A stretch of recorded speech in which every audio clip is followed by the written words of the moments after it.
Hello, hello. Check.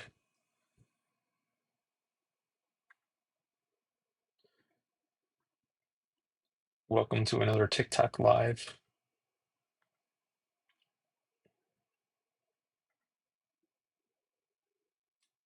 I'm going to do a sound check.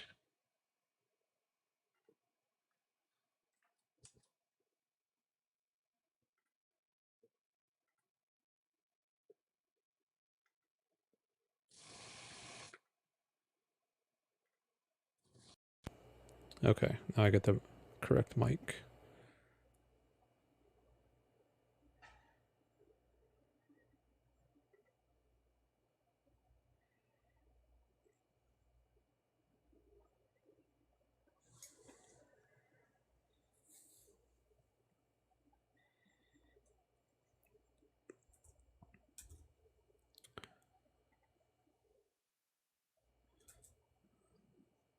Okay, I think the audio is correct on my end.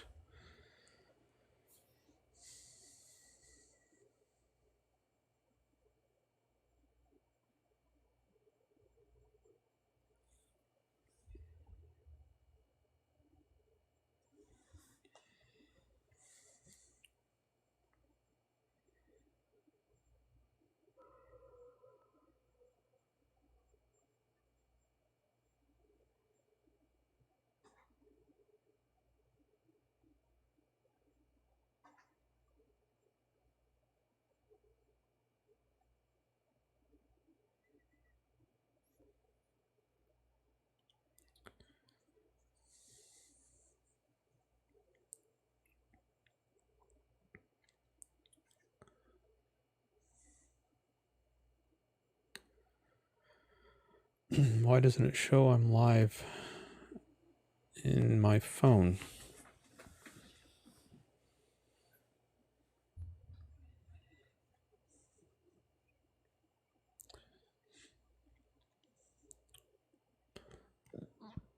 A lot more people saw my live when I used my phone.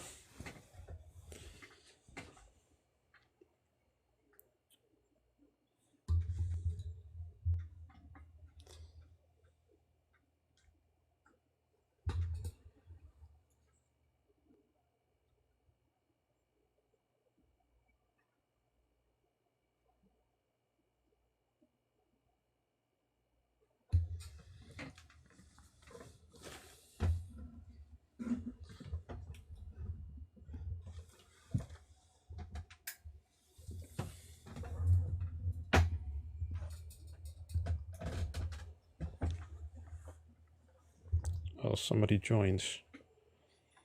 Hello.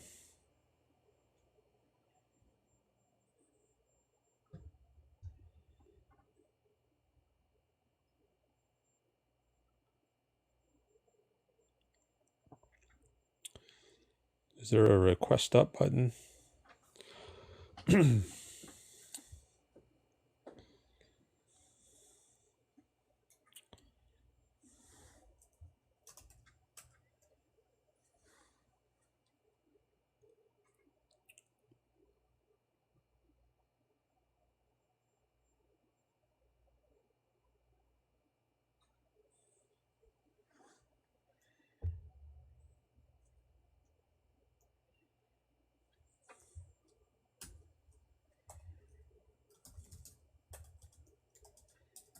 Do you see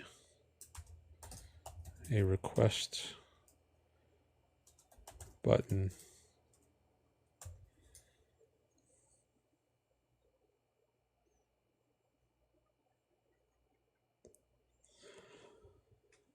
Can someone let me know in the chat? Even if you don't want to actually request, could you let me know if you at least see a request button?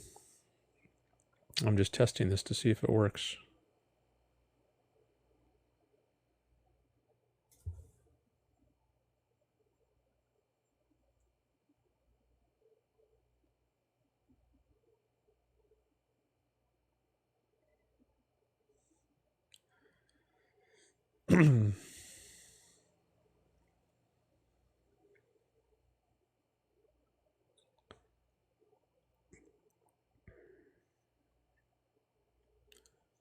See 3 people here.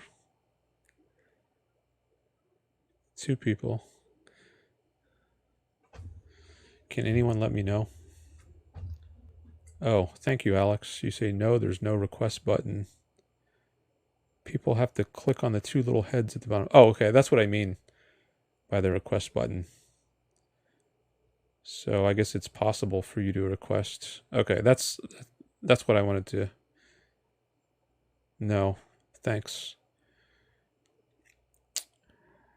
So I did a stream, I think it was a couple days ago, and someone requested to join, but I was using my phone that time. I'm using my laptop today, and I haven't had anyone request while I've used my laptop, so I'm interested to see if that works. If anyone out there wants to join, even if you don't want to have a philosophical discussion, we could just do a little test to make sure it's working technically. I'm pretty new to using TikTok.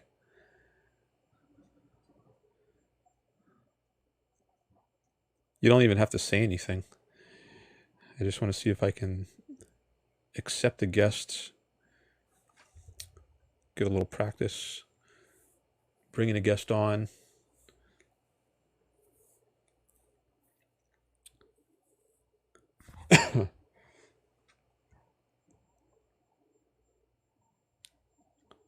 All right, is my message still pinned? No.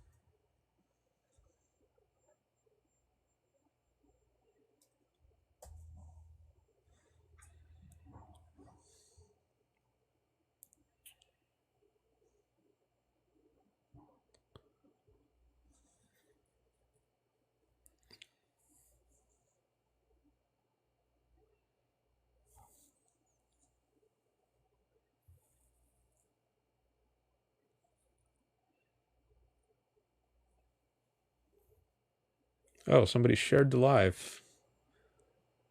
Thank you.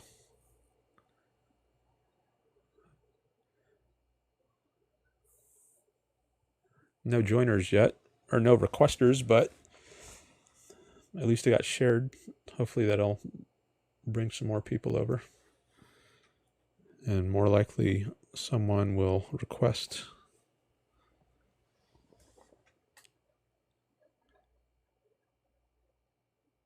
How does this look on my phone? Let's see. Mobile preview.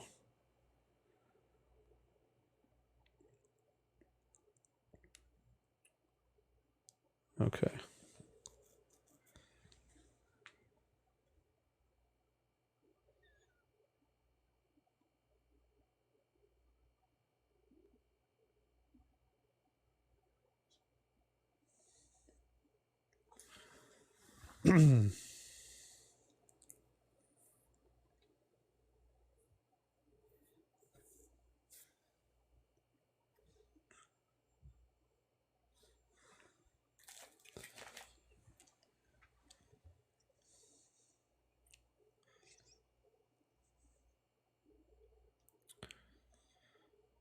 Should I call people out by name?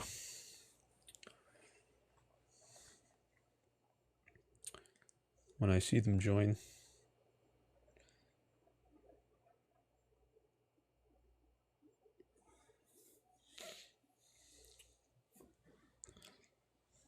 I can't watch the live stream on my phone at the same time.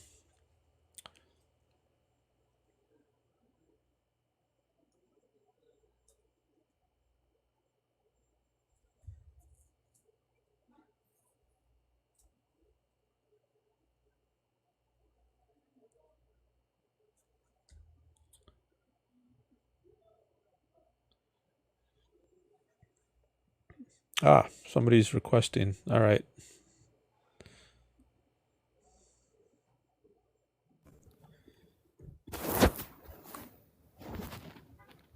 Howdy.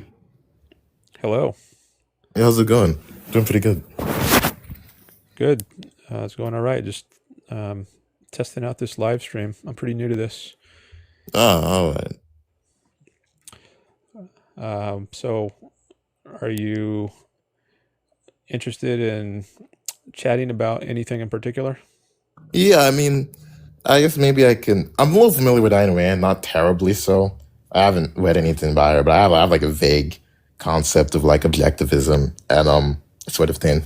But I guess maybe I want to ask you a little bit about like capitalism, like on what are the reasons why you think capitalism is maybe an ideal system or preferable system, or maybe you think it's like the best possible system we have? Like, are they based upon like ethical considerations or um maybe more pragmatic ones? I guess those are sort of the lines of question I want to go down. Okay. Well, I do think it's ethical and moral, Mm-hmm. and also, I guess you could say pragmatic or practical. I think it's good for human beings given their nature. We are rational beings as opposed to animals. Human beings Mm-hmm. survive by reason. So I think that's really what separates us from other species like cats and dogs. They're conscious like human beings are, but they don't have the rational, conceptual type of consciousness that human beings have. And I think that's what makes human beings so different, or the most fundamental difference between us and other species. But I think like in our reasoning capabilities is what enables us to create this amazing technology like we're using right now to have this discussion. And Mm-hmm. like a dog couldn't invent that, couldn't invent the internet or computers.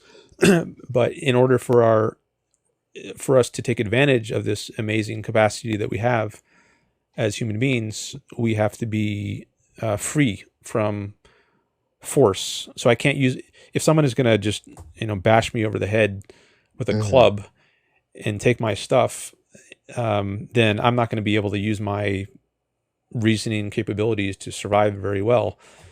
But if someone leaves me alone, leaves me free to act on my own judgments, then I can um, use my mind to live my life and make my life go well. And so I think if you have a society of freedom where people aren't forcing each other, they're not coercing each other, then everyone is Mm-hmm. free to use their minds.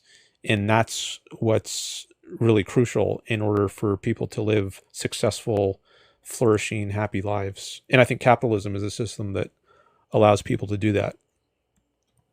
I guess maybe are you like an anarchist, like anarchist leaning? No, Are I you like a oppose anarchy. minarchist or some?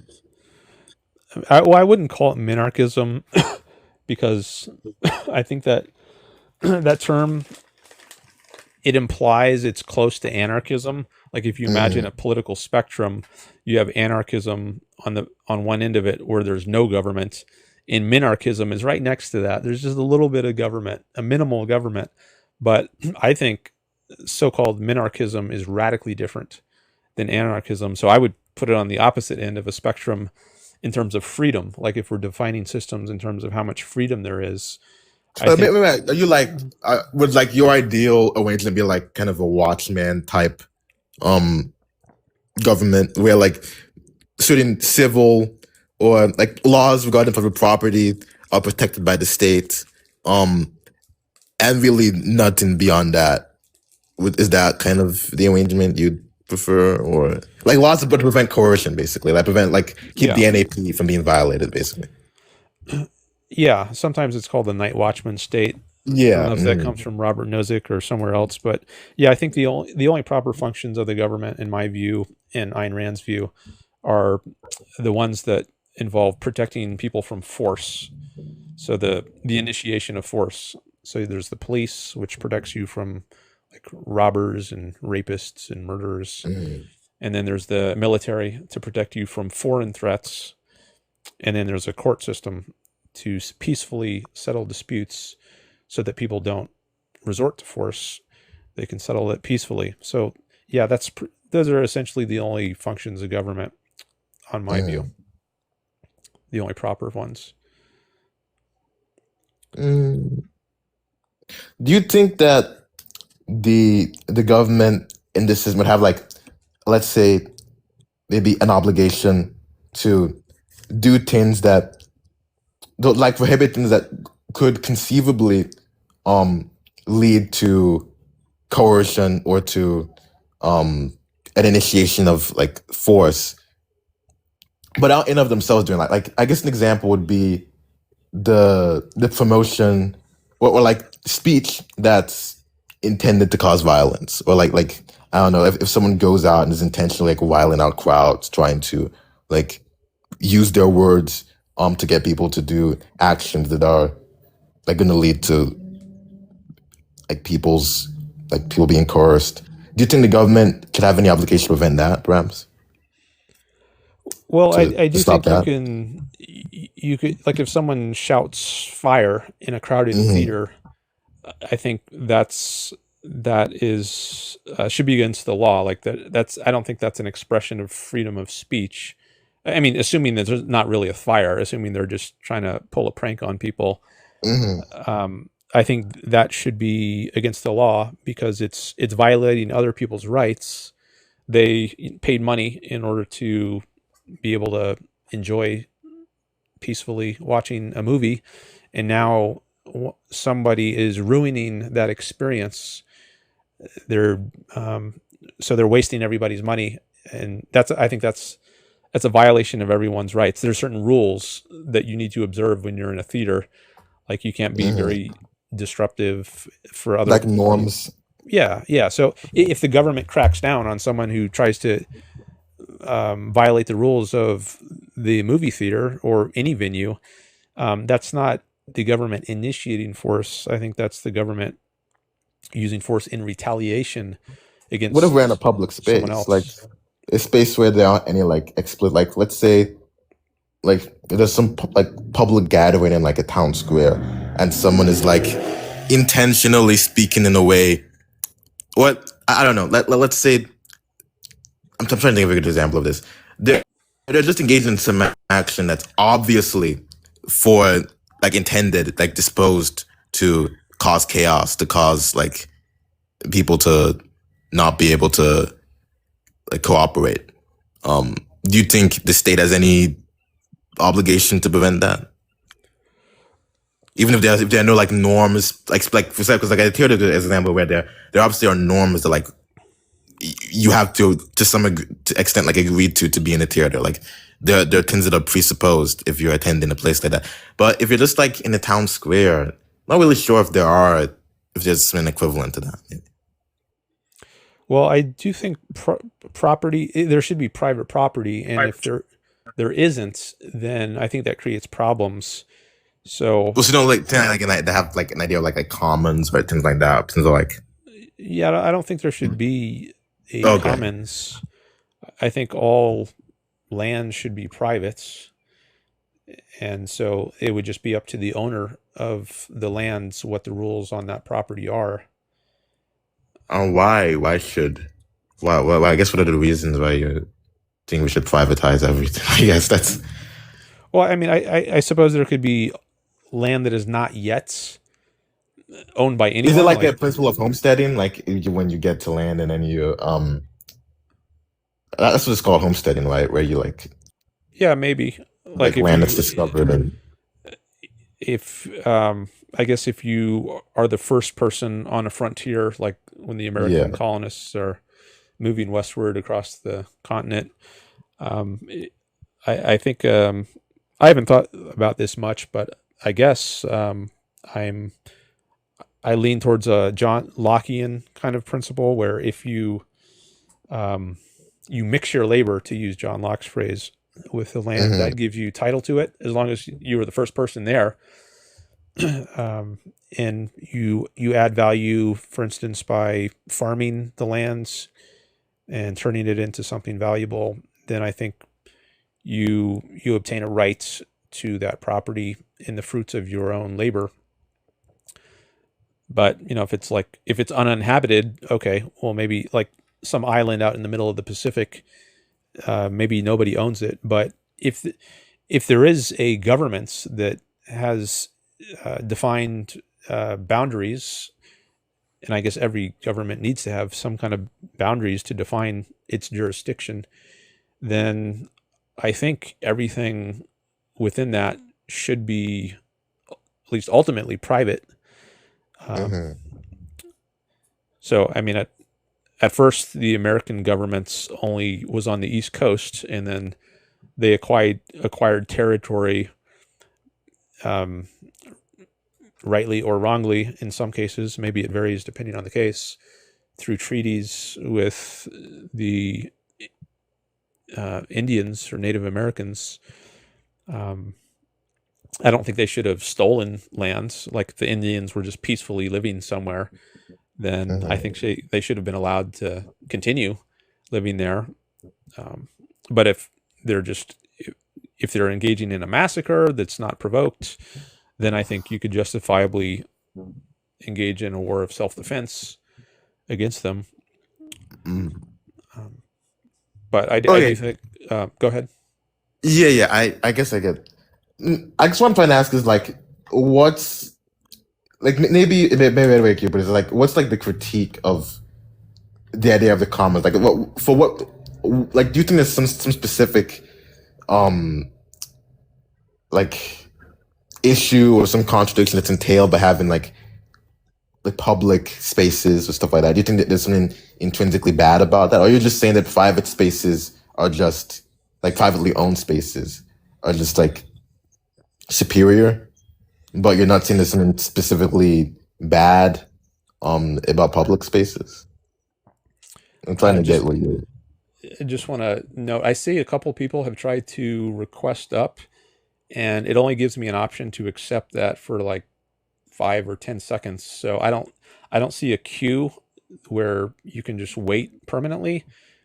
So I think I'm just going to stick with this caller for now, and you can try to request up later. But if someone out there knows how to like keep track of this in a queue, you can let me Are you know like in on the your chat. PC or I'm on a are you on Mac. your PC? Or, oh, I don't know how it works on Mac. Yeah, I'm using a MacBook laptop, and this is my first time doing a stream with a guest requesting up on this on my Mac. So I'm not exactly sure how everything works, but I think there's some way. Like when I try to join other people's TikTok lives, I think I go into a queue after I hit the request Yeah, button. I've only done TikTok lives on PC or on my phone, and yeah, there's always a queue. Yeah, Like when I do it on I my don't. phone, I can join some queue, but I don't know. Radcap says you should be able to manage guests as the host. People can sit in the request box. Okay, I don't see a request box. Thanks for that. I don't see a request box. Um, Maybe I can Google this later and figure it out. But for right now, it seems like the only way for me to accept a new guest is to um, click the accept button, like in the 5 or 10 second window when right after they request, because I don't see a queue where they can just sit there for a long time. All right, Damien says your guest thing will fill up, but the request will stay. I think once you get off, it'll show. Yeah, I'm pretty sure there's a tab you press where you can see the queue. I Um, see there's in the upper left, it shows new followers, the number of viewers, number of likes. Thanks for the likes, by the way, and the followers. But I don't see a place for guests. do you see like a button with like like kind of like with people shaped icons, like like with the body and like a floating head, kind I of, see and that a when check I'm on my mark? phone, but not when I'm on my laptop. And I'm on my laptop now. Okay. Radcap Well, says, "Did you try clicking the guest icon toward the bottom of our screen?" Um, I don't see a guest icon at the bottom. See, I'm on my laptop right now. Um, So I think it appears different on a laptop than it does when you're on your phone. So I guess the stuff you all are seeing, yeah, the red and blue person symbol, yeah, I can see that when I'm on my phone, but I don't see that when I'm on my laptop. So maybe I'll have to figure this out later. Here, what I can do, maybe I can. I don't know if I can contact you all. Also, that's another thing I noticed when I tried this on my phone a couple days ago. I was able to invite other people up, or I was getting these prompts coming up in the chat that were saying, if you want to invite this person, just click here. But I'm not getting that on my laptop, so it's a different interface here on the laptop. Make an alt account, says Sinlef. Give it moderator and watch as a guest from your phone. Oh, that's an interesting idea. But I don't know if I would be able to accept, like, even if I did that, I don't know that I would be able to. I don't think I could accept people unless I'm doing it as the host. So I could see what you're seeing. Like, I can't see it on my phone right now. I can't. Right now it says 2 viewers are requesting. So let me just accept these for the moment. Oh, view? Oh, okay. Okay, I think You see it now? Okay, now I see a queue. Okay. Okay. So I see 4 people in the queue. All right. So how did I get there? I guess let me click on one other thing. I think I know how to get back to this window. See, what happened is when I guess someone new just requested up, and then in addition to an accept box, I think there was a button that said view, and I clicked on that, and then that showed me a queue of all the people who are currently waiting. So, okay, good. Now I just need to move this out of the way so I can see. Let's see, can I toggle between? Yeah, I guess the way I get between that window and my main window is a little different. Okay, well, so I see 3 people in the queue now. But I want to stick with this call for now. And if when this call is over, I don't know how long this call is going to be, and I don't know how long my stream is going to go. I think there's a limit on how long you can upload these to TikTok. Like the stream I did 2 days ago, I uploaded the next day. So you can see the first real interaction I did. It was with a person named Gabe, and that's on my TikTok page. And I would like to do that with today's call or calls, depending on how many there are. But I read that you can't upload videos longer than an hour. So now maybe if this goes on longer TikTok? than an hour, yeah, on TikTok. Yeah, you can. You can?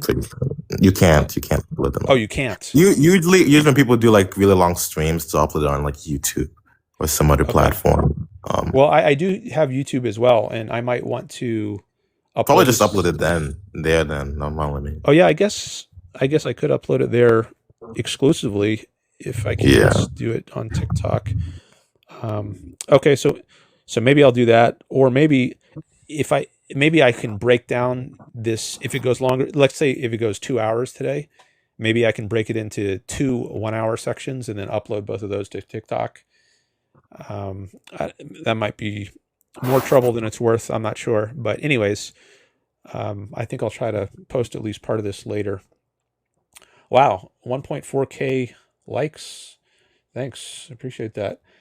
Okay, so let's get back to what we were talking about. I think I low-key kind of forgot what I think it was something along the lines of what your critique of common ownership is. Yes. I think you asked, like, do I think there should be, like, all public land is bad and there should only be private land or something like that? It was more like, is your reason for wanting, I guess, to some degree, like universal privatization, is that based upon some flaw in the concept of like common ownership, or is it based upon something about private ownership that you think is like superior or ideal.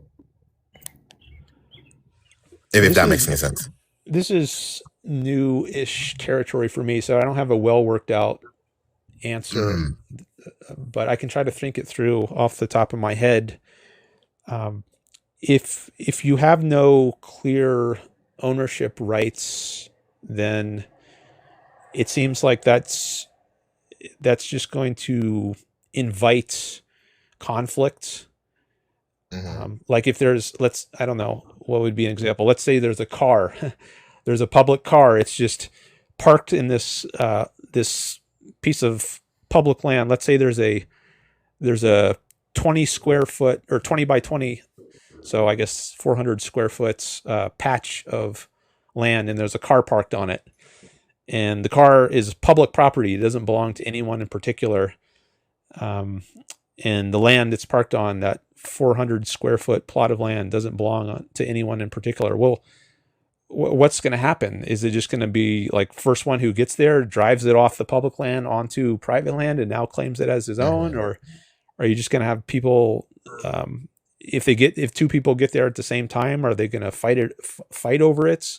Like if there's no clear property rights to something, then it seems like there's more likely going to be conflict, and I don't think that's good for anyone to be living in a state Mm-hmm. of war. Then you're like in this. I was mentioning earlier in the conversation how I think the way human beings best survive is when That's they're free to rational. use their minds Yeah. and they engage in voluntary trades with people and they're not coercing each other. But it Mm-hmm. seems like maybe there would more likely be coercion if you have some piece of public property which no one has clear title to. Then people, wouldn't they just fight over it? So what's to stop them from doing Yeah. that? Well, I mean, I would probably agree that most tins, or at least there should be a significant degree of tins that are privately owned. Like, I don't think we should have a society where the vast majority of tins are like publicly owned because it invites conflict in a lot of situations. Like, obviously, like a car is a good example. Like, two people can't, like, if I want to drive my Subaru to Mississippi and this other guy wants to drive the same Subaru to California, like, we can't possibly use the Subaru and achieve the same ends we have. Like there's obviously going to be conflict there. But I think there are some examples where there's not necessarily wrong about having common ownership because the resource can be used in a way that meets the interests of all of the individuals that are going to be present like around this piece of like either land or whatever resources is in question. Like it can be used in a way that's not like necessarily counter to another person's interests. It can fulfill all the interests of the people in the community, basically. Okay.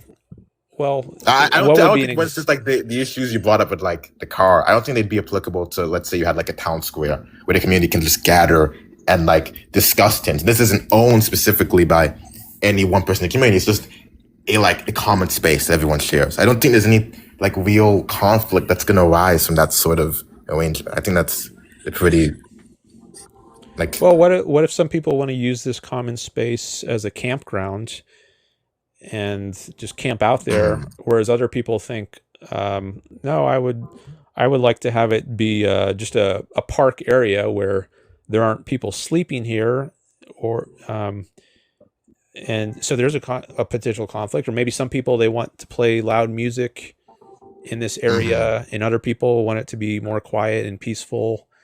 They want a different sort of environment. Yeah.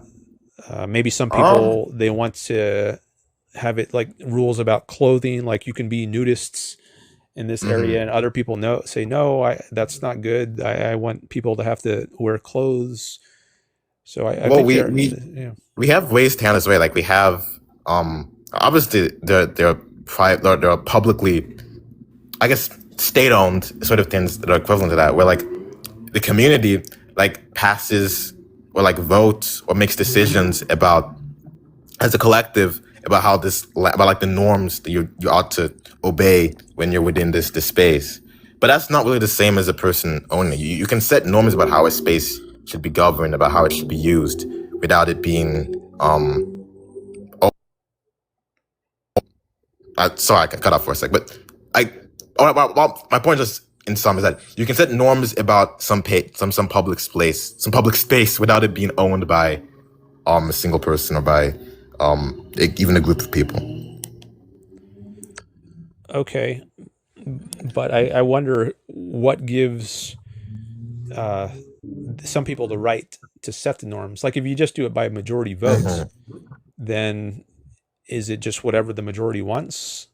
So like if the majority wants to, or we could take a very, what you might call extreme example. Let's say the majority wants there to be slavery on this plot of land.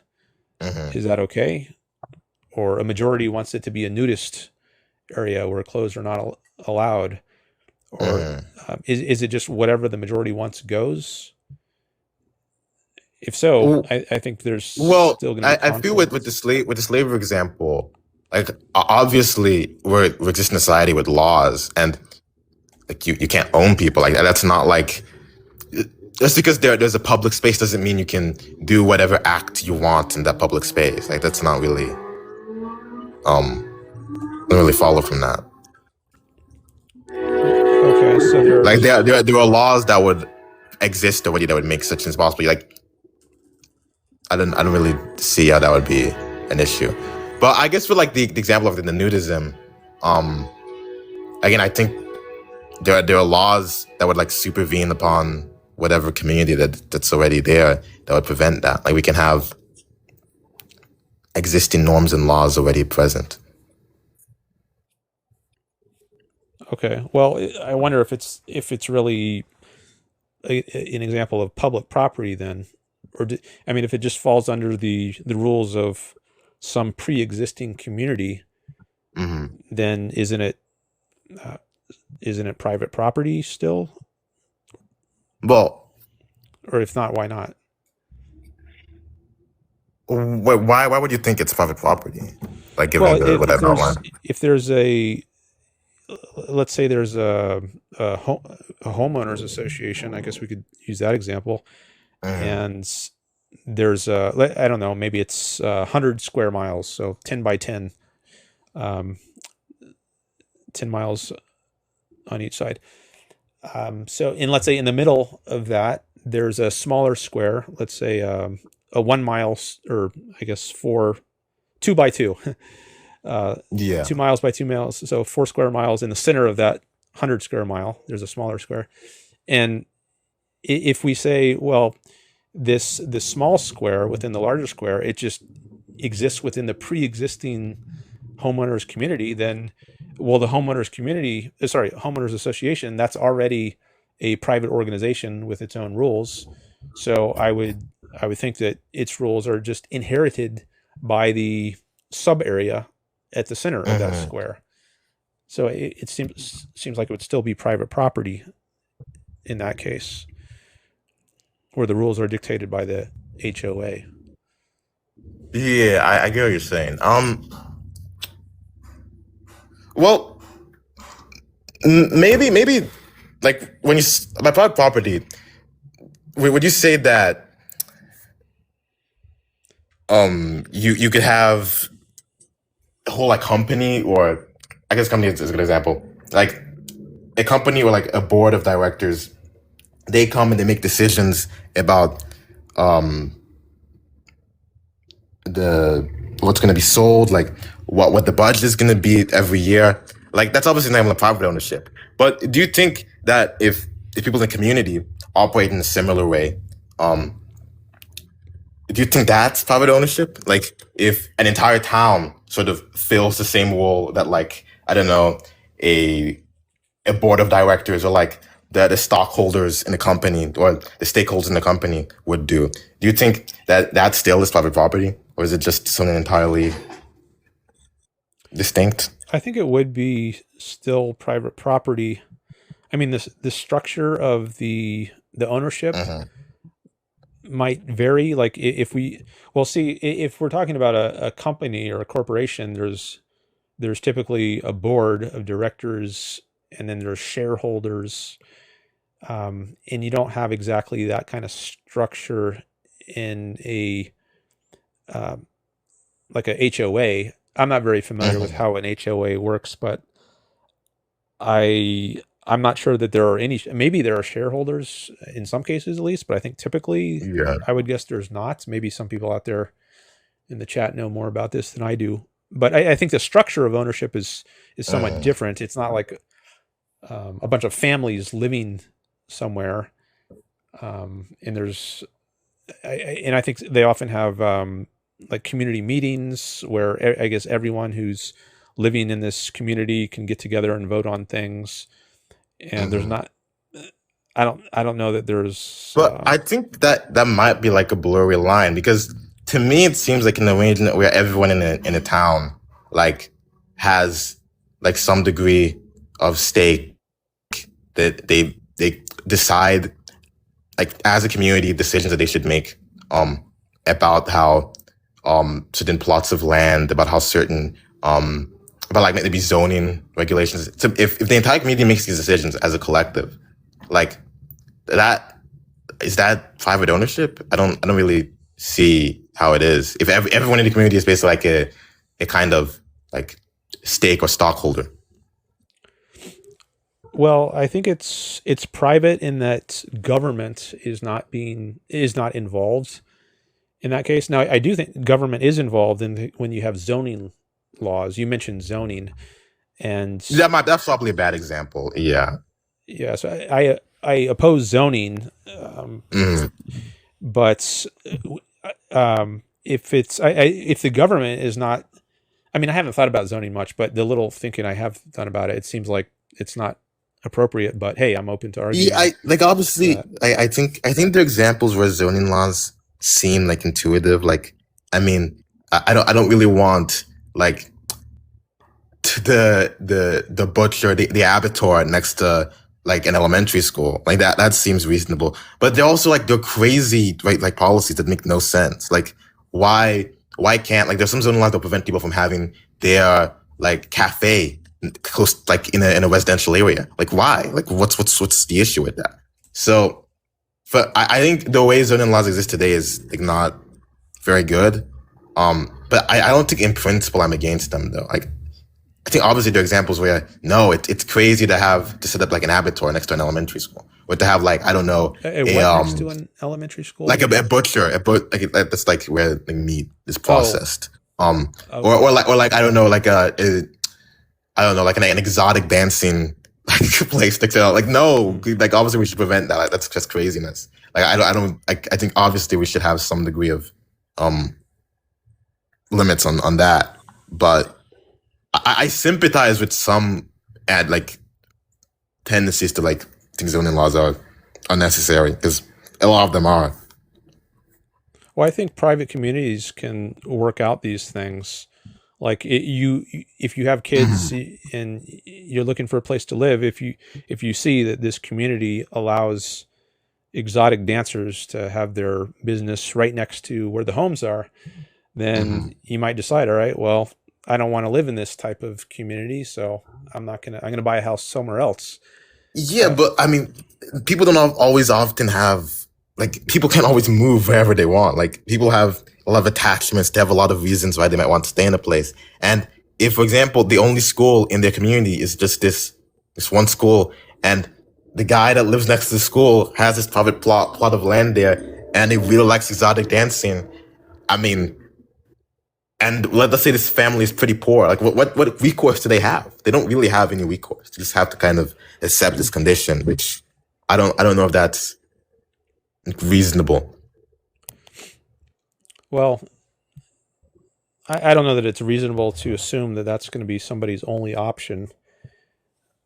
I mean, if you could make up a thought experiment Hmm. to stipulate that, but um, I'm not sure how important it is if it's a very unrealistic thought experiment. Um, Mm. I Well, think at I mean, least in the vast majority of cases, there's not going to be a necessity to live next to exotic dancing businesses. Well, at least maybe permanently. necessity is the wrong word, but my point is whether private property exists or not, there's still going to be conflict in these sort of situations. Like even if this land is private property, you can't tell me that if we have this arrangement where this guy is allowed to have exotic, like it's his private plot of land, and he keeps his artisans next to a school, whether the property is private or not, like people are like the parents and teachers aren't going to be happy. Like people are probably going to resort to some degree of violence as a result of that. Like that's probably going to be a result of this. Like nobody is going to be happy with this condition, and it doesn't seem like to me that there's any real recourse against this other than just moving away, which is not always possible. Like maybe this family is that doesn't seem like an implausible situation where a family is impoverished. That happens today. Like plenty of people. Like when I went to high school, I knew plenty of people that were going to the specific high school I went to that didn't want to go there. That they didn't really have an option because their parents wanted them to, for example, be enrolled in some other, I think either a school in a different district or in a private school, and like the opportunities just weren't available, and they went to this school, the school I went to. So in today's world, like there are obviously situations where people's options for where they can put their kids in school are limited. I don't see why in this future, private property, like dominant world, I guess, why that would be, why that wouldn't exist anymore. Why people wouldn't be limited in their options to where they could take their kids to school. I think it would be true wherever you went. Well, I think today's world is there's a danger in looking at how today's world is, and then imagining that's how it would be in the kind of limited government state that I support. I think it would be radically different. There's so many rules and regulations that are inappropriate today, like zoning. We talked about zoning as one example that I think is particularly relevant here. And there's tons of space in the U.S. I mean, if you just fly from New York to L.A., I think the vast majority of the land you'll see out the window is, well, a large part of it, I'll say, is just empty. There's a ton of uninhabited land, and I think a lot of it is owned by the governments. And I don't think it should be. I think it should be privately owned lands. And if we had a free market system, then I think there would be tons of options available, and much better options, and you wouldn't find yourself in a situation where the only Mhm. choice you have is to live next to an exotic dancing outfit. Do you think, like, as a direct result of this free market system, like, people would, like, let's say the average family would have an increase in the amount of resources available to them? Like, they would feasibly be able to, I don't know, move to some place in South Dakota, someplace in Nevada, and plot out their stake of land and, like, make a life for themselves. You think that would be something that would arise from setting up a more free market system? Like, there'd just be a greater abundance of wealth? Or do you think it would, Oh that's yeah. not necessarily, okay. Yeah, I think Well, we would be much richer. Maybe we would have flying cars by now. Maybe we would have colonies on the moon and Mars by now, mhm. if we had Well, a free there would at market least be system. some people that are relatively poor, that are relatively um, like, don't have as much access to capital as others, and those people are probably going to be limited to the option. Like, I don't, unless you're like maybe positing some sort of society where there's post scarcity or something like that.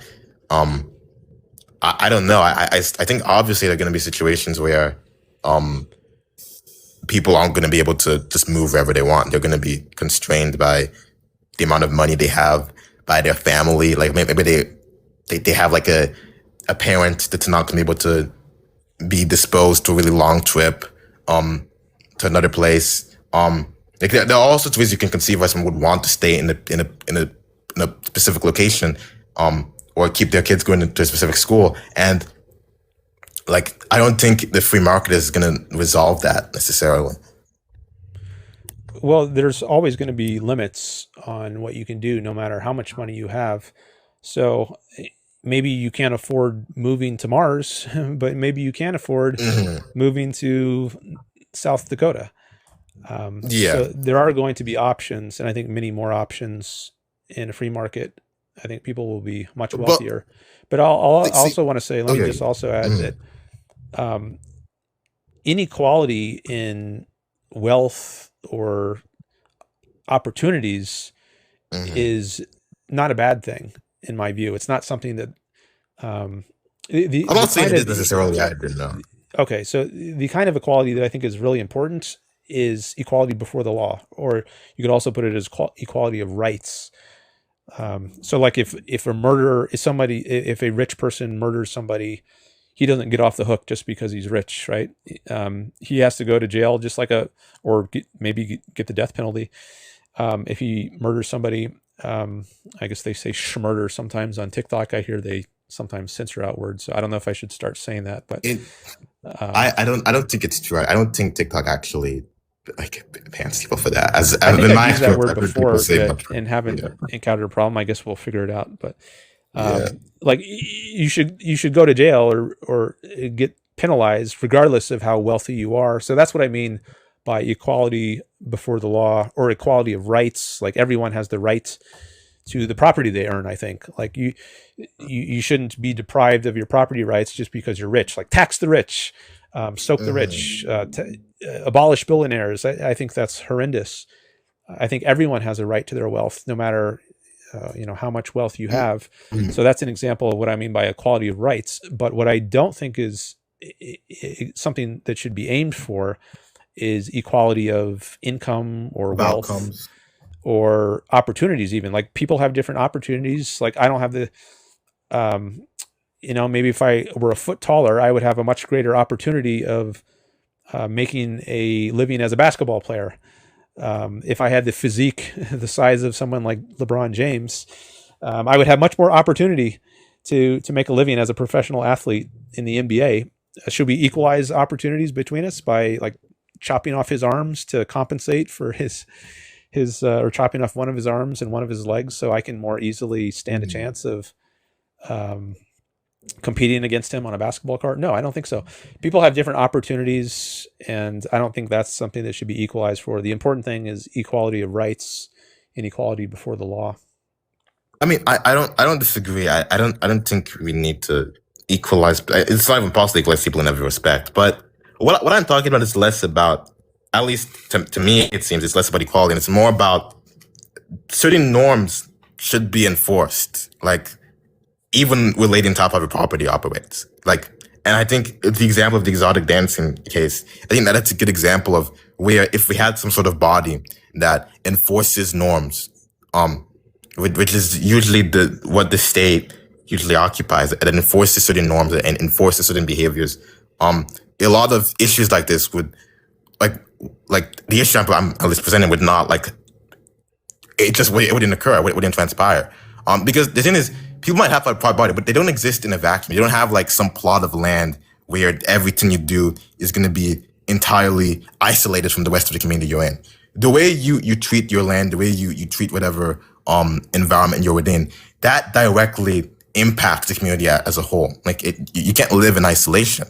Um, so that I think is the reason why there has to be some sort of mediation, some sort of body that sets norms. And if you don't really have that, then you're gonna have like insane things taking place, and people might just leave the community. That's true, and that leads to the community just being worse off. It's gonna lead to like people that could have provided resources and could have done good things for this society to just leave, which is not a good thing. That in of itself is a problem.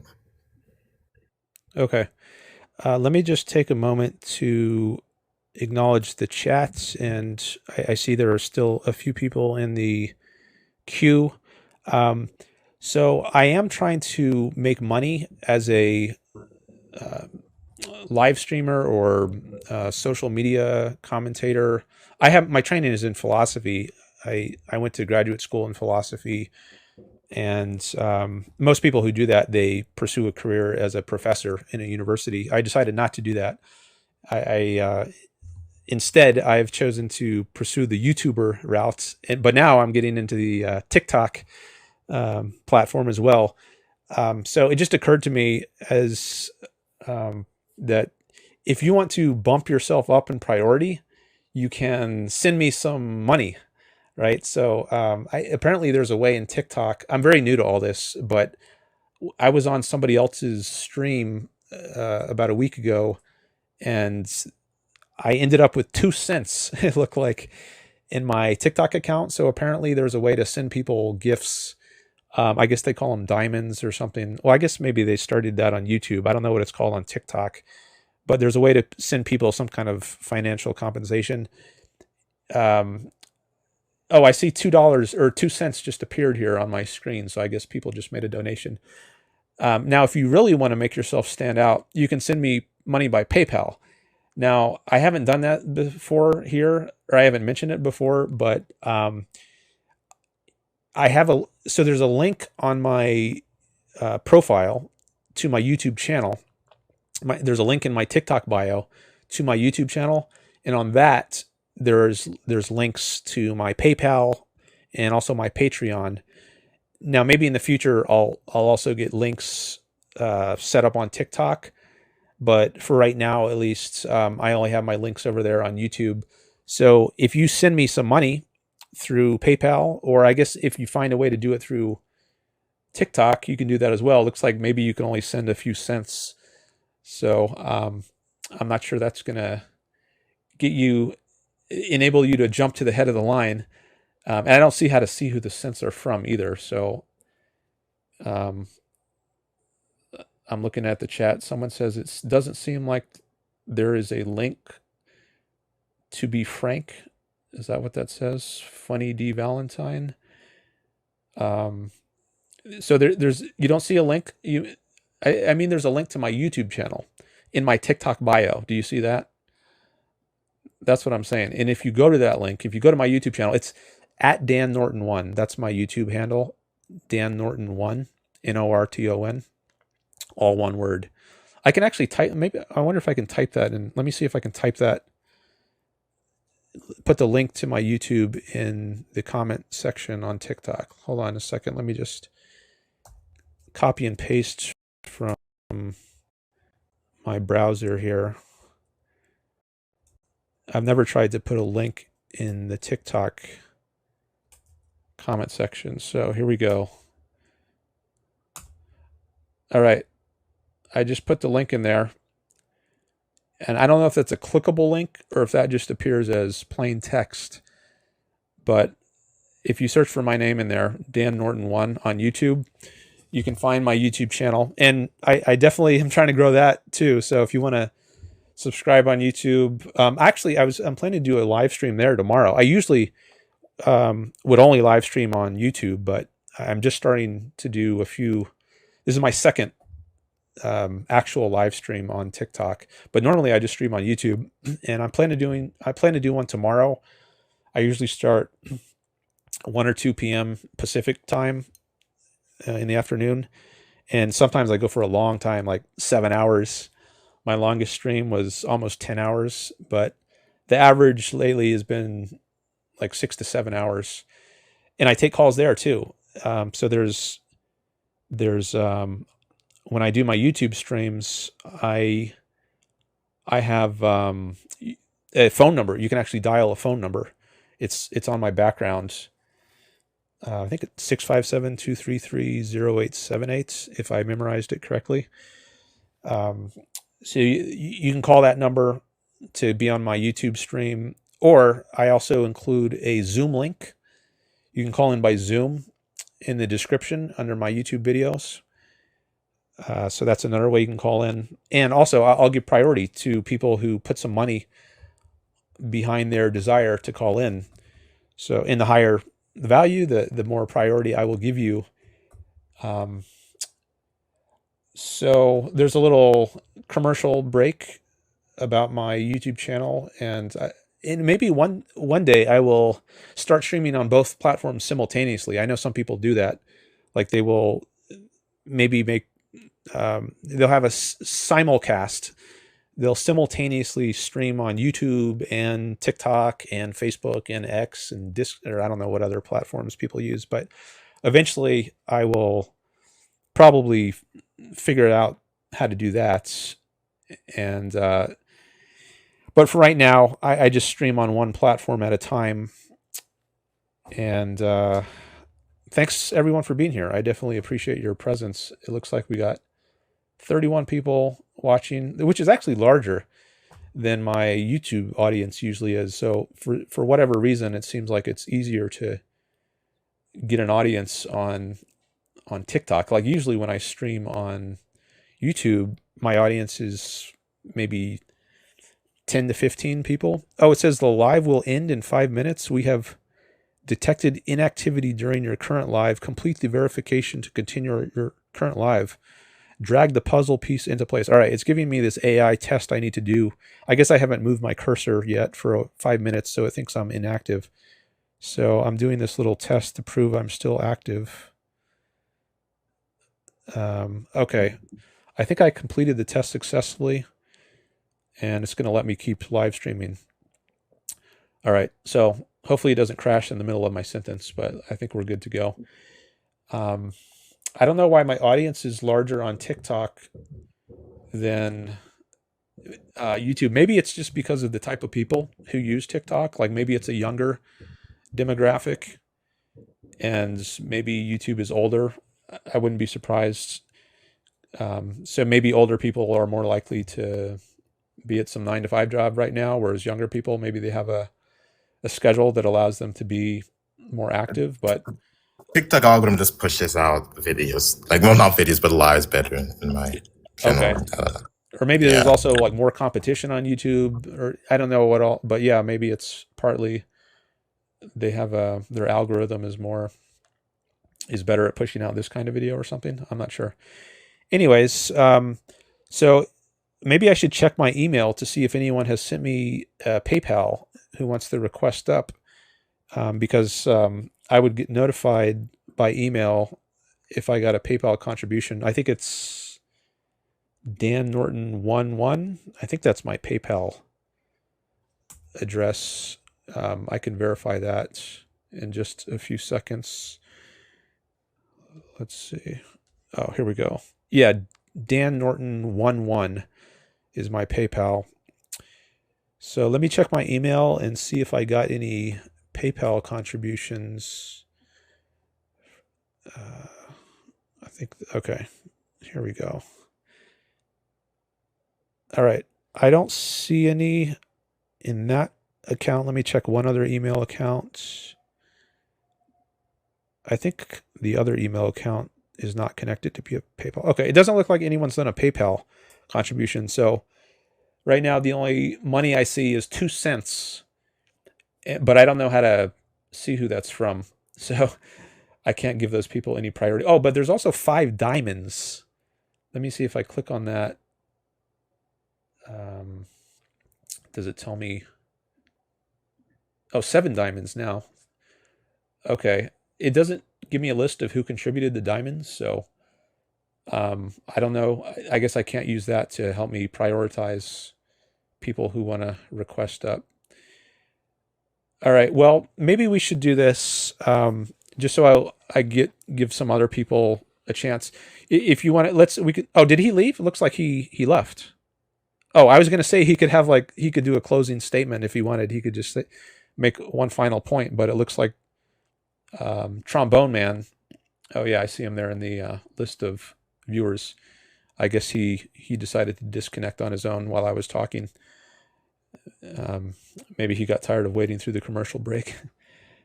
But anyways, thanks for your call, Trombone Man. I appreciate the conversation, and I like to keep it civil here, and it was that way. I was actually on 2 other people's lives on TikTok earlier, and I got kicked from both of them.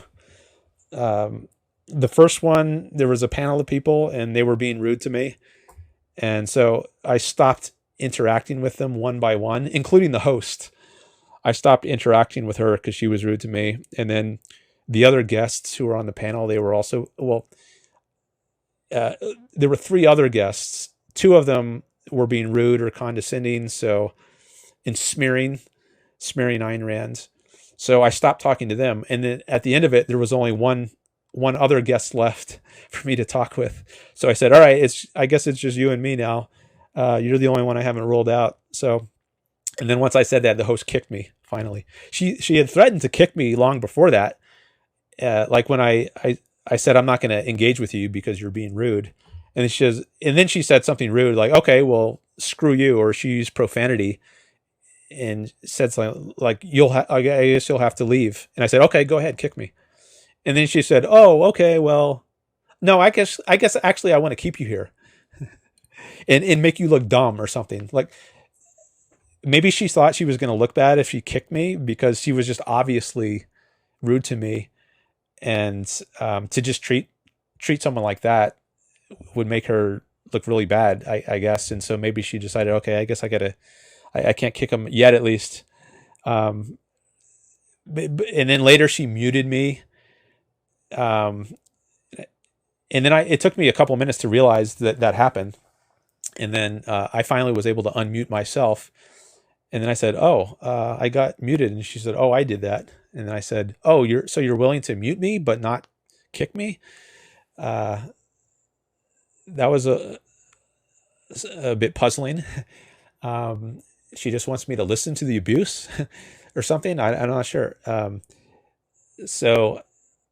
But she only muted me once. So then I unmuted and I started talking some more, but then I was ruling out the other panelists.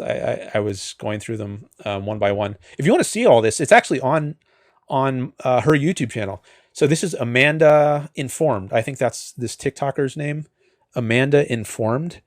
And she also has a YouTube channel, which I think is also Amanda Informed. And her TikTok live stream was simultaneously broadcast on YouTube. And if you want to see this interaction, I can actually give you the link. Let me put the link in the chat. So if anyone wants to see this, I was on her TikTok live for like 13 or 14 minutes. I think that's about how long it lasted until she kicked me. But you can see the entire interaction.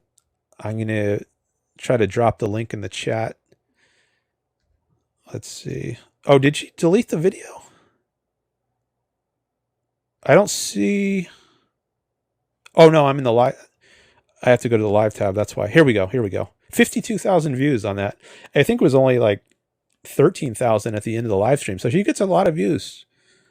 I'm going to go to it now and see if there's any comments. I did leave a comment on her video. I don't know if you heard that. I just played a second of her video when I opened it up. I wonder if the comment I left on the video is still there. Yeah, it's still there. Okay. I'm going to drop a link to this in the TikTok comments. Actually, what I'm going to do, this link is going to include the timestamp. So it should take you straight to the point of where I start interacting with her. And before I forget, let me switch out my AirPods because I heard the battery sound go low. So my battery is going to run out in a second if I don't swap them out. So just give me like 30 seconds because every time I switch out my AirPods, I also have to adjust the mic. Hold on.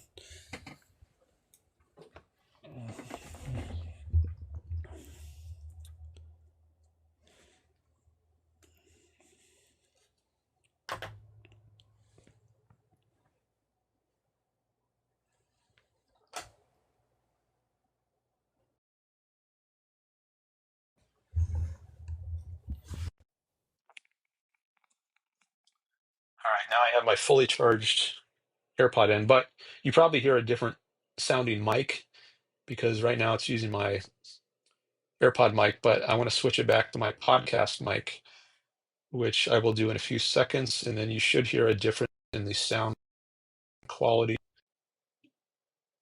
Okay, testing 1, 2, 3, 4, 5, 6. Did you hear that difference?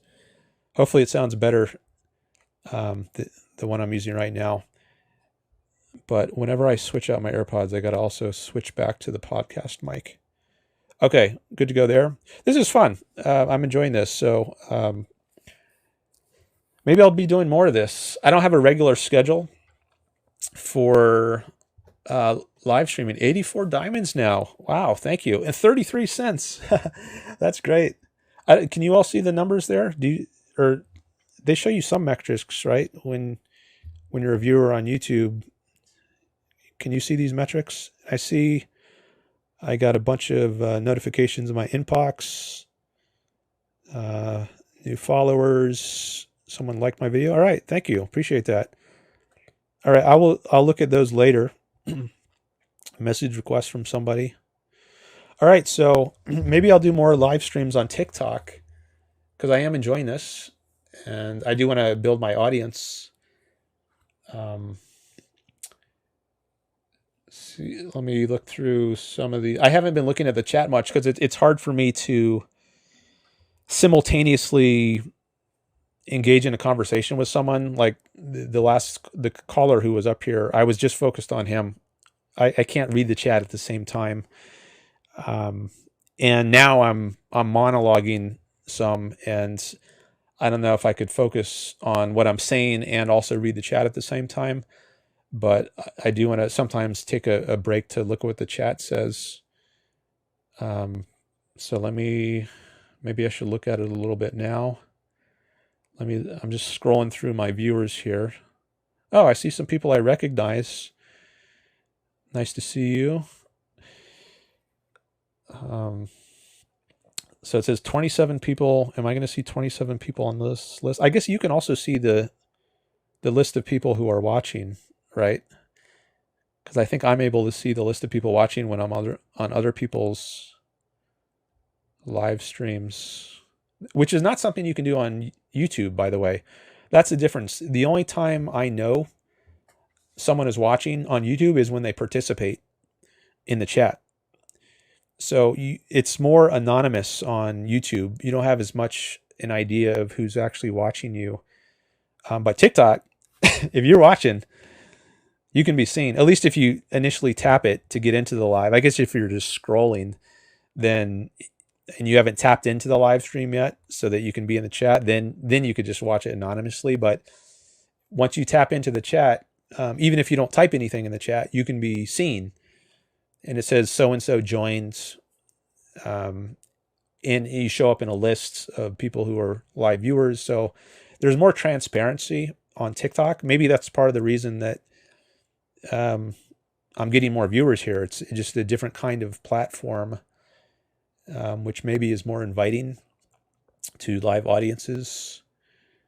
Just scrolling through the list of viewers. Okay, I'm not sure that's 27, but maybe 20. 1, 2, 3, 4, 5, 6, 7, 8, 9, 10, 11, 12, 13, 14, 15, 16, 17, 18, 19, 20, 21. Okay, I count 21 people in my list, but on the counter, it says 26. So maybe the list of people is not perfectly in sync with the number that shows up. Okay, so I see some people sending roses. Thank you for the roses. Now, I don't know what this means. As I said before, I'm very new to TikTok, so apparently you can send roses, you can send diamonds, and you can send cents. Now, I don't know if the diamonds and the roses are just proxies for the cents, like are the senses convertible into the diamonds and the roses? Is each rose worth a certain number of cents? Is each diamond worth a certain number of cents? My guess is that yes, it is, and maybe I'll look that up later to see how all that works. And there's also something called heart me's I've heard of. I don't know if I got any of those. I know you can get just regular hearts if you double tap on the screen. But I think a heart me is something different. And I guess it costs something like a cent, maybe. I'm not sure.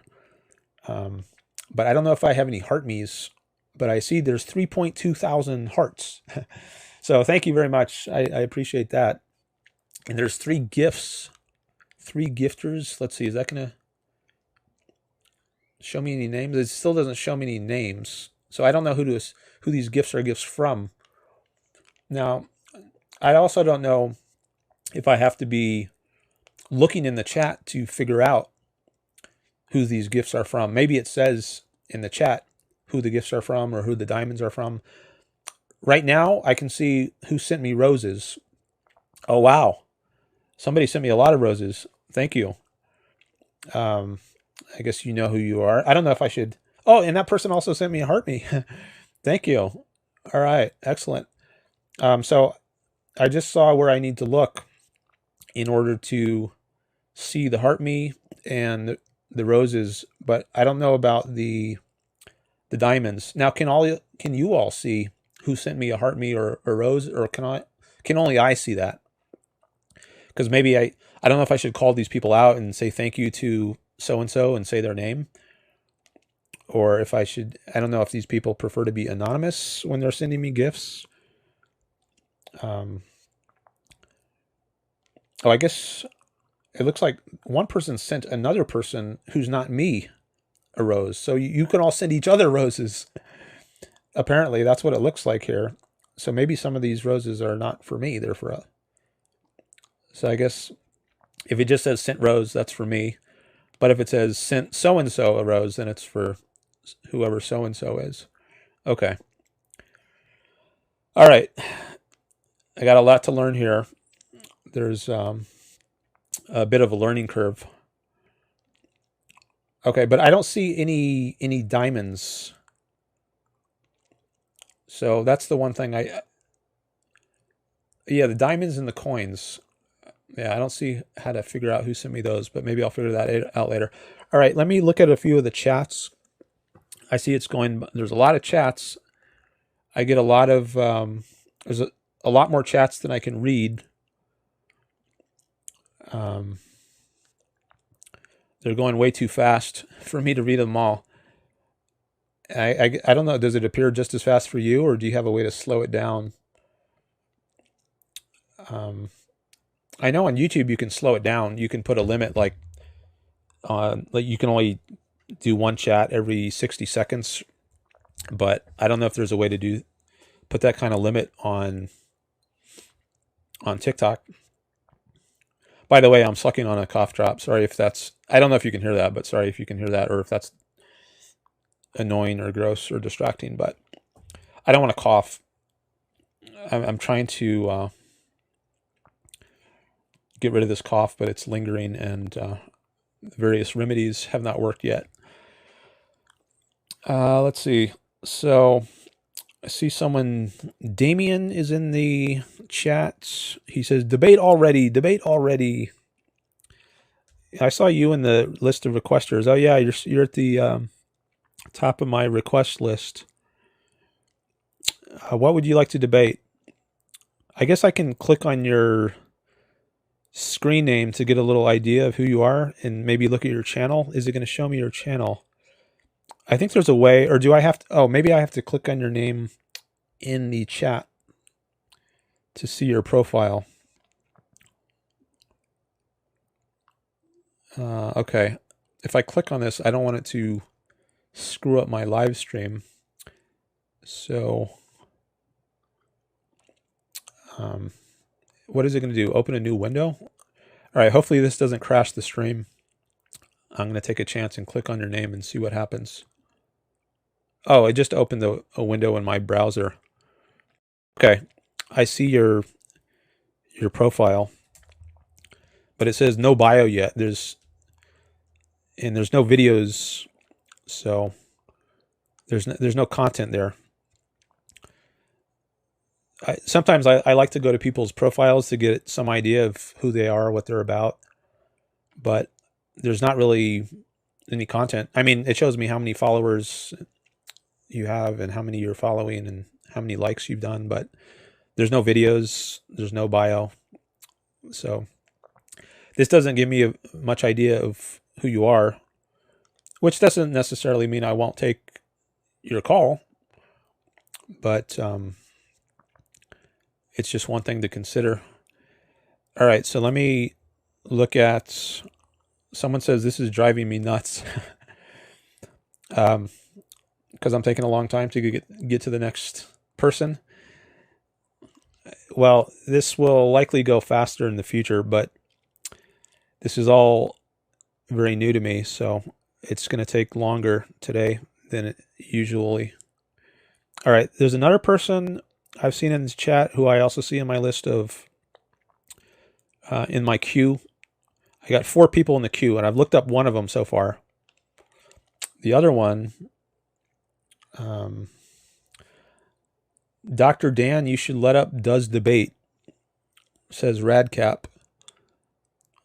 I've interacted with Radcap before. I don't see someone named does debate in my request lists. Maybe that person dropped out. Right now there's 3 people. So at one point there were 5 people, but now it's down to 3 people, and I've seen it fluctuate up and down a bit. So maybe the person named does debate is no longer in my request list. Let's see. Someone says he's going to file a class action lawsuit. Let's see. All right. Funny D Valentine. I saw you in the chat, so I should be able to click on your profile. Oh, now somebody else just joined the list. Where's Funny D Valentine's latest chat? It's scrolling so fast I can't even scroll back. Like, I try to scroll back, and then when I do that, it automatically scrolls forward. Oh, here's one from Funny Valentine. Hopefully I can click on that fast enough to... Okay, here we go. I'm going to your account.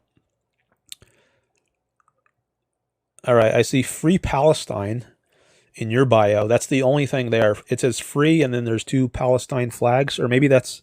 Actually, the flags look slightly different. Looks like the first one is a Palestine, and the second one is something else. I'm not sure. Okay, so that's the only thing on your profile I see, which is, I guess, at least a little bit more than I saw in Damien's profile. All right, let me see who else is in my request lists. See, I can only... Damien says because I'm private, that's why you don't have any content. Oh, the Seraph Raps. We're listening to somebody's grandpa's opinion. Are you calling me a grandpa? See, that's a negative sign, because that tells me you are... If you're trying to insult me there or be impolite, then that's a bad sign, and that makes me less likely to accept your request. And I see there's a little bio, actually, before I even click on your profile. When I just look at the preview, it says, I'm a random rapper who will probably post workout videos on the occasion.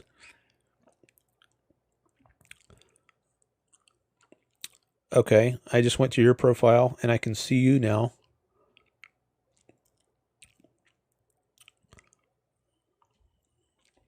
Assuming that's your photo there and all your videos. Okay. Gives me a little information about you. All right. 2 people left to research. Actually, one just joined. So I guess if people keep joining, then I'm never going to get to actually accepting anyone. So if someone just joined, maybe I shouldn't go to the bother of looking them up. But there's only 2 people left to look up. So maybe I should just... Oh, here's one. Ash. Let me look up Ash. Comrade Ash. Banned at 22.3K. Okay, so maybe you're a communist since you're using the term comrade to refer to yourself, which I think communists sometimes do. So you had an account that was banned at 22.3 followers. All right, let me click on your profile. Look, you got a red flag in the background. Maybe that's some kind of communist flag. Oh, you got a hammer and sickle next to your name. Okay, well, I think that clinches it. Hasta la victoria siempre. And you have two flags next to that. I guess one is a Mexican flag. I'm not sure what the other is. And then you have two other accounts, Collective and Cadre Vanguard. I don't know if those are your accounts or somebody else's accounts. Oh, then you've got a link tree. Let me click on your link tree. Now, this has the most information of any of the people I've looked up so far. She's got a whole link tree. All right, this looks like a hardcore Marxist. She's got Marxist-Leninist perspective. All right, a lot of links here to Marxist content on Comrade Ash's link tree. All right, well, I'm very informed now about you, at least relatively speaking. Okay, one more person to look up. Oh, now I got another person joining. All right, Hudson. I don't know if I'm going to get to look up Hudson because that's the person who just joined. Stop wasting time. Just debate. I'm having fun here. Which is not a waste of time. And I'm an egoist. I do what's best for myself. And hopefully that aligns with your all interests. So hopefully there's a harmony in interests. But you know, if you find it a waste of time, you can scroll to the next person. But I'm doing what's best for me, and I hope that's also good for some of you all. Someone says, "Bro, telling us every thought that comes across his brain." All right, well, here's another thought for you. People often use the term "bro." That's like a hip thing to say, or they'll go "bruh." BRUH. That's a very common thing. People call each other bro and bruh. I don't do that. Doesn't necessarily mean I'm not going to engage with people who do. I'm just making an observation.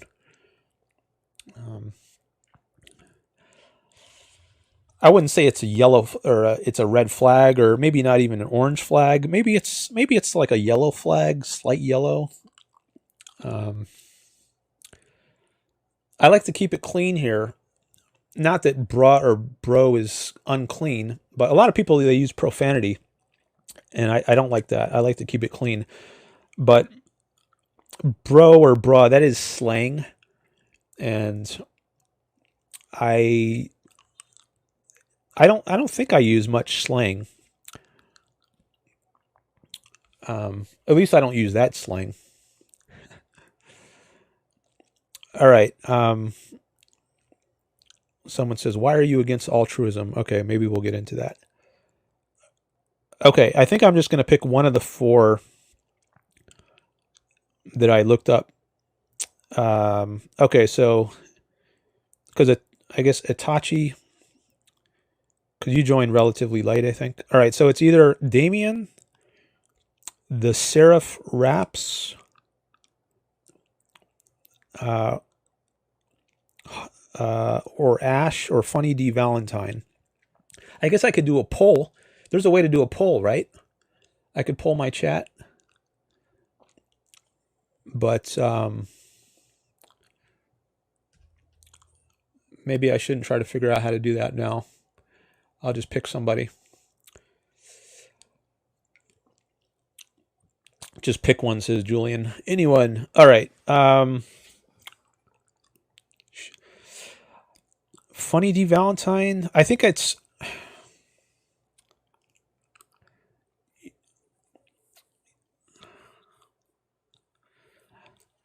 I don't know, this communist. That's kind of interesting to me.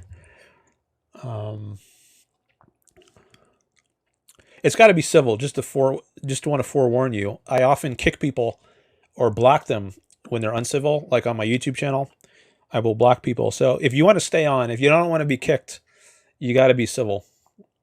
Just a heads up there. I got kicked myself twice earlier today, as I was saying. Oh, did I ever put the link in the chat? I never put. Okay, let me just do that before I forget. I was telling the story about how I got kicked myself on another person's live stream earlier today because they were being rude to me and I refused to engage with them, including the host. And then eventually the host kicked me. So let me just put the link to the, so if you want to watch me get kicked or watch the whole interaction, I was telling this story like 20 minutes ago and then something distracted me from it. And I don't remember if I ever put the link in the chat, but I'm going to do it right now. This is Amanda Informed. That's the YouTuber. And she also has a TikTok account. And she's one of the people who kicked me earlier today. So I'm going to drop a link right now with a timestamp. Okay. I just put that in the chat. I don't know if that's a clickable link, but if you look up Amanda Informed on YouTube, I think you can find that. It's like an hour and 10 minutes into drum roll. Somebody just did a drum roll gift, I guess. And I've seen that happen like on live streams I watch, but I guess that's a bigger gift. Like when this emoji animation thing pops up. Oh, Sinlith sent that. Thank you, Sinlith. Okay. Well, maybe I should give you preference on who to choose now. There's only 3. It's either Funny D Valentine, because some people dropped out. It's down to Ash, the communist, Seraph Raps, and Funny D Valentine. I think he is rage baiting, somebody says. No, I'm not trying to rage bait. Maybe I'm milking this, but for a good reason. All right. So we got a communist, Seraph Raps. That was the person who said the comment about grandpa, right? And then Funny D Valentine. I guess I could accept them simultaneously. I could have them all up at once, but I think that's going to be too complicated.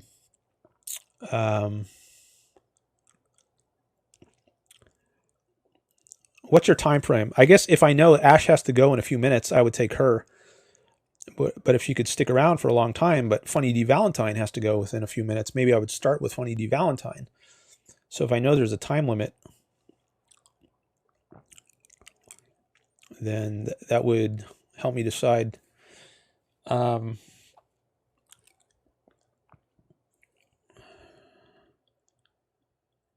Please let up Ash, someone says.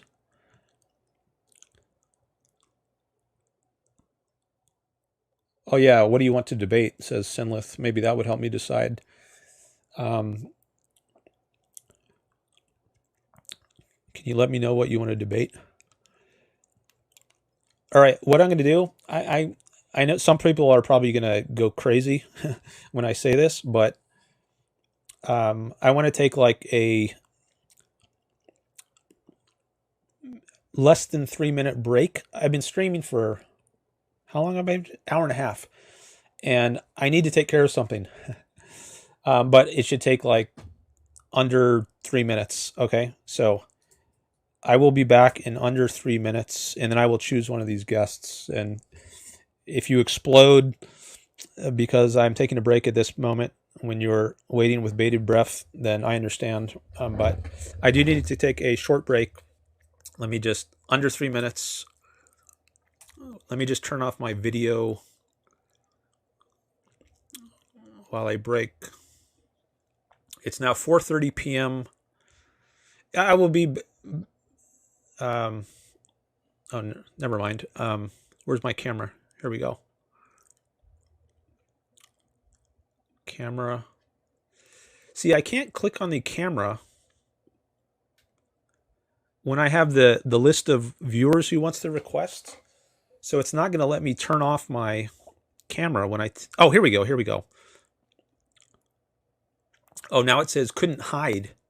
Camera sources required to ensure real-time interactions. Okay, I guess I can't turn my camera off, so maybe what I will do... Oh, I got an idea.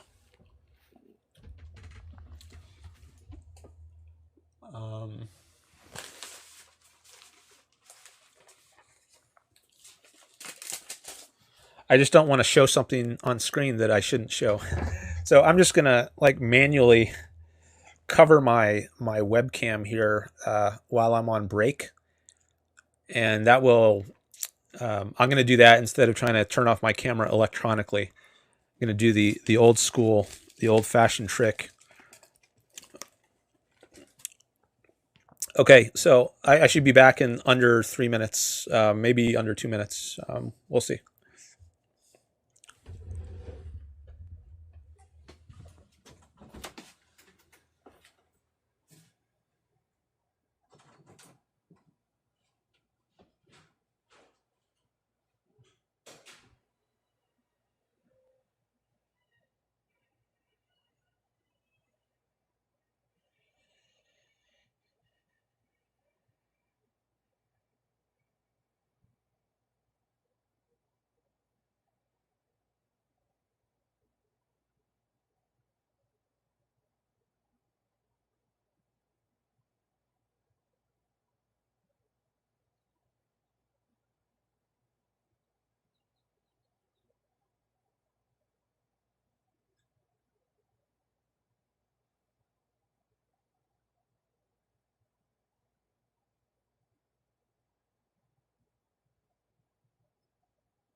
All right, I am back.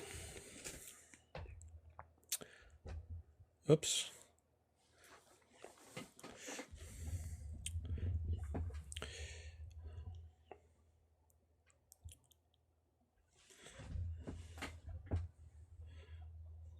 Showed a little too much. All right. So do I still have that list of guests here? Oh, now there's only 2 people waiting. Who held out? All right, now it's down to Ash and Funny D Valentine. All right, I think I'm going to take Ash. Ash the communist, Comrade Ash. And I don't know how long this is going to go.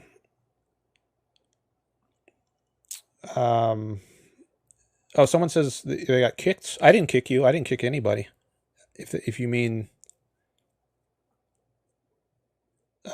kick, I didn't kick anyone out of the request list. Let me make sure my mic is still the podcast mic, right? I want to make. Yeah, it looks like since I had to leave the room for a second, I just want to make sure my sound is still correct. Looks like it is. Okay, I think I'm going to take Ash, Comrade Ash with hammer and sickle. And I don't know how long this is going to go.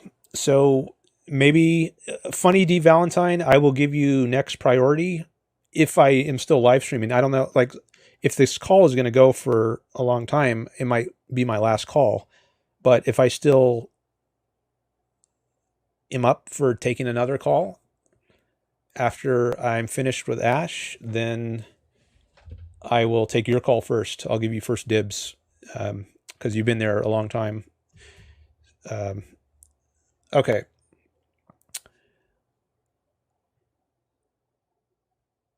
All right. Here we go.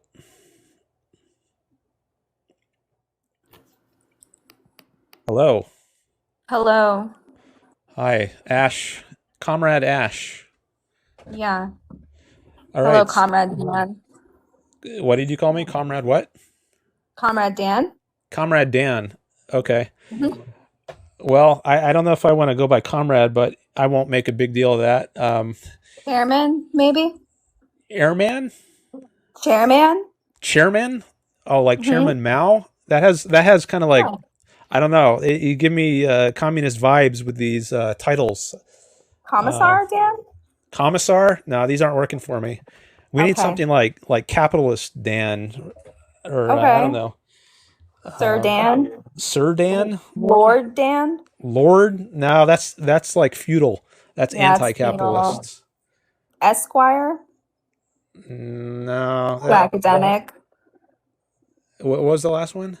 Esquire's academic, right? Esquire. I don't really know what Esquire means. I don't Ex- either. Uh, anyways, Mm, um, what wait, would you like to talk about? Dan LLC. Better? Yeah, I think of the ones I've heard so far, Okay, we'll that might stick be the with that. best. Okay. I mean, I'm a communist, so if you want to talk about capitalism, that's fine with me. Okay. Yeah, so maybe a good place to start is what is meant by capitalism. So I think the way that term is often understood is incorrect. Like a lot of people think what we have today in the United States is capitalism, and I would say no, it's far from capitalism. If it were actually capitalism, there would be no taxes, there would be no regulations, there would be no massive government programs like Social Security, Medicare, public education, welfare, all the regulatory agencies, SEC, FDA, FAA, FCC. None of that would exist. So, especially since like FDR and the New Deal, even before that, though, America has never been capitalist. It's been more capitalist, I would say, than perhaps any other country has ever been. But it has never been completely capitalist. To be completely capitalist, in my view, the government would be restricted to basically three functions, which is police, military, and courts. And all of those three have the purpose of protecting people from force, initiated force or coercion. So police protect you from domestic forcers like robbers, rapists, murderers. The military protects you from foreign forcers, people who might want to come over and invade, enslave Americans. And then the courts peacefully settle disputes between people. So like if you and I are neighbors and we have a dispute over something, like I have a tree in my yard and one of the branches is hanging over into your yard and there's an apple growing off the end of that branch. Well, who has the right to the apple? Is it you because it's growing in your airspace, or is it mine because it's coming off of my tree, which is planted in my yard? So we might have a dispute. And instead of resorting to force to settle that dispute, we could peacefully settle it through the court system. So those are the only three proper functions of government on my view, and that only those three basically would exist in a capitalist system as I understand it. Okay, what would you say like the mode of production is?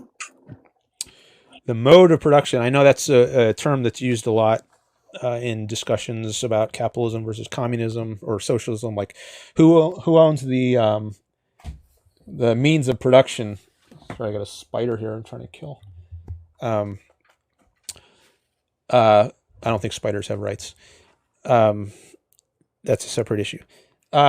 Like, who owns the means of production? Should the government own the means of production? Should that's often how socialism is defined. And capitalism says there should be private ownership of the means of production.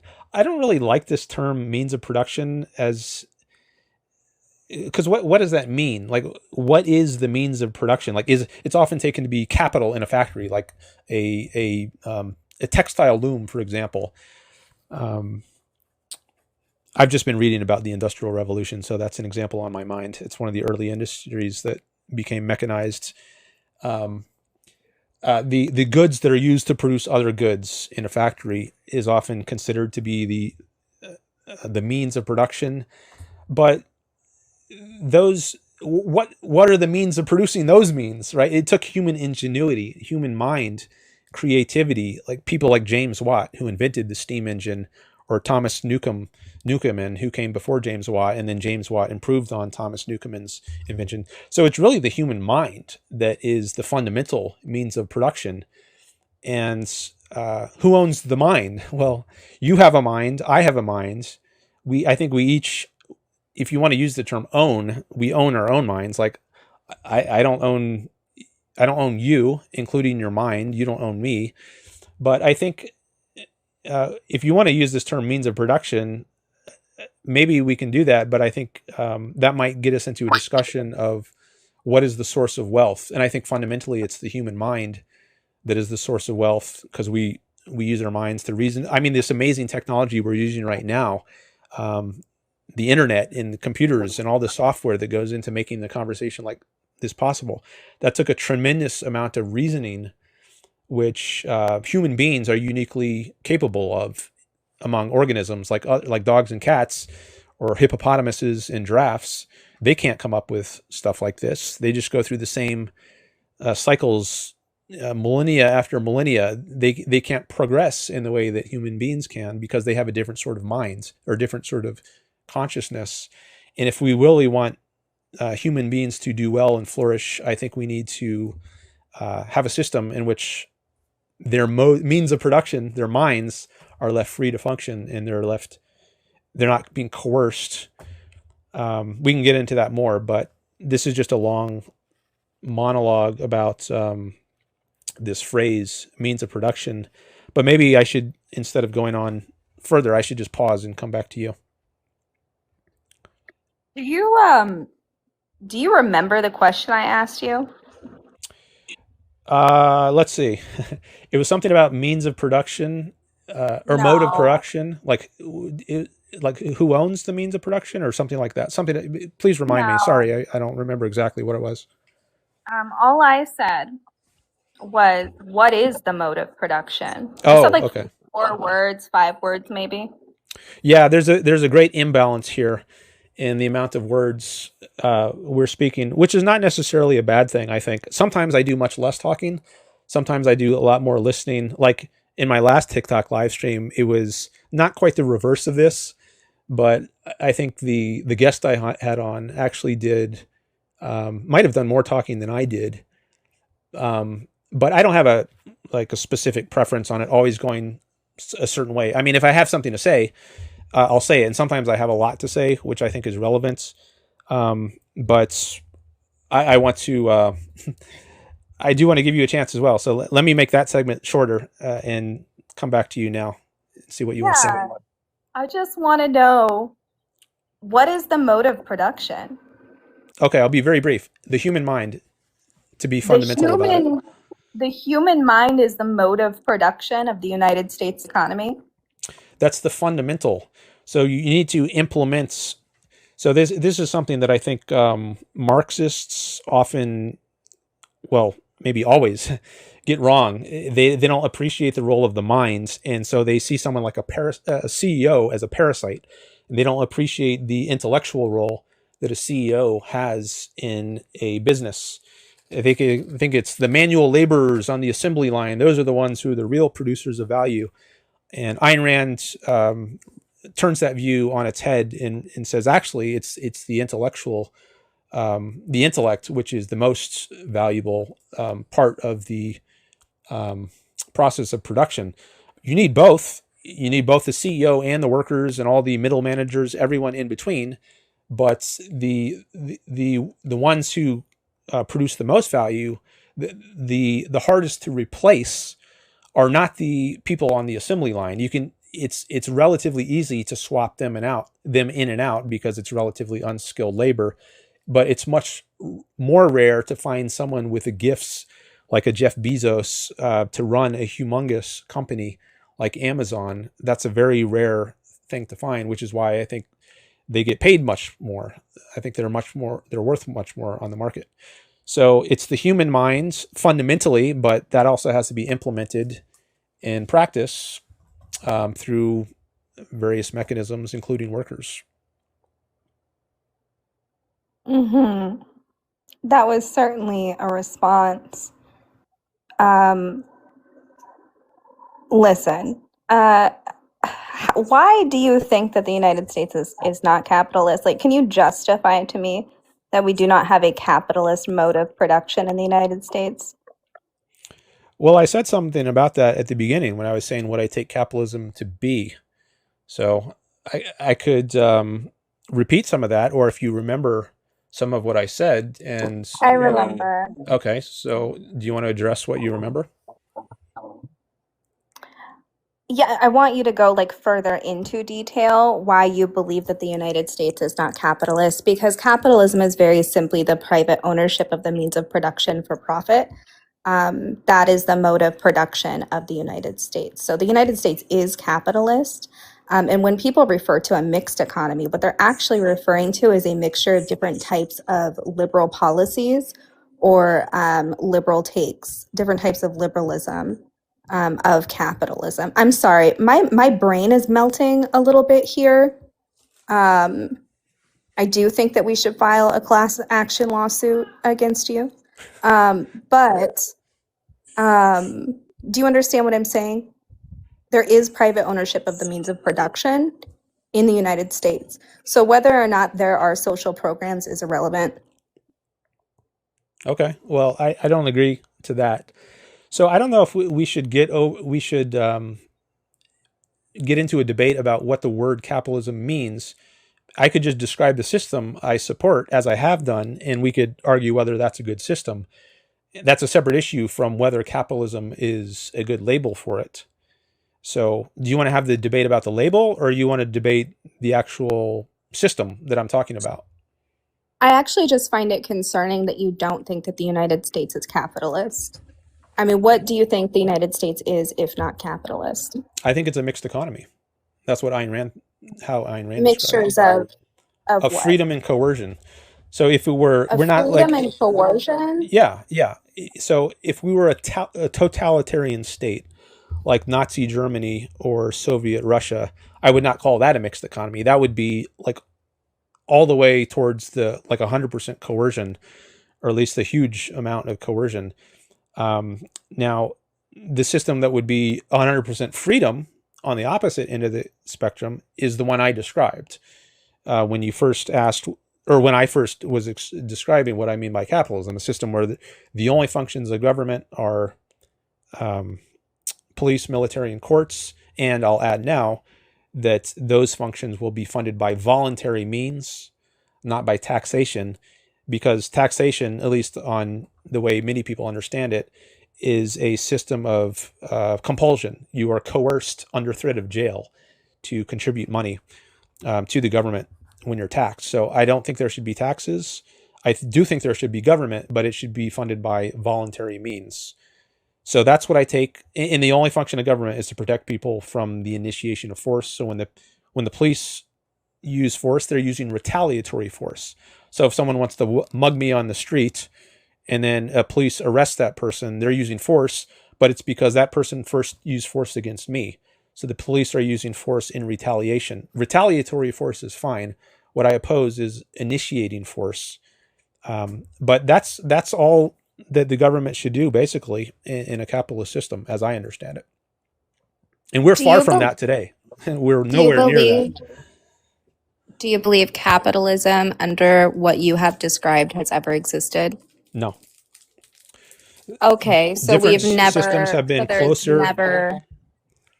so there's never been a capitalist mode of production ever. Not purely, but there have been impure approximations. Like the closest a country has ever gotten to this, what I think is an ideal social system, maybe is late 19th century America. But even then, there were regulations. There were some taxes in the Civil War, but I think mostly it was tariffs, which I also oppose. I think tariffs were the primary means of funding government in the early history of America. You didn't get the the income tax amendment till I think 1913, the 16th amendments. That wasn't until the 20th century. So for the early part of the history, yeah, it was mostly funded by tariffs. But there were other things like antitrust law, the Sherman antitrust law, which I think is an anti-freedom kind of law that existed in the So 19th century. you believe the 19th century had like more freedom? In some respects, certainly For economic who? freedom. What? For who? For who? For a lot of people, maybe I don't know the majority. I mean, there were Jim Crow laws after the Civil War. I mean, the Civil War got rid of slavery, which is good to have gotten rid of. That was the biggest problem in the early part of our country, a violation of rights, a very anti-capitalist institution, because there's tons of Slavery, initiating force with. slavery, slavery and genocide are the foundation of what capitalism is. It's a capital. Go ahead. I know you want to talk. Well, I just think that's a smear. So It's not a smear. That's reality. okay, well, it's certainly not the system I support. So I guess if you want to debate the Well, I label, don't. I that's one don't thing. think that. I don't think that you. I don't think you know what capitalism is. Okay, well, I could say the same to you. Okay, can you demonstrate to me that I don't know what capitalism is? Well, maybe we're getting into the label discussion then. So it sounds like maybe that's what you want to discuss. You don't want to discuss the system I actually support. You want to discuss whether the system I support should correctly be called capitalism. I want you to demonstrate to me that I don't know what capitalism is. Okay, well, I'm not sure I want to. I don't know if that's the best use of time or the most interesting topic. Well, if you'd like to run, you can. Okay, well now you're kind of insinuating that I'm cowardly or something if I don't want to discuss this by saying if you want to run, and that's kind of getting into the issue of borderline, like, are you starting to be condescending or uncivil? And I don't want to have a discussion if you're gonna be like that. I mean, whatever you would like to do is fine. I mean, do you want to have a debate? Yeah, but I want it to be civil. Well, I think you're struggling with some pretty basic concepts. Like where Okay, well they're that like, sounds maybe a bit condescending. well, I that's mean, you could because it say is. you could say that's because it is. All right, well, Yeah. maybe we should just end it here if you want to be condescending. I mean, you monologued for like 84 years, right? I think that is also condescending. I think that you don't understand that the mode of production that we have in the United States is capitalist and that this is capitalism. So, like, whether or not there are social programs is irrelevant because there is still private property. There's still private ownership of the means of production for profit. Where there is profit, there is capitalism. There is no socialism that is mixed into the United States. Okay, that's going to be. Let's end this. Do you want to say any last words? I'll give you a few more seconds if you want to say anything else. I actually was wondering, like, If it's actually, you know what? civil. Never mind. No, you know what? Never mind. Okay. I'm good. All right. You are a runner. Bye. All right. She called me a runner again at the end, and she said she was okay with being condescending. So, at that point, no, let's not continue. And she said, "Oh well, monologuing for 84 years, that's condescending." This is my channel. I can. I mean, if you want to partake in my channel, okay, you can do that. If you don't like the way I do it, you can leave. And I said, sometimes I have a lot to say, and I don't think it's condescending. She could have stayed up here much longer if she wanted to. Maybe if we had gone on for another 3 hours, she would have, in the end, said more than I would have. I'm fine with that being the case. But if she's going to be condescending, no, we're going to end it. Sometimes I have a lot to say, and I think that's fine. If I'm the host, I can do that. This is my platform. If you don't like that, you don't have to listen to it. But you can't come up here and be rude to me and condescending to me and expect to have a conversation continue. So unfortunately, I think it often goes that way. People, they're not willing to be respectful. So it happens. But yeah, I don't have to condone it.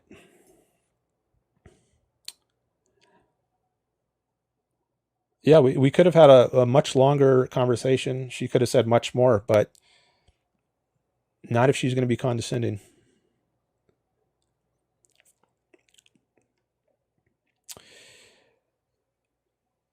Let's see. I'm looking at some of these chats here. Radcap says, Dr. Dan, let up Ray philosophy. I keep losing your chat because every time I scroll, like a bunch more chats, every time I try to stop the scrolling to read a chat, a bunch more chats come in and I lose it. Now, there's a lot of people here in the chat, some of whom I might want to block, but I just don't have time to deal with that right now. I don't have a moderator. Maybe one day I will have a moderator. I know you can do that on YouTube. I haven't done that on TikTok. Dr. Dan, you need mods, says somebody. Yeah, maybe I'll get mods, but right now it's just me. So if I had more time, if it was a higher priority to me, maybe I would block some people who are being rude. Because just as I don't want to have a conversation with people who are rude, I also don't want to have people in my chat who are rude. But there's just, I see some people are suggesting mods in the chat. But it's not a high priority. I mean, I get called bad things all the time by people who disagree with me. So it doesn't really matter to me. I don't want it to waste people's time. I don't want to waste my time by seeing garbage, and waste other people's time looking at garbage. So if I can easily weed out garbage, then I will. But it takes time to do that. And I think probably a higher priority is having conversations with people. And I appreciated that conversation with Ash. I thought it was good until the end when she became condescending and seemed like that wasn't going to change. It was good. I thought it was fine up until that point. I thought it was civil. And there's so many things to clarify about my view. So I had a lot to say. And even by the end of all my clarifications, we still didn't see eye to eye on what is capitalism. And so you can see how much work it takes. Maybe this gives an indication of how much work it takes to change someone's mind who has a radically different viewpoint. Ayn Rand had very radical views, and I don't expect to change someone's mind in the course of a conversation, especially not a serious communist. I don't know if I would ever change someone's mind like that, but I could at least offer that person some new things to think about. And maybe they could offer me some new things to think about, and they could think about it later after the call. And maybe it gives people in the audience things to think about, but I don't necessarily expect to change someone's mind in the course of one conversation, but I do expect it to at least be civil and not to be condescending. So that's my ground rules, at least some of my ground rules here. And I said that in advance. I put that warning out before I took a caller. I said, if you want to stay up here, it's got to be civil. So if it turns into condescension, then we've gotten out of the realm of civility. All right, this is the largest audience I've ever had, ever, maybe anywhere on any platform, because it says there's 74 people watching. Thank you. And I think the largest audience I ever had on YouTube was around 40 people. And I see there are 5 people on the guest list here. I do plan to get to you, but I said who? I already promised Funny Valentine. What was that? Oh yeah, Funny D Valentine. He's still on the list. All right, so he's going to be next. He's been patiently waiting, or she. I don't know. He or she. I said that I would take that person's call next. Okay. Oh, yeah. I was just saying. I think the most live viewers I ever had on a YouTube stream was about 40 people. That was about 3 months ago when I had Harry Benswanger on. He's an objectivist philosopher who actually knew Ayn Rand. He was a friend of Ayn Rand in the last years of her life. And he's one of the leading philosophers in the objectivist movement. Objectivism, for anyone who doesn't know, that's the name of Ayn Rand's philosophy. So he's an objectivist philosopher. He has a PhD from Columbia, and he's a important figure in the objectivist movement. And I had him on as a guest on my YouTube channel to talk about immigration. And in that stream, I think I had about 40 people, which was like twice my previous record. My previous high was about 20 people live. So I doubled it with him. And here I've got double that, right? Over 80 people right now. So this is the largest audience I've ever had on any platform. So that's really cool. Thank you, TikTok. And thank you, all you who are here making this possible. And all your gifts. See, we're 8,500 likes, 7 gifters. Wow. I think, yeah, we're setting a lot of records here on my channel today, or my TikTok page. Okay, next caller. Someone says, Dr. Dan let up Ray philosophy. They're an academic. Okay, well, maybe I'll get to that person, but I did promise it to Funny D Valentine first. Is Ray even here? I don't see Ray. I don't see someone named Ray in my list of people who have requested up. I see 7 people and he's not one of them. So,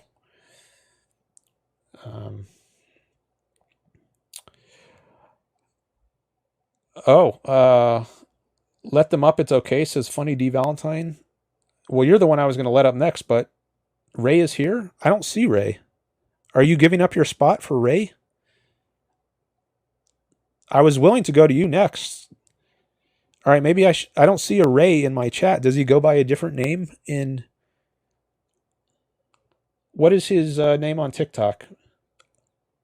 Ray says, I'm trying to request. Do you want me to take Ray's next? Yes, I can wait, says Funny D Valentine. All right. I guess you, Ray is here. Oh, Whitney, is that it?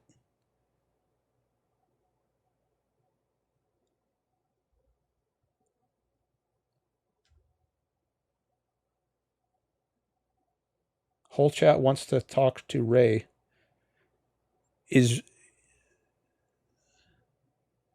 Ray the same person as Whitney, or do I have to invite them up, or can they just request up? Click on her name. Well, I saw some Ray pass by really quickly in the chat. No, Ray isn't Whitney? Okay. At Ray. I'm trying to find Ray's chat.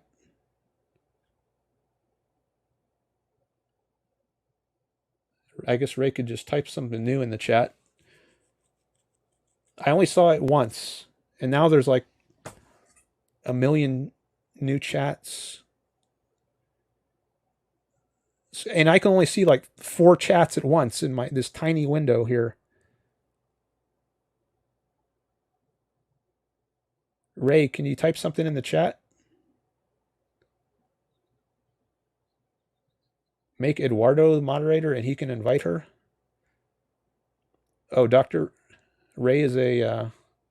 Oh, there's Ray. Here we go. Here we go. PhD candidate in philosophy, decolonial and feminist philosopher. Longer thoughts here. All right, let me just click on your profile. And I just want to look at your TikTok page.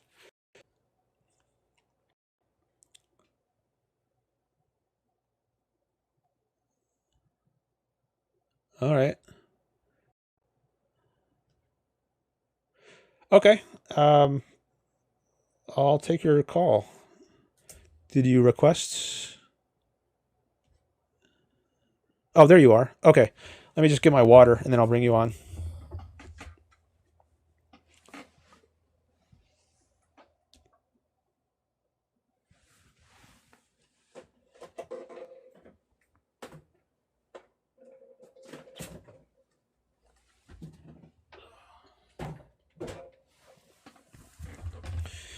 See, I'm going to lose my voice if I talk too much. And this is one of the good things about having guests is I can do longer streams, because if I just talk myself the whole time, then I'll lose my voice and it'll start to hurt. So.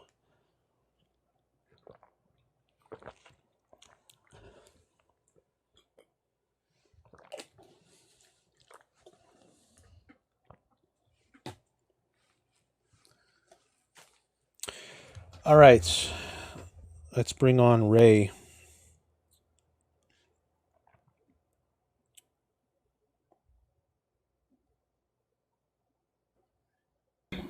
I think it's working. Hello? Hello. Hi. Hi. I'm glad I passed the background check and you let me up.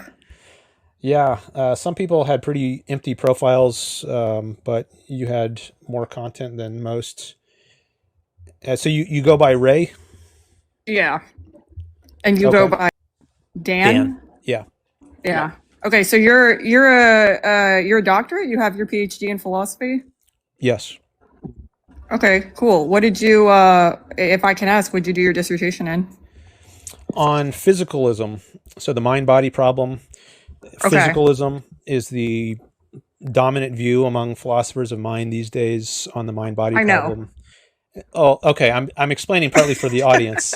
So okay, yeah, that's fair. I hope we're I hope we're not starting out on a bad note. No, you're fine. It's just funny. I mean, I've met analytic philosophers before who usually when I meet an analytic philosopher, it's a philosophy of mind person who likes physicalism. So it's just funny that you're giving me the prelude. Okay, yeah. Well, I think a lot of people in the audience, a lot of people are not academic philosophers and they haven't gone to grad school. Maybe they haven't even done an undergrad in philosophy. So if I start telling you about what my dissertation is on, a lot of people are going to be, they're not going to know what I'm talking about. So if you ask me a question like that, I might want to explain some of the terms, even though you might already yeah. Okay. So I'll just do 1 minute and keep it brief. And if you want to dig into it more, we can, but just very briefly, there's a debate in philosophy called the mind-body problem. Is everything fundamentally physical? Is everything fundamentally mental? And those are called physicalists or materialists on the one hand and idealists on the other. And then you have dualists like Descartes who think there's fundamentally two types of stuff and there's different types of dualism, property dualism, substance dualism. But anyways, the dominant view these days among academic philosophers is some kind of physicalism, and it's alleged that science supports physicalism, and I dispute that. So I don't think there is good scientific evidence for physicalism, the idea that everything is fundamentally physical. So the title of my dissertation was A Critique of the Scientific Case for Physicalism. And I'll just leave it at that.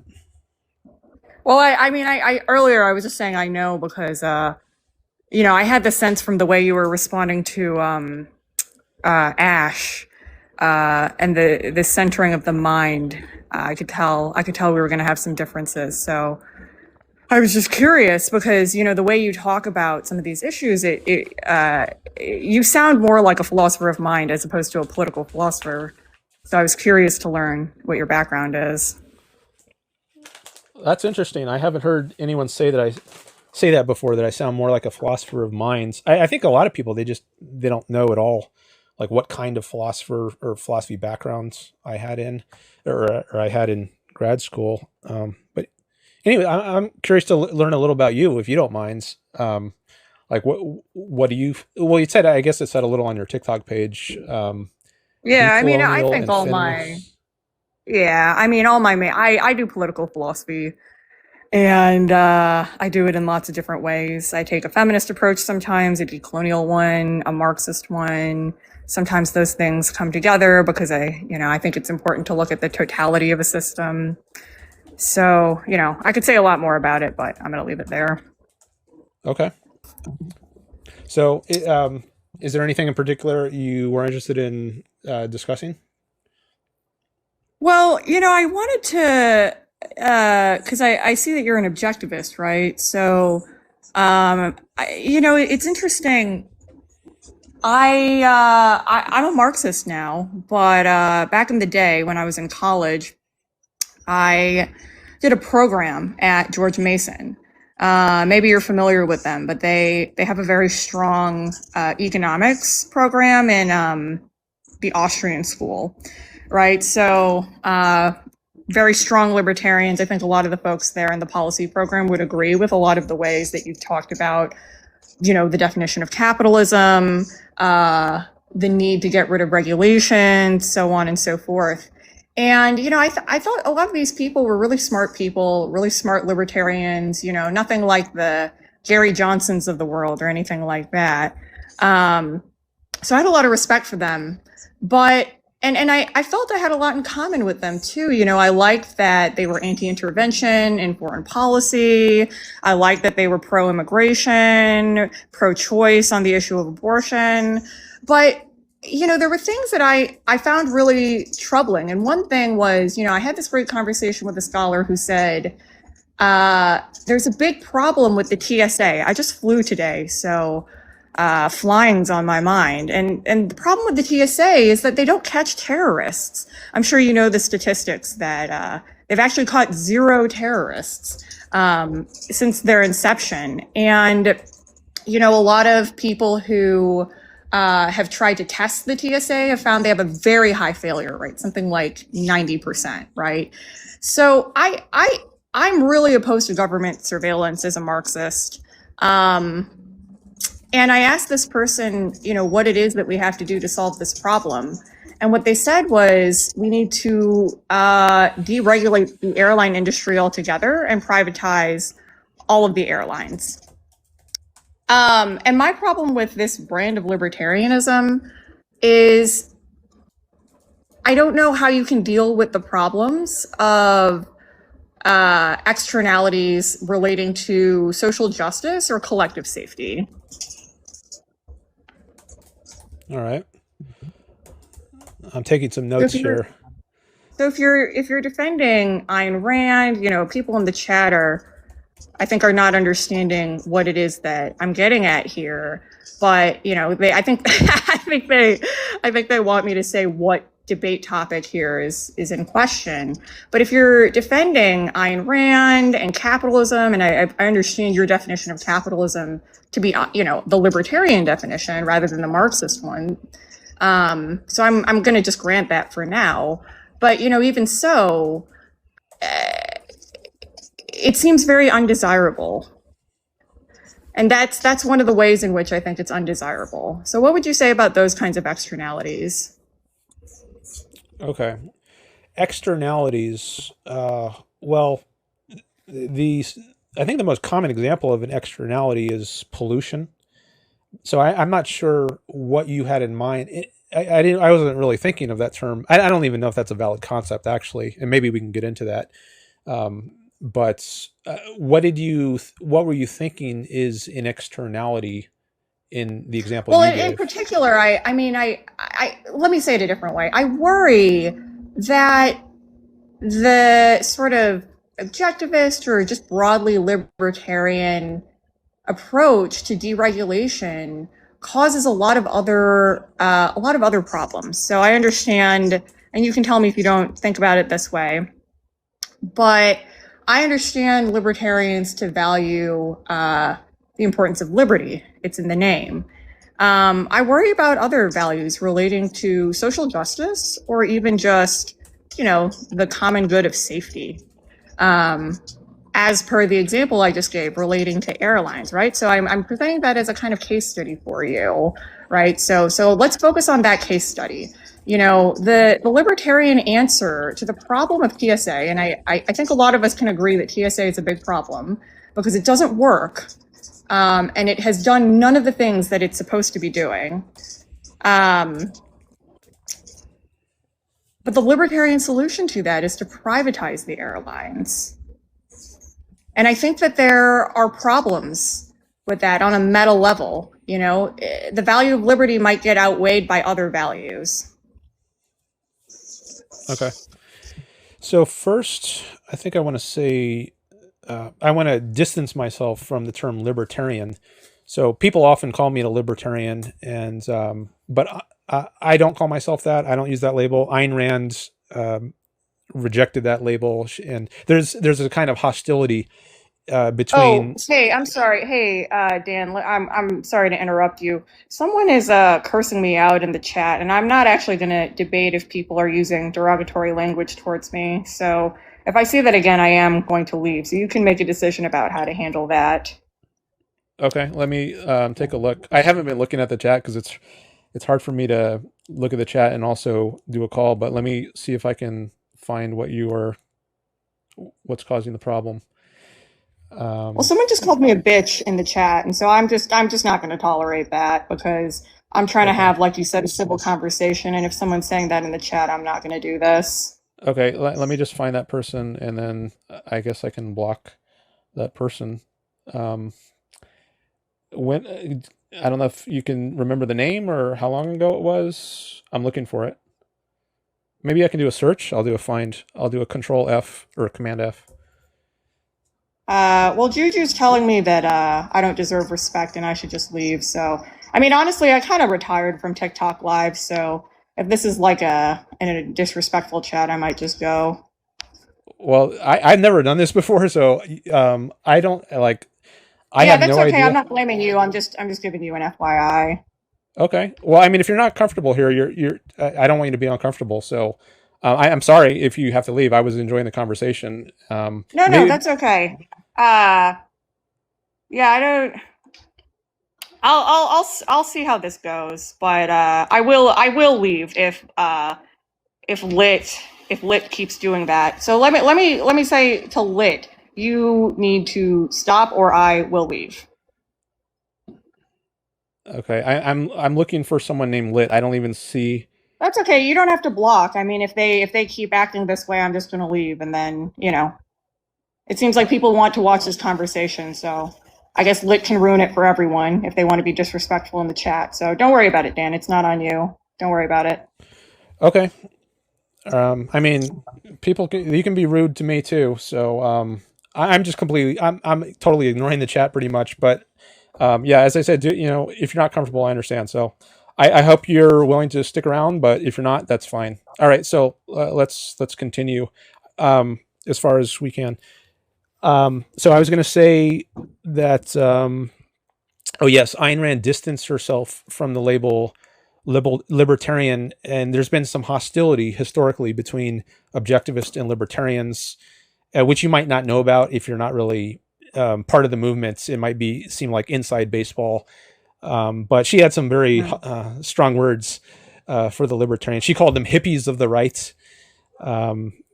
That was one phrase she used, and she thought they kind of plagiarized her principle, her what they call the non-aggression principle. They just took that out of the context of the rest of her philosophy, and end up endorsing some really bad views because they don't understand the principle on her view. I think some of them think it's okay. It's a violation of your freedom if you're not allowed to have sex with minors or something. So they distort the idea of freedom. And it's not truly liberty. It's like a pseudo liberty or pseudo freedom. That's just one example. I think a lot of libertarians today are hostile to Israel, and as well as the United States. And there's a big conversation there, which I don't know if we want to get into. But I just want to distance myself from the label. Libertarian, objectivist, I think, is a better label for my view. So that's point number one. But that's to the more substantive issues, like you said. Okay, well, what about these other values like social justice and safety? So I'm in favor of justice, but what does that mean exactly? And what does social justice mean exactly? I'm not sure that it is what I would call justice. So we might need to dig into that label in order for me to decide or to make clear why it's something I would or would not agree with.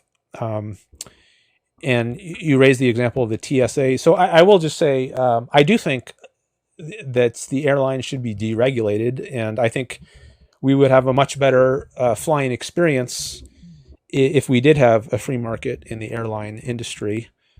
And I think any industry that is deregulated will be much better.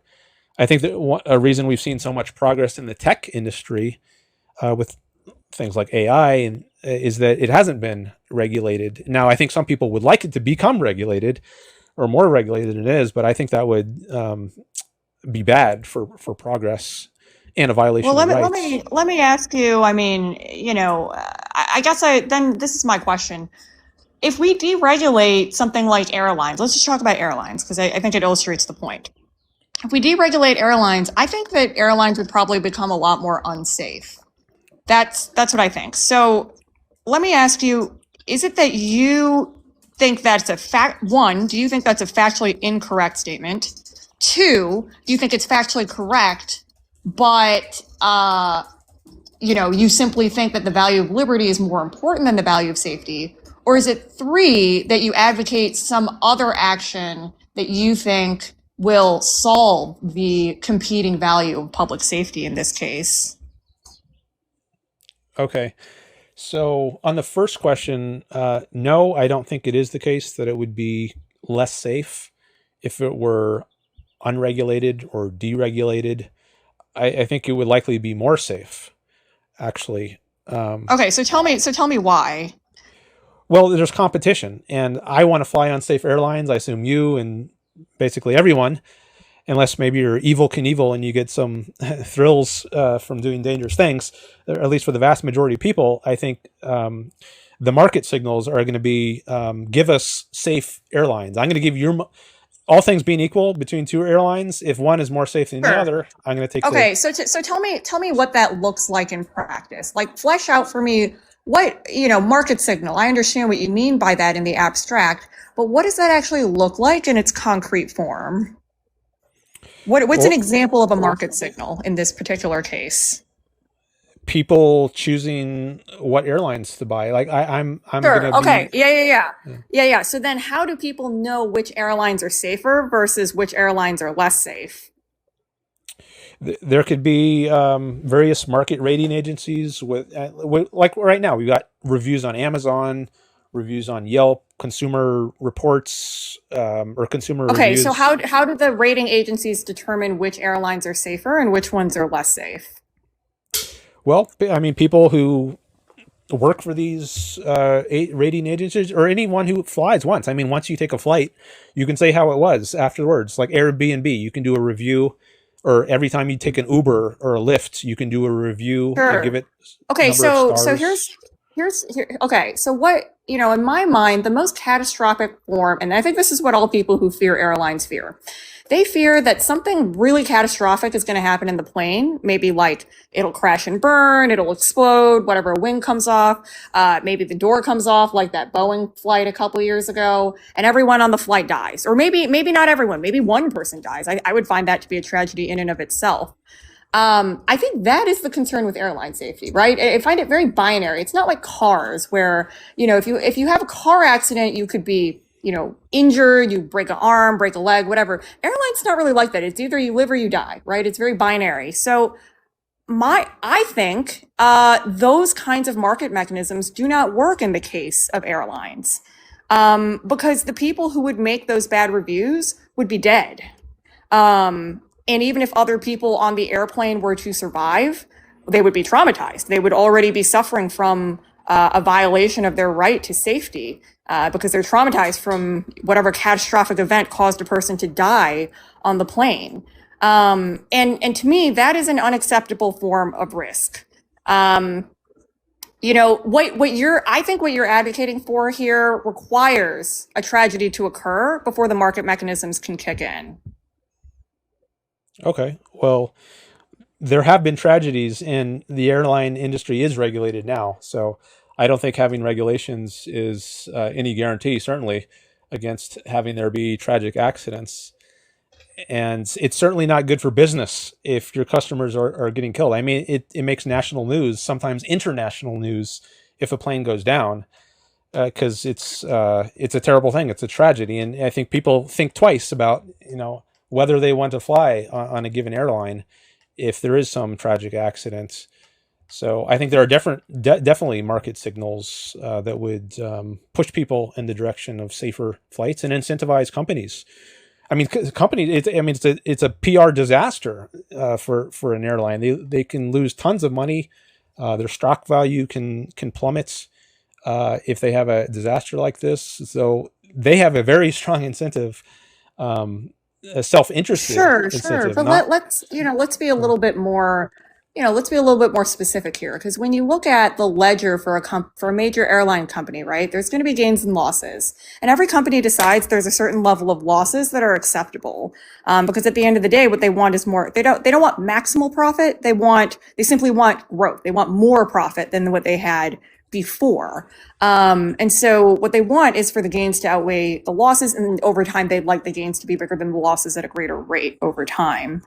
I think that kind of economic thinking would definitely allow for the possibility of even something like a national PR crisis tragedy in which a couple people die. I could easily see people cutting corners as long as they think that the number on the gain side of the ledger is going to be larger than the number on the losses side of the ledger. So I'm not very convinced by simply the argument that it would be a PR crisis. A PR crisis can be overcome simply through, having greater gains. If they think that the cost savings from making airlines more unsafe is worth killing a couple people, that is something that, within this kind of economic profit-seeking mentality, is perfectly acceptable, even desirable.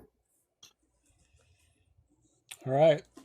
So I'm wondering if your fundamental opposition to capitalism is really rooted in an opposition to self-interest or egoism. Like if you maybe consider this, if you knew that or thought that the people running all the airlines are altruistic in their motivation, and their concern is with other people, not themselves, not making profits for themselves, would you then be comfortable with the airlines not being regulated? And it's really the self-interest, the profit seeking, that's really what's corrupting people and making things bad. So self-interest is the root of the evil here. I don't think it. So I hear where you're coming from, but I don't quite agree. I would say a couple things. First, I don't think all forms of self-interest are bad. I think the forms of self-interest which are more motivated by a teleology of profit seeking are bad. But it's almost beside the point to me, because I think the more important issue here is I don't really care very much about changing people's hearts and minds. I don't actually believe that any of us have much power to do that. And so I'm not very interested in moralistic arguments in that regard, right? Like altruism, no altruism. That's not really my interest. I think that, because we can't, I'm not interested in a sort of like authoritarian grasping of other people's moral consciences. I have a lot of problems with that. I think what's more important to me is to have a state that can create effective regulations across different airline companies, for instance, or other companies in general, such that the moral conscience of the individual person is not important anymore. Okay.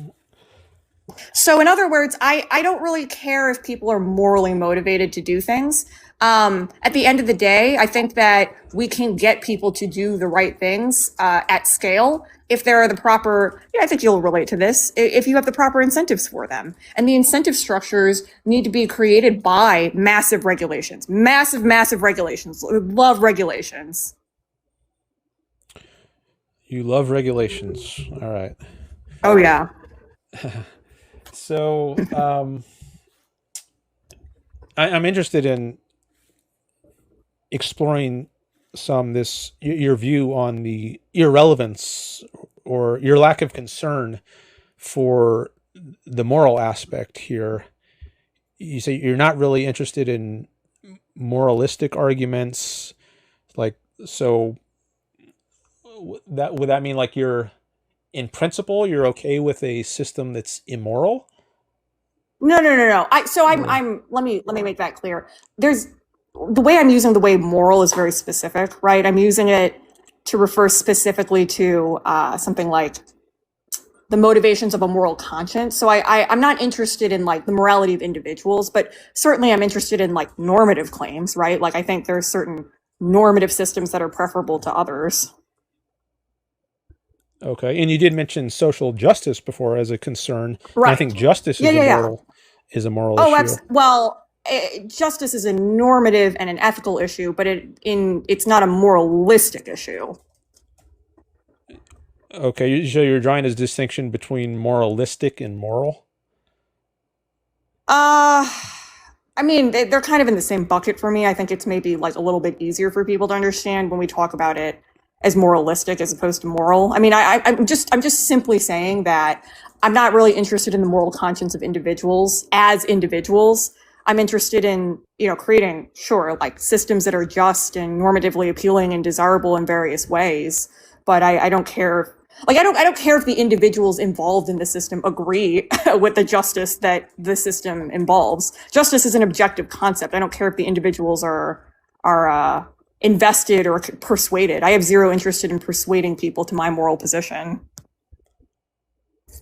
Well, I guess if you're a big fan of regulations, it seems to me you're imposing your view, or at least the bureaucrats who are doing the regulating, they're imposing their view of what's good on other people. And I guess if you're supporting that, you would be, in a way, imposing your view, or in favor of imposing your view on other people. Yes, but that's not a matter of persuading the moral conscience. That's just a matter of creating an objective structure in which the incentives drive people to act in the ways that are determined to be normatively desirable. Well, determined by who? By you? I mean, what if they think that? Sure, yeah. I mean, we can get into that, right? Like, I think that's what the debate's about. Well, it seems like, yeah, maybe it would be productive to center it more on the moral issue. I mean, I just said it because you asked me if I would find it, if my issue is with self-interest versus altruism. Again, I don't care in my mind, and you can correct me if this is not the way you're thinking about it, but altruism to me is it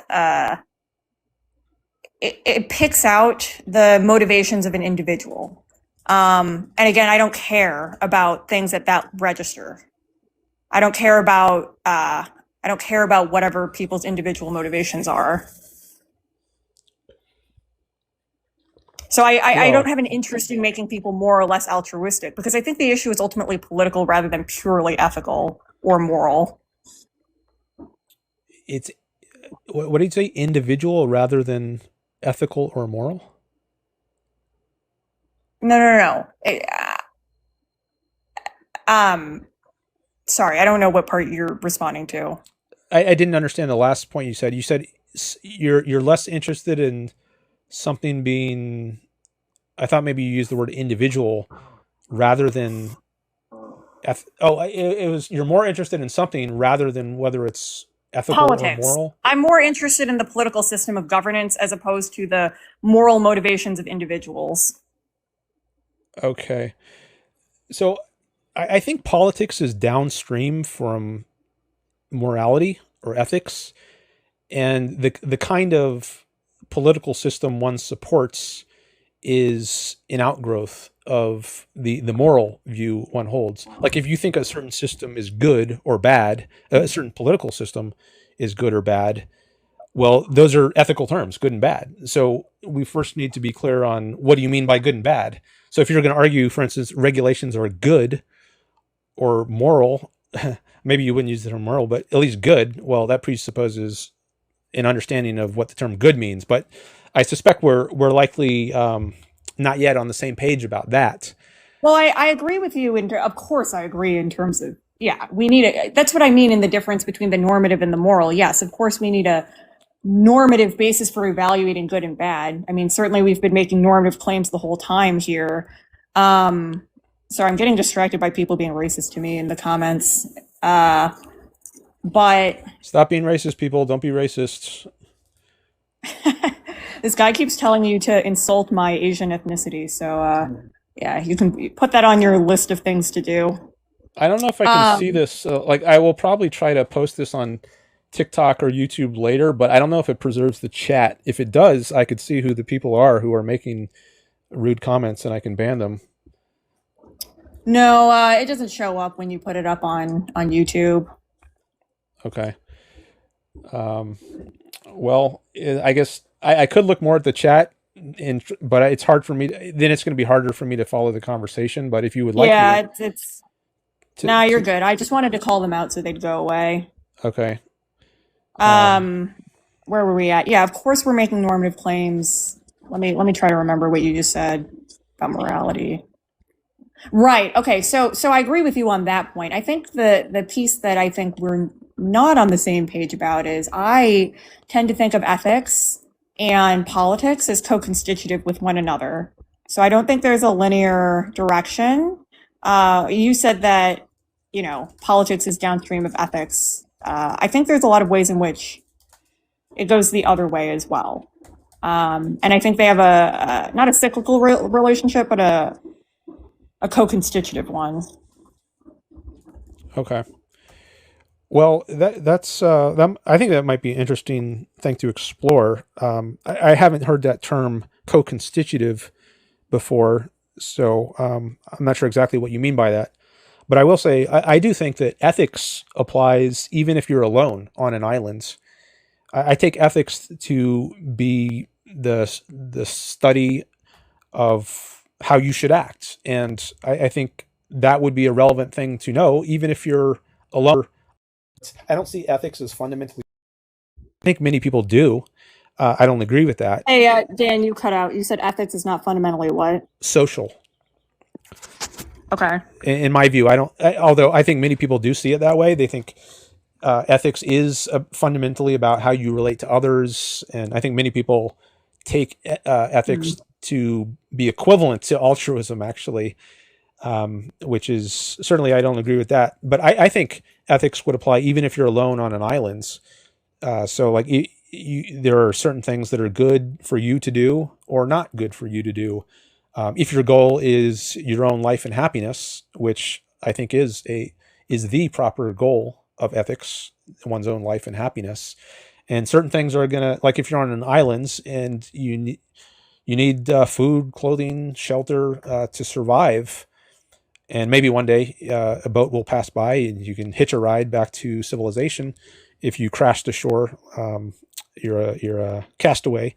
But if you want to survive, there are certain things that are good for you to do, like hunt for food and gather berries or whatever you need to get some calories. And there are certain things that are bad for you to do, like just lay in the sand and fry in the sun and pray, right? I think like if you're a religious person, maybe you would think praying to God, if there is one, would help you out in that situation. I don't think it is going to help you out.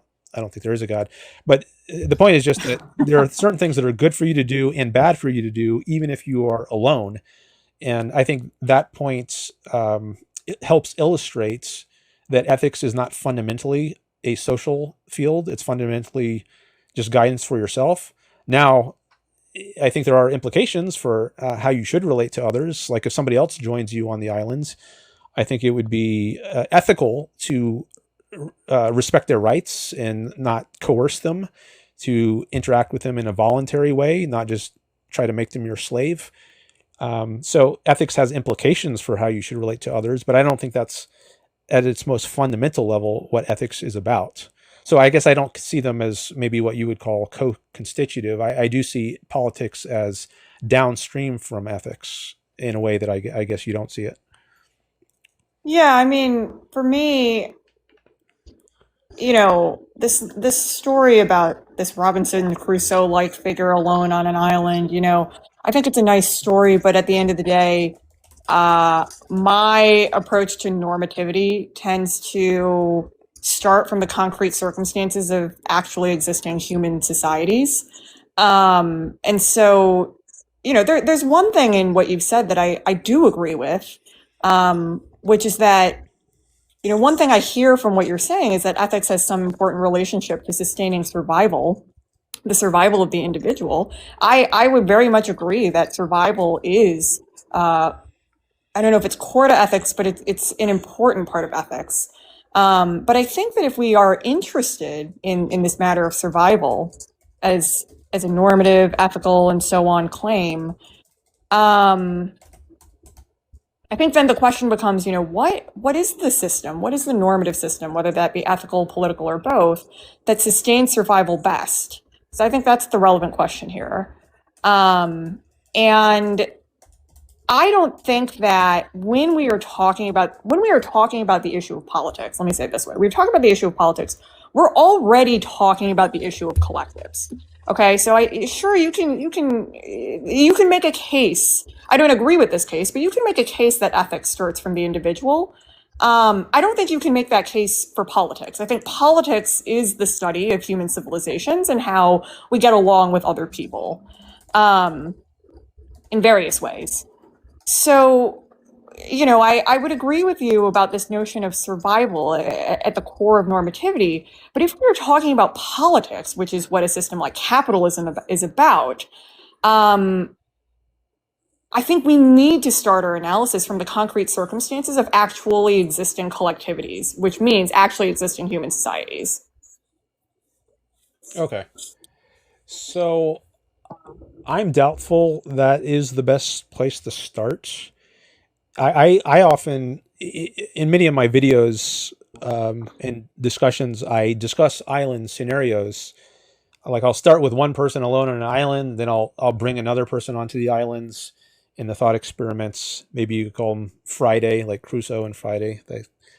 And the point is to take a very simple case. Like if you just start with like America today and what's going on, what are all the problems it has, what's the solution? It's a very complicated case. It's got centuries, millennia of history behind it, really. Involves millions, hundreds of millions of people, all kinds of interrelationships among them domestically, and then foreign relations, the war we're getting in with Iran, for instance, and our allies like Israel. It's just a super complicated case to deal with, and to just kind of jump into that midstream, I think it's very difficult to abstract. Oh, that's what I want. I want to jump into it midstream. That's what I want. Yeah. Well, see, I think that's I think it makes it harder to figure out the basic principles. Now, the reason I start with the island case is precisely because it is so simple. And then if we can agree on the simple case, then we can try to apply it to the more complicated case. But if we can't even agree on the simple case, what two people should do on an island, then I think it's probably impossible for us to agree in a much more complicated case, which is why I think it makes sense to start with the simpler cases. I disagree. I think that the fact that something is harder to do doesn't mean we shouldn't try to do it. And I think that there are ways to take up the complexity and ambiguity of a given situation, of a concrete situation, in an effective normative way.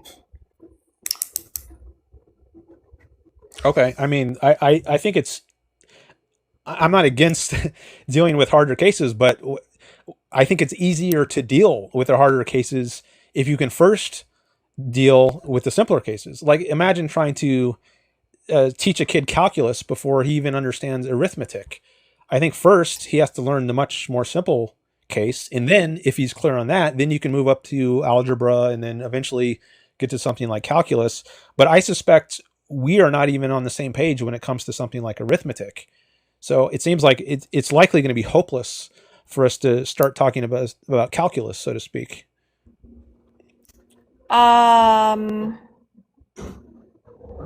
Maybe. I mean, so look, maybe this would help. I subscribe to the view of relational ontology.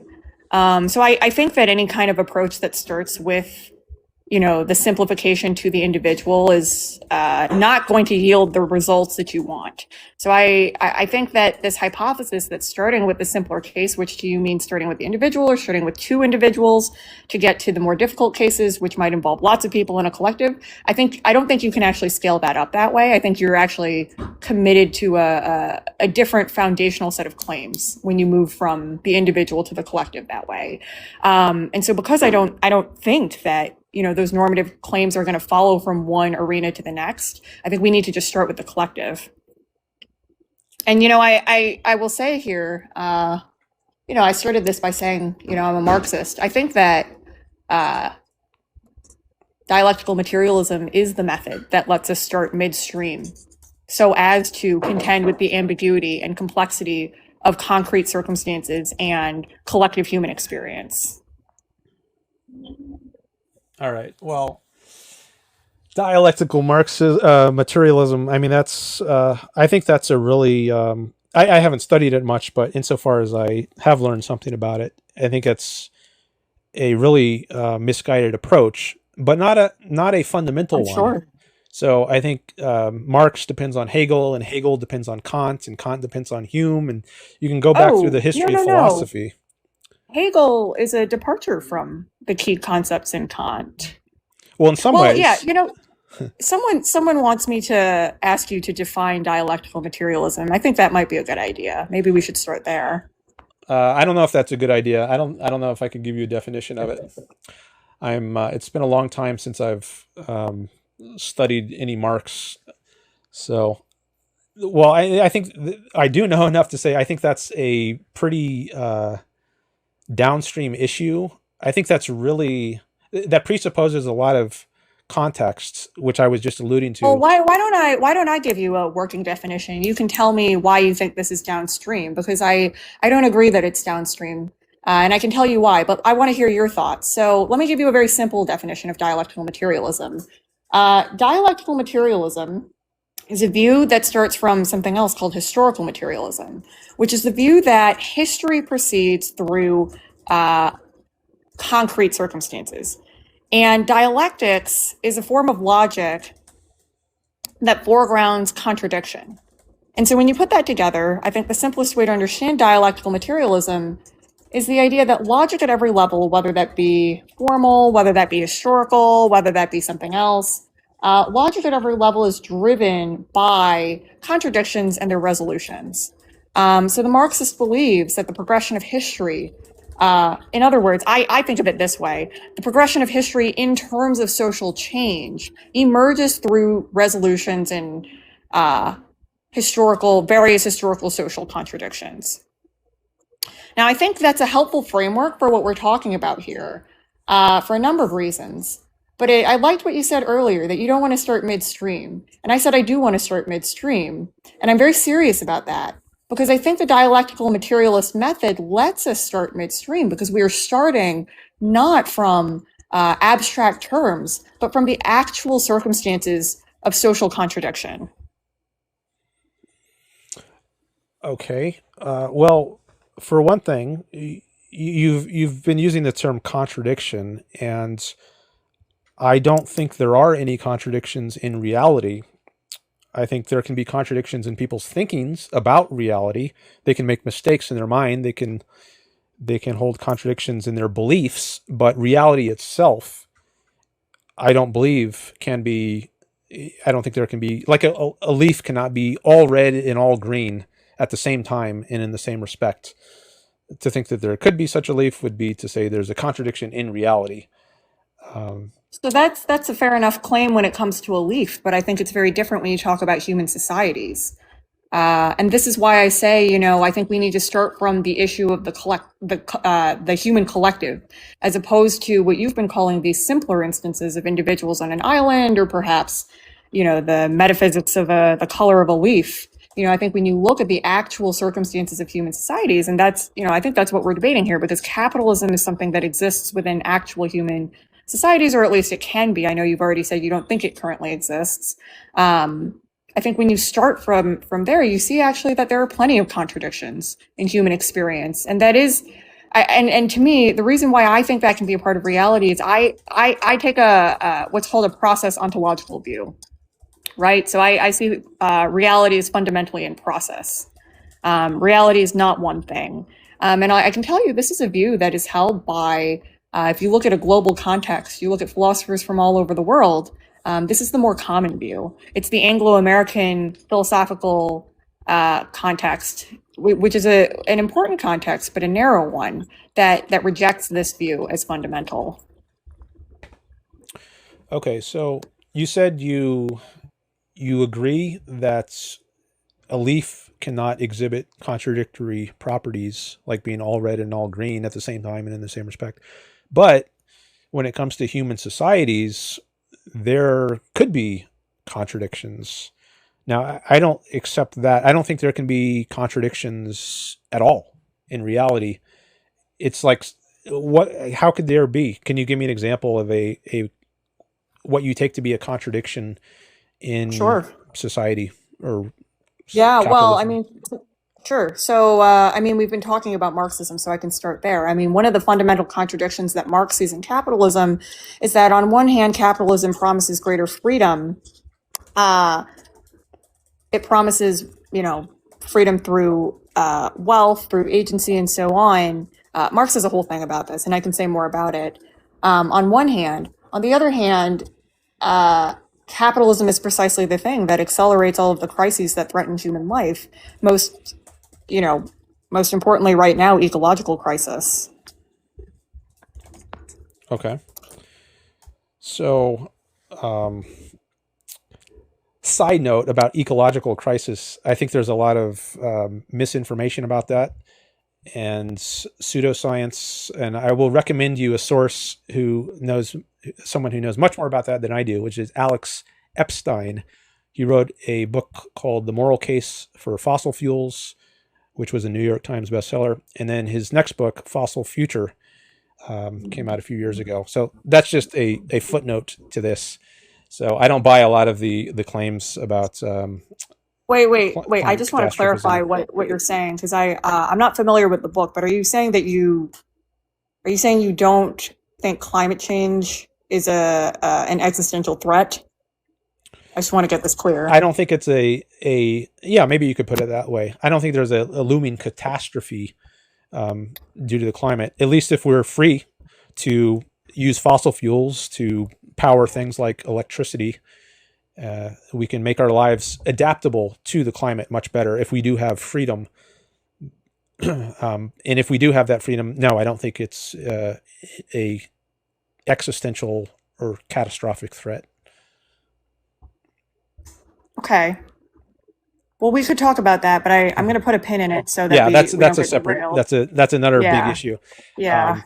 So on the idea that this example of a alleged contradiction, according to Marx, on the one hand, capitalism promises greater freedom, but on the other hand, it accelerates crises. Whether you think climate change is one of them, or maybe you think there's others like poverty or war. So what I would say about that is capitalism can't make things both better and worse, at least not at the same time and in the same respect. Maybe it can make some things better and other things worse, but it can't make the same things worse and better at the same time and in the same respect. Well, Marx disagrees because it's freedom that he says precisely the concept of freedom that is contradictory in capitalism. And the reason is concept of freedom? because, yes, well, the not as an abstract concept, but as a determinate concept as it emerges out of the context of capitalism, right? So what he means by this is that, there's a common misconception that Marx is sort of entirely against capitalism, but this is wrong. And it's a very anti-dialectical way of thinking, because Marx actually says that capitalism does grant higher freedoms than feudalism does. Capitalism allows the freedom, and he says this semi-ironically, he says it grants the freedom for people to be free to sell their labor to the capitalist. It creates a social and economic structure in which individual laborers are free to sell their labor.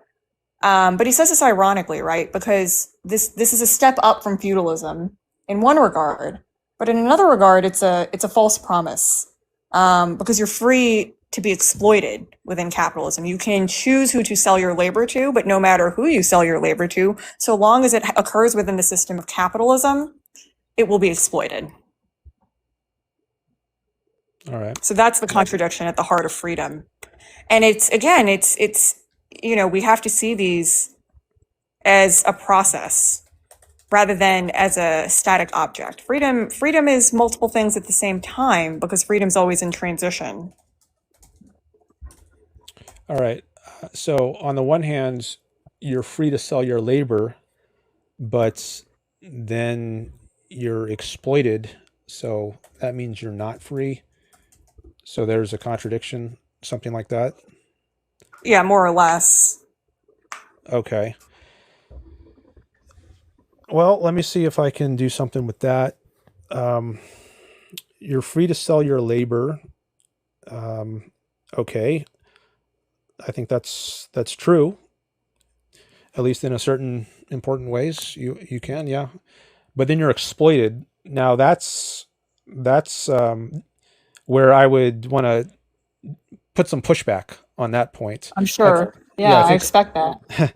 yeah, many people often will say like the workers on the assembly line are being exploited by the parasitical CEO who's contributes nothing. But as I think I might have mentioned, is either earlier in this conversation or to the previous caller, that I think that's a misunderstanding of the role of the CEO. I think they actually make things much better for workers. They give them a job, they give them a livelihood, a means of earning a living, and it's actually a smear, I think, to say that they are exploiting their workers. I think it's a win-win relationship. It's a trade. Right.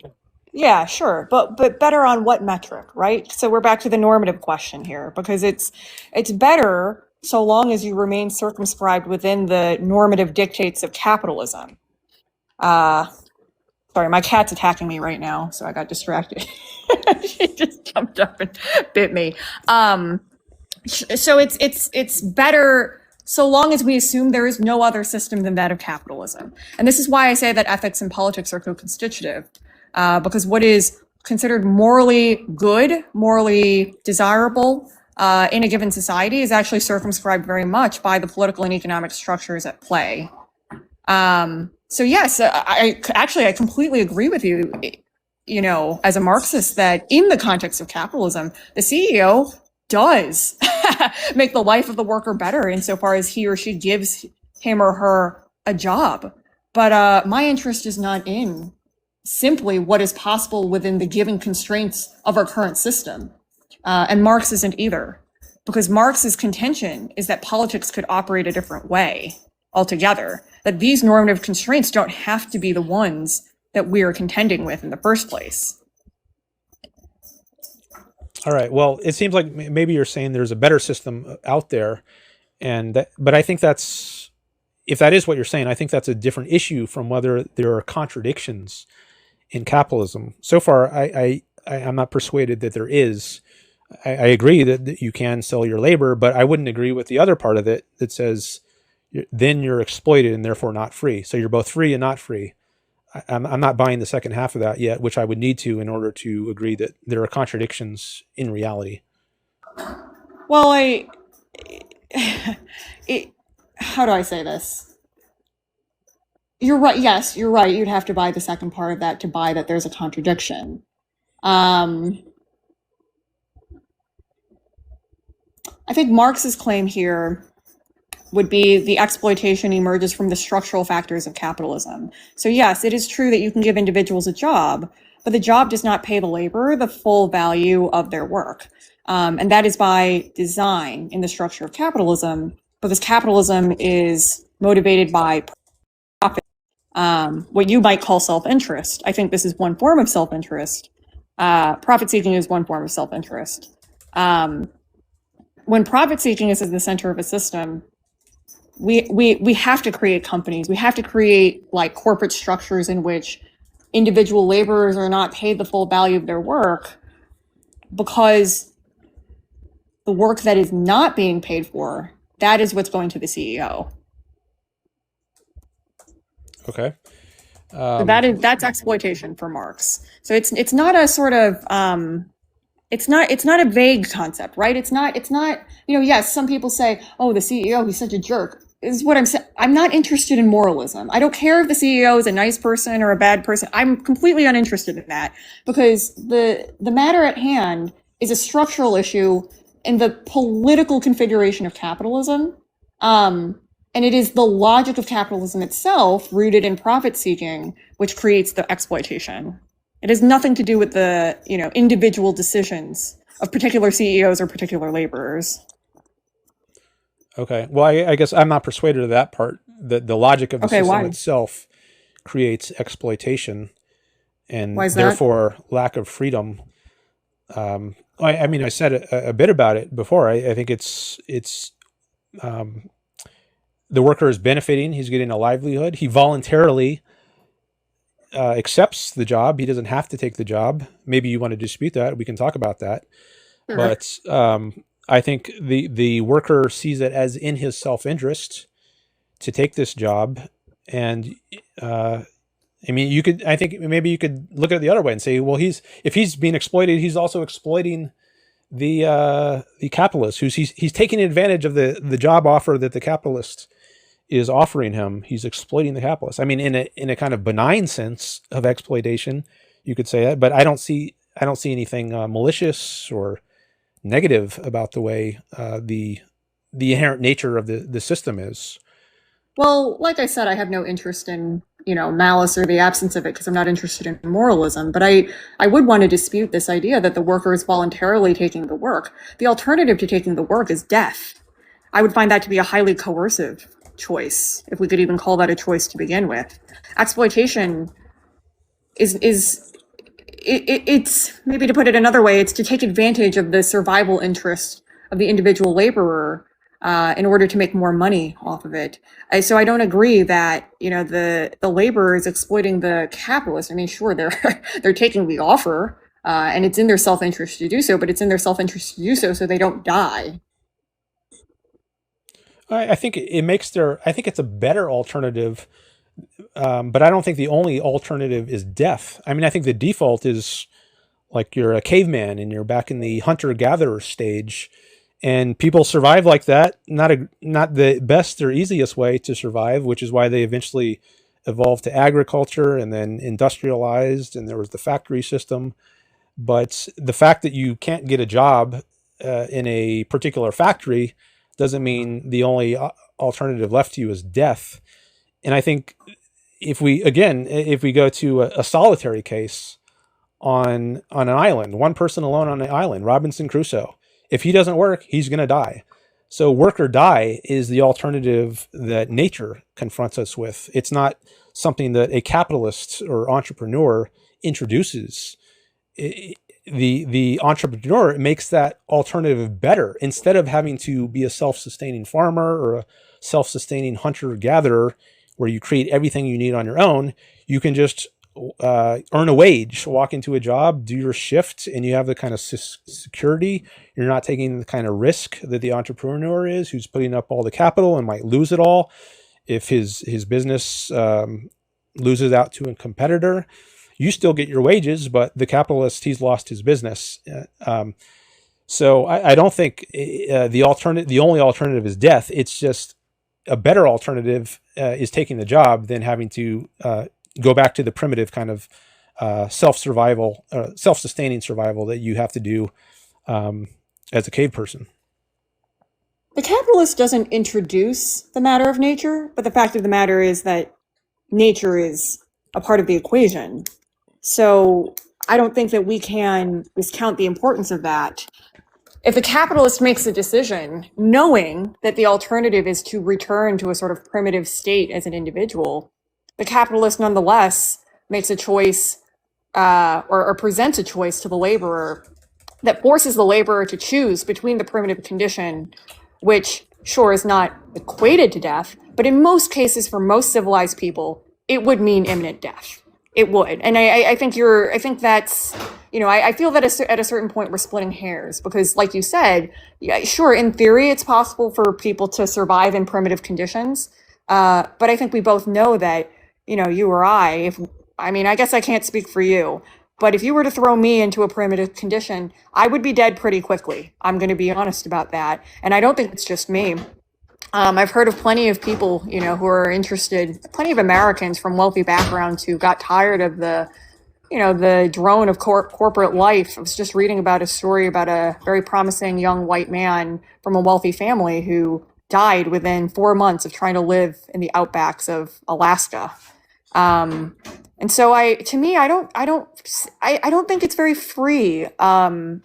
if a person, I don't think it's a very free choice for a person to say, I would like to take these wages instead of, being forced into a primitive condition in which I am likely to meet death. And if not death, a very, very harsh condition that will probably lead to an early end to my life.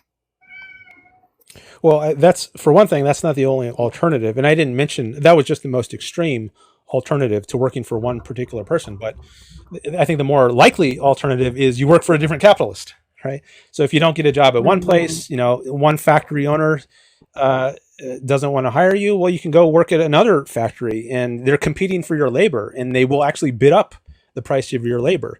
So there's not just one guy who controls every possible job in the world. And if he doesn't employ you, then your only alternative is to go back to being a hunter-gatherer. No, there are millions of other businesses, firms, big, small, medium, large, all kinds of different sizes. Some are startups. They're just getting going. Some people even work for free when they're in their startup phase. They've saved up some capital from their previous job, and they start very small. They work for free, hoping that they eventually turn a profit. Amazon actually worked at a loss, I think, for many years before Bezos became super rich. He had a very long run vision. So I think there's a tremendous number of opportunities for people in a truly free market. And it's not just going to be either you work for one guy or you have to go back to being a hunter-gatherer. It's not really, I know you're going to say that we don't have true capitalism today, but I think this is an important point, and I can say why, which is that when you look at the situation of America today, I know you've already called us a mixed economy. I don't agree with that, but I know that's how you think of it. There are many situations where people cannot simply find another job. The real alternative here is take the job or be homeless and die a sad life on the streets. There's a lot of people who can't find that other job, or even if they do, we know from, a variety of economic studies that minimum wage doesn't actually cover a living wage for most people in most states anymore. So even if you were to get this fantastical, mythical job, you probably aren't able to cover all of your needed expenses. You probably aren't able to pay for food, groceries, and emergency medical care, something that could easily bankrupt someone, given how high the healthcare costs are in this country. And so we're right back to where we started. You're thrown back into the primitive condition of bare survival and an early death because you don't have the resources within the system of capitalism to survive. Okay. Well, I don't agree that your options now are take a job or be homeless. I think if you're responsible, if you're making long-range decisions about your life is not so precarious that if you don't get an offer from one particular person, your only alternative is to be homeless. I think there are tons, even in today's mixed economy. I think there would be far more opportunities if we had true capitalism and there weren't regulations and laws that violate people's rights, like minimum wage, which coerce employers and employees to accept or offer a certain amount. I think that's a violation of freedom. If we didn't have regulations like that, there would be even more opportunities. But even today, with all the restrictions, all the coercion the government does place upon us, I still think there are many opportunities that someone could take if they don't get a particular job. There's tons of job ads all over, and there's also charity, friends, family. If you're in a tough time, you're in between jobs. There are social networks and private charities that you can get help from. So I think the range of options is far more than I think you're portraying it to be. Well, I'm not really sure how to go from here because I think what you've said is just empirically untrue. I can think of stories, of people who were plenty responsible, but were caught up in a cascade of events that caused them to become homeless, suffer medical issues or whatnot, eventually become, lose their resources. But I don't know how to, I feel that we're at an impasse here because I don't know how I can prove that to you in this moment other than by telling those stories. And then I'm sure you would have alternative competing stories, and then we'd be back to where we're started here. Perhaps so.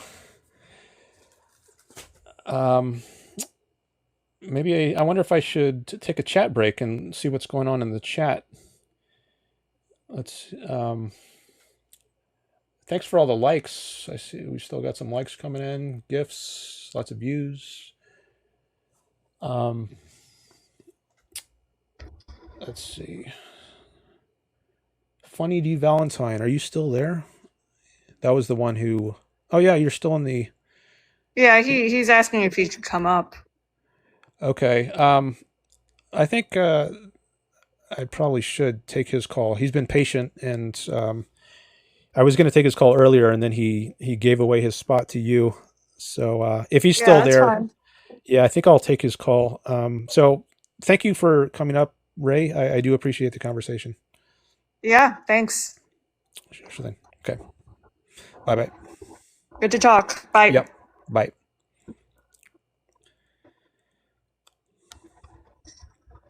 All right. Maybe I have to. There's a way to remove yourself, but it looks like she hasn't done that. Okay, she just did. So.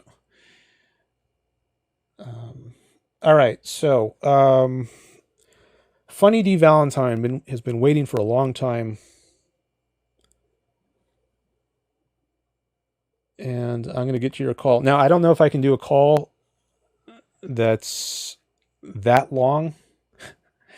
I see in the chat, somebody says, she cooked you. And then the next person says, host one. I wonder if people sometimes, their view of who won a debate is based on who they agree with. And you have people saying diametrically opposite things. Like sometimes I'll go on YouTube and I'll watch some debate, and then like maybe a debate between like a right winger and a left winger, and then I'll look at some other videos where people react to the debate, and then like if it's like Jordan Peterson versus Sam Harris or something, someone who's on the left, and someone who's on the right. And then you'll see people doing reaction videos to their debate. And then the people on the left will put out these videos that says, Jordan Peterson gets destroyed by Sam Harris. And then the people on the right, they'll title their videos, Sam Harris gets destroyed by Jordan Peterson. Just the reverse. So like, I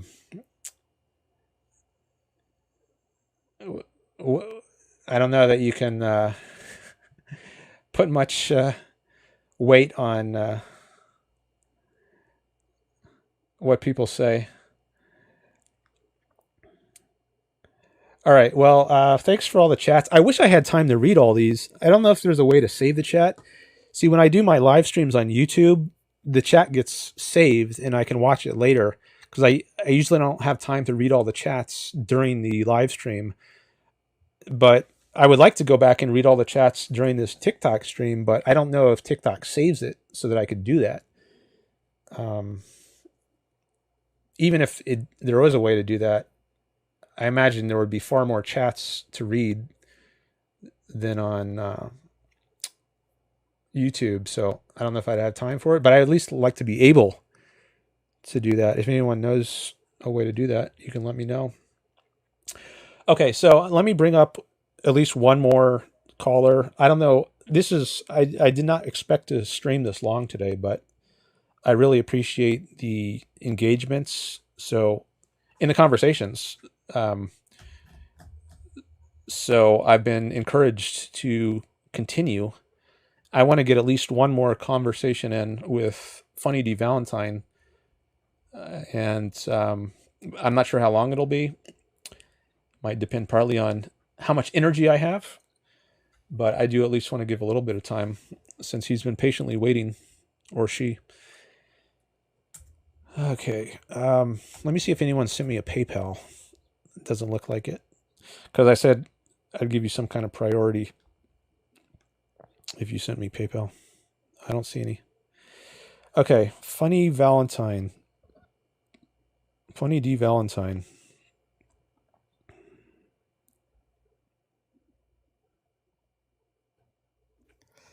What's up? What's up? Hello. Thanks for waiting. It's been a long time. Okay. Yeah, well, I'm a very like decently patient person. It seemed like the chat wanted like Ash and Ray to go ahead of me, so I'm not necessarily complaining. I just kind of want to get into the substance, especially about the United States and Israel, if you don't mind, and we don't have to like have a long conversation. Okay. United States and Israel. Sure. So If you what would if you you can like to talk about? explain, yeah, sure. If you can explain, let's focus on Israel for a little bit. If you don't mind, could you like give like reasons on why you think Israel is good in this case, right? Because presumably, like you've seen the news, you've seen what's currently been happening, correct? I've seen some. I don't follow it very closely. So let me give a shout out to someone who does, another objectivist, someone who follows Ayn Rand's philosophy of objectivism, who follows foreign policy news much more than I do. And that is Yaron Brook, Yaron. I'll write his name in the chat. He's got a YouTube channel, and you can look him up on YouTube. I just wrote his name in the chat. And he's much more of an expert than I am on this. I mean, I'm not an expert at all. So I've kept up with it a little bit, but I'm certainly not an expert. But if you really want an expert, a more expert view on it, I would recommend checking him out. He also has my general philosophic views, but I will do what I can. So I think Israel is. Did you just want me to say like why I think it's basically good, like why I have it in the good category on my list on my background? Oh yeah, pretty much, yeah. Okay, so what I like about Israel is I think it's a significantly free country, especially when compared to the surrounding countries, which I think are much less free. And I think many of them are dictatorships. You have a theocracy in Iran. And I think these countries violate people's rights. I don't think Israel is perfect by any means. I think Israel also violates people's rights, partly through the military draft. I definitely oppose that. Also, in its founding, I think it was founded basically on socialist principles. I think the Socialist Party was the primary party, at least until more recent years. I guess the Likud or right-wing party came to power later. But I think there are many rights violations in Israel, but that's also true of the United States. As I said, I don't think any country is perfect, including the U.S., but I think relatively on the world stage compared to other countries, I think Israel is a relatively good country in that it respects rights. And we can talk about like potential counterexamples. But that's just the basic reason I put it there. Not perfect, but I think it's got a lot of good. Yeah, well, if I could explain like the reason why I disagree with that is just I don't necessarily do I agree that some of the surrounding countries around Israel are like as bad. Yes, I'm obviously against like the Taliban. I'm against Iran, right? But when we look at Israel specifically, it isn't necessarily as free as you think it is, right? Especially for like other people who aren't part of like or who aren't like Israeli citizens. We can see this of what's currently happening with the Palestinians right now during the Palestinian genocide. It's like saying that Israel is this free and country that doesn't necessarily violate rights. It's just I think empirically false because Israel does violate a lot of rights, international rights especially, and I think that's why when people say like they're against Israel specifically, they're against it for that reason. That's why majority of the U.S. and majority of like young people are against Israel. Right? Okay, so I don't think that's right. I don't think that's so I think it's a smear when people say Israel is engaged in a genocide. I think that's definitely not true. And I don't think that's also the fundamental reason people oppose it. I suspect it has more to do with its secular, this worldly, pro-individual, relatively speaking, pro-individual rights governments, in which I understand like the Knesset Arabs can also partake. It's not a one-party state, but people have, regardless of your race, they have equal rights. Now there are certain areas where I think there's dangers emanating from them, like Gaza, which I guess at least at one time was under Israel's control, but um, at a certain point, terrorist groups like Hamas uh, came to power. And I think there are also some threats from the West Bank. I couldn't say much about that because I'm not an expert, but um, I think some of the examples of rights violations, I think, are plausibly just Israel taking acts of self-defense.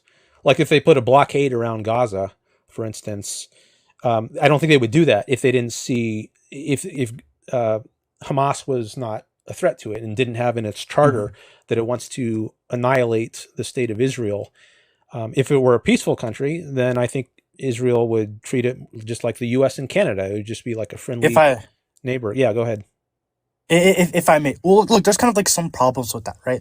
And there's kind of like three problems that when we take both of like, you know, the hypothesis that, you know, that Israel is doing these actions or Israel is like committing this, or like people are committing like this smear campaign with like when it comes to the cases of Israel. The first problem, obviously, is just the empirics, right? We can see that like it's literally been empirically proven with how much like unalivements that happen in the Gaza in the Gaza Strip or in the West Bank due to like like the IDF soldiers or like Israeli bombs. That isn't necessarily true that it's self-defense, because if it was self-defense, they would be targeting specific places and they give you actual evidence, or they would be allowing the press.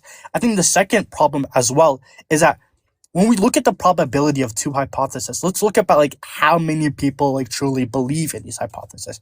Like I find it less probable that, you know, every single person or most people are like agreeing to this huge smear campaign against Israel because it's like an extremely freedom state, then, you know, then people disagree with Israel in virtue of the fact that they're committing a genocide, right? Like if you ask any pro-Palestinian individual, they're not against Israel because Israel is Israel. They're against Israel for committing the actions for committing actions, for committing genocide actions, basically, right? Like starving the population, right? Collective punishment, and also like allowing the death penalty for only specifically Palestinians. Like those are actions of a genocide, right? Like we can both agree on that factor. That's why I'm thinking that it's not necessarily a smear campaign. It's just Israel actually being bad. Like Israel isn't a good state. Like that's why.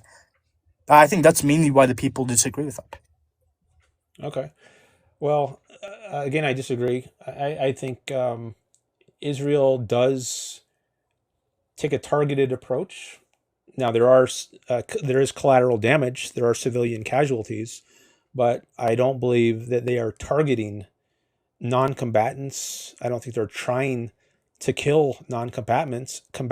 But if Hamas uses non-combatants as human shields, then tragically, those people will die. But then the blood is on the hands of Hamas, not on Israel.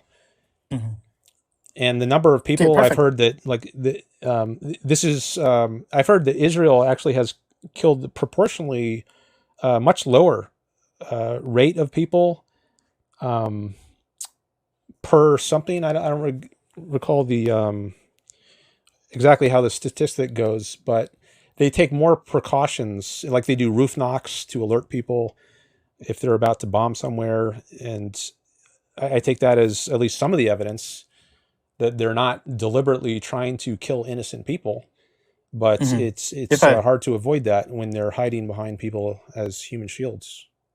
Okay, yeah, hold on. Let me grant you that in the cases of the bombs, right?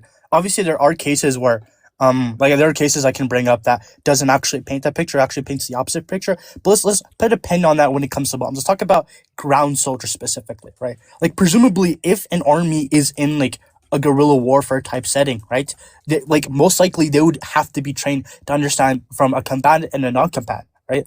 So if that's the case, then then why do we have IDF soldiers unaliving children and women, right? Why do we have these cases where IDF members unalive 5-year-old children, 3-year-old children, pregnant women, just women in general? Because I don't necessarily think that falls within your hypothesis, to be frank. Well, I don't know. I mean, what are you claiming? Are you claiming an IDF soldier will go up to a 3-year-old and stab him in the heart or something? Yes, there's been multiple cases of IDF soldiers unaliving Palestinians for no good reason. Okay. Well, I mean, if something like what I just said happens, I I think that's terrible. I haven't seen any video evidence of a soldier going up to a 3-year-old and stabbing him in the chest. Well, it's not necessarily like, wait, like, do I think that that possibly happened? Yeah, I do think that's possibly happened, but it's not like it's not like they're not going up there stabbing them in the chest. They're shooting them with guns. That's the problem, right? They're shooting them from far away, or they're shooting them from very close, and like you can see video like evidence of this happening. I just don't want to like put it on live because that's gonna take my countdown. It's gonna take your countdown, and we can't just show that on live. But I can send you sources if you want me to. Well, when it starts to become less clear cut once you say, okay, well, they didn't just go up to a 3-year-old and stab him in the chest, but they shot him. And they didn't just shoot him like point blank. They were, a few hundred yards away. And that's how, okay, well, now it becomes a little bit more murky. Like, do you know that he was aiming specifically at the 3-year-old and not the Hamas guy who was a few feet behind him, who also had a gun pointed in his direction? Yeah, like I know that. Well, in these cases, the reason why we know this is because there weren't any Hamas like combatants in there at all. Like usually these cases are either just like regular civilians just chilling out, or it's also other children nearby. That's why people are against like Israel. When we bring up these cases, it just happens in virtue of these reasons. Now, do I know exactly what the soldier was going through? No, that isn't necessarily true. But it seems more likely that this individual wanted to unalive this Palestinian in virtue of the fact that they're Palestinian, right?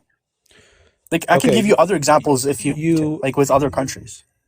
So you mentioned killing non-combatants, but I think I have heard from someone again, another person who knows much more about this than I do, Nick Matau, Matau. I know he's on YouTube. I don't know if he's on TikTok, but he specializes in Israel issues, and I've heard him say that Hamas often wear plain clothes, so there's no way to distinguish. I mean, that's part of using people as human shields. You don't have like your obvious combatant gear on. You do things to blend in with people who are not combatants, and so there's no way to tell who's a combatant, who's not a combatant. Yeah, that's. Yo, wait, host. That's I can grant you that. That's perfectly fine. And if I'm interrupting you, I truly do apologize. Did I interrupt you? No, it's fine.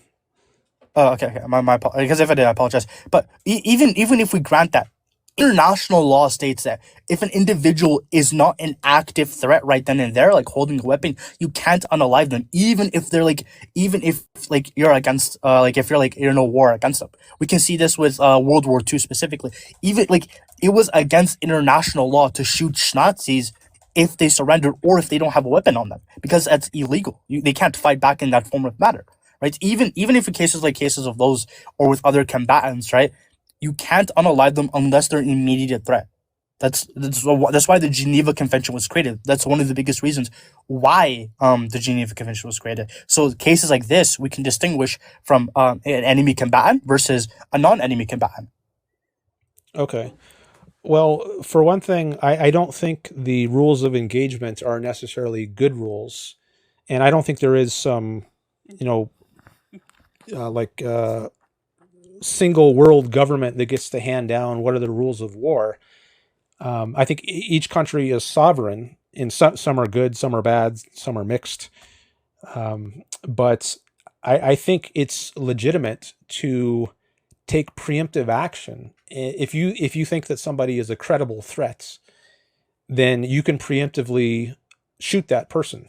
And I think that wasn't necessarily the case in like the Iraq War or the Afghanistan War. I think the rules of engagement were far too sympathetic to the anti-US side. And I think as a result, we had to fight with one hand tied behind our back, so to speak. I think we should be able to conduct an all-out, full-throated war and not worry about... there's some precaution. Like you can't just fire at some 3-year-old who's all by himself. There's no one else around. He's the only person you can see, and you just put a bullet in his head. That seems clearly wrong. But if there's a crowd of people, and some of them might have guns, maybe some of them don't, and you can't really tell, they're holding them under their clothes, and you don't know exactly who's going to pull out a weapon and shoot you all of a sudden. I think it's reasonable to give soldiers a lot more leeway in that case, to protect their own lives and then the country of the people that they're defending. Okay, are you finished? Yeah, go ahead.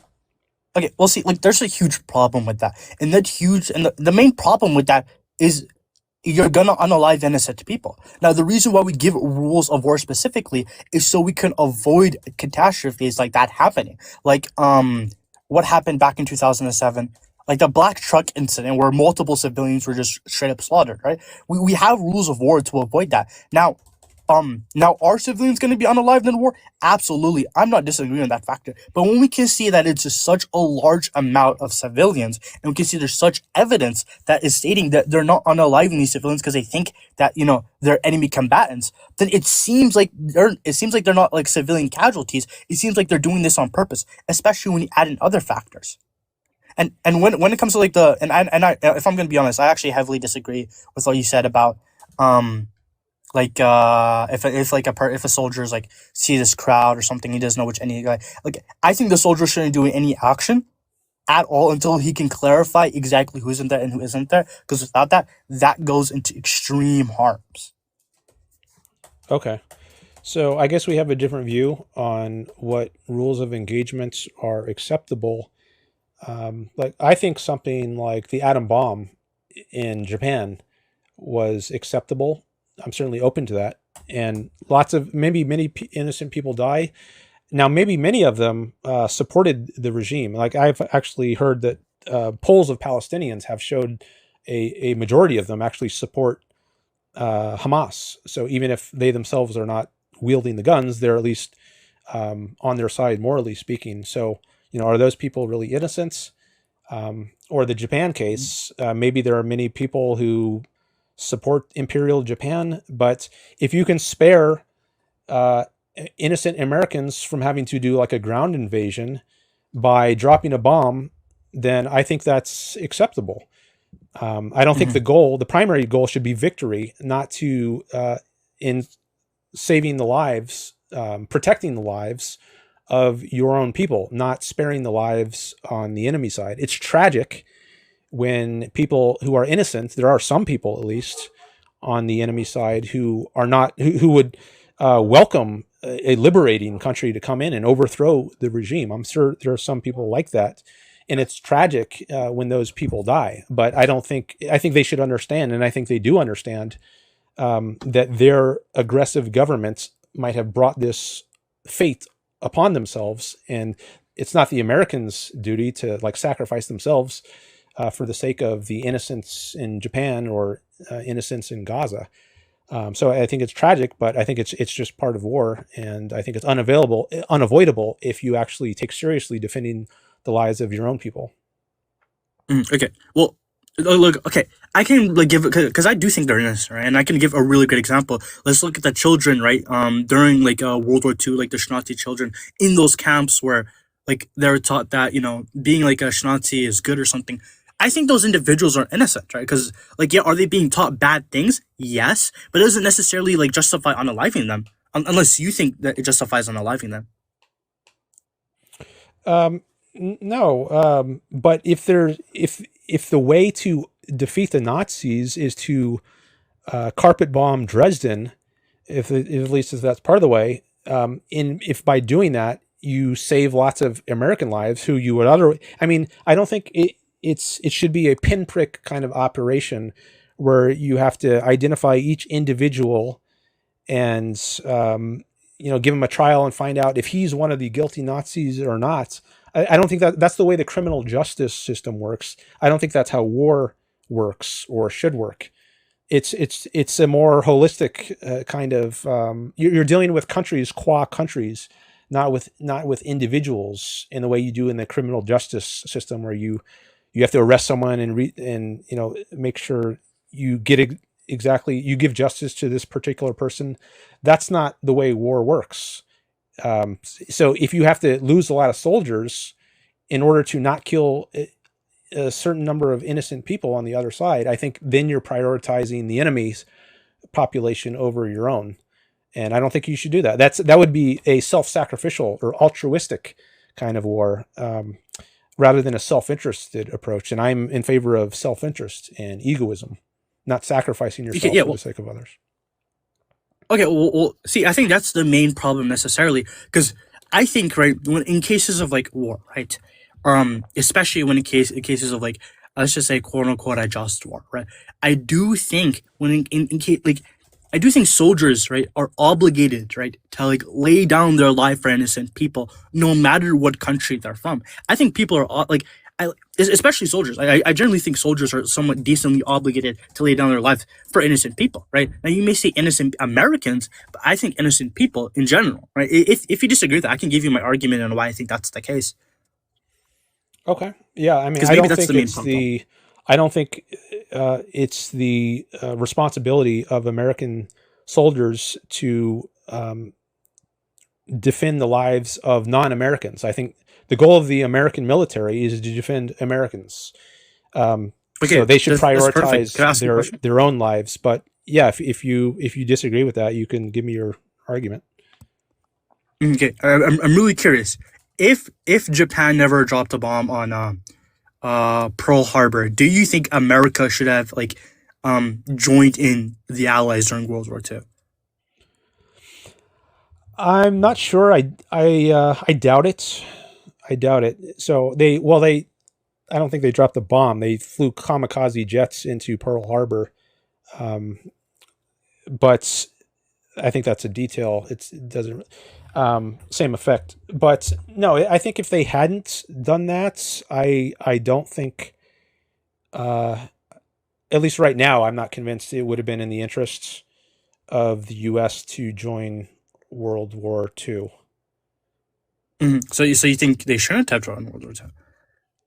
At least not. Well, I don't think they should have joined until Pearl Harbor. After Pearl Harbor, I think they had to join. I think that was the right Yeah, choice. like I'm like obviously like in like with what you yeah, my apologies, with what you were saying, like if they did like Pearl Harbor, like you think they would join. That's why I specifically removed that let's just say variable, right? If I remove that variable and the war just like played out as it usually did, right? Like, do you think like America should have never gotten involved?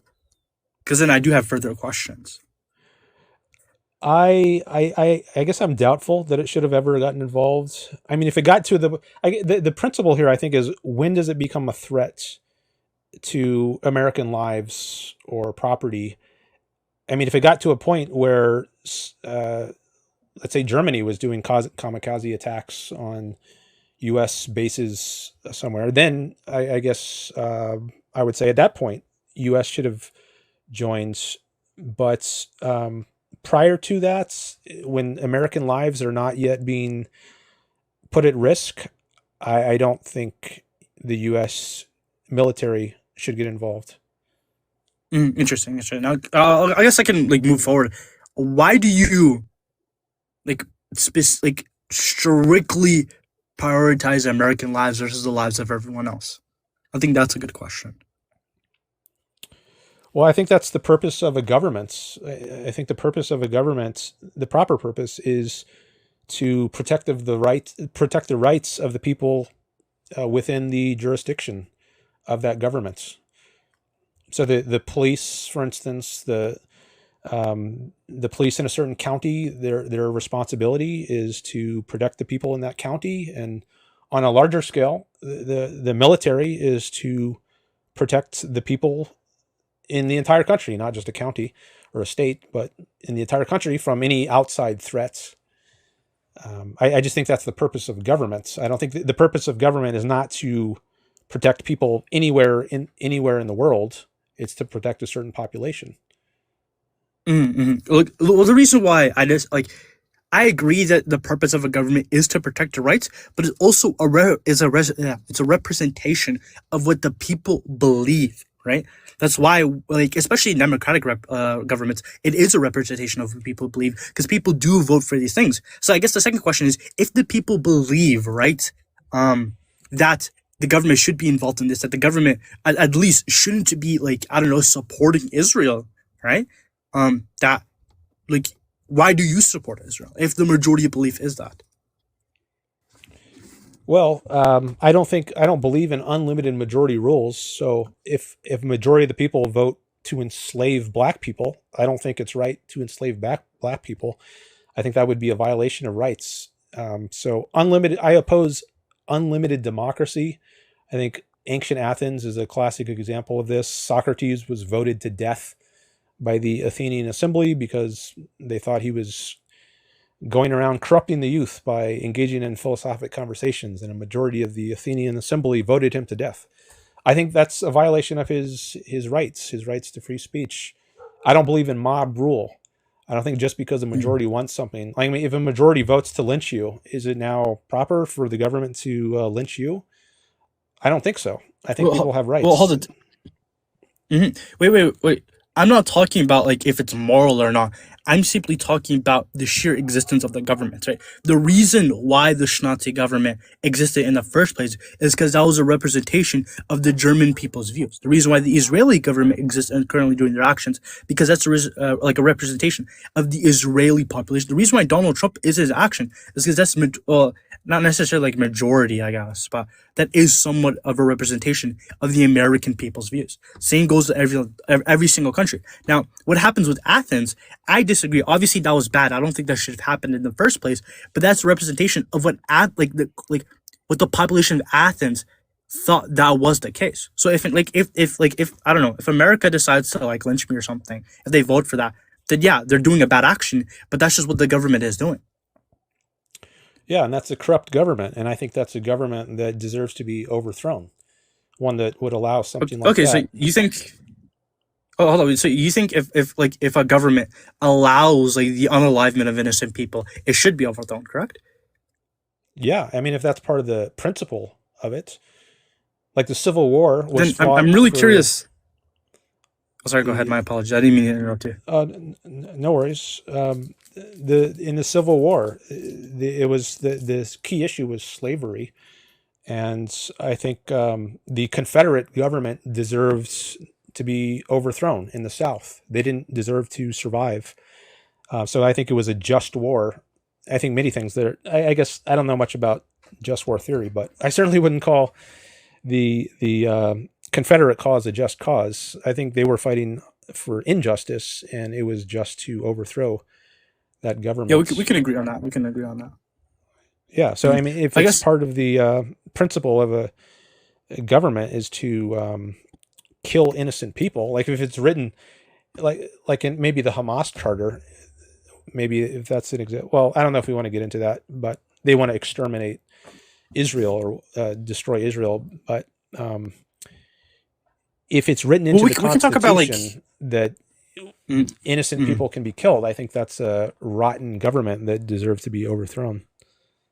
Okay, I'm really curious. We can talk about like the whole like Hamas charter like later on. I'm also like really curious in this case, right? Like, do you think it has to be written within the Constitution, or do you think it has to be like a normalized action? Like, let's just say hypothetically speaking, like in what's it called, like Saudi Arabia, right? Let's just say that not in their constitution, it doesn't say you can unalive like a gay person, right? But you know, like the police don't do anything about it, and it's like gay people get like killed all the time there. Like, do you think that's a corrupt government that should be overthrown? Yeah, I don't think it needs to be written into the Constitution. If it's if their actions of a government are violating people's rights, at least if it's serious enough violation, then I do think it's reasonable to overthrow that government. Okay, this is perfect because like the Israeli government is doing that action. They are allowing innocent people to be unalived for no reason. Yeah, well, that's like especially with the law that was. Oh, sorry, can you repeat that? Because maybe I like. Yeah, that's what I don't agree with. That's what I think is a smear. Okay, so perfect. Now we have. We're originally back to two hypotheses, right? That is like. Do you agree that these are the two hypotheses? Israel are doing these actions where it's unaliving a bunch of innocent people, or it's a smear campaign. Like, you agree with those two hypotheses, correct? Like, those are the only two hypotheses? The first is that they're unaliving innocent people, and the second is what? It's a smear campaign. Like, they're not actually doing that. It just seems like it's being over-exaggerated. No, they are killing innocent people. My claim is not that they're not. My claim is they're not intending to. They're not trying to genocide everyone, even like the 3-year-old we were talking about earlier. I think people like that get killed. Innocent people get killed as collateral damage, but that's not what Israel is targeting. That's not their purpose. Hold on. Like, wait, hold on, wait. When we say it's not Israel's purpose, we're not necessarily talking about, like what's in their charter or what they're saying they're doing. We're specifically looking about the actions, because obviously charters and, politicians do lie about their true actions.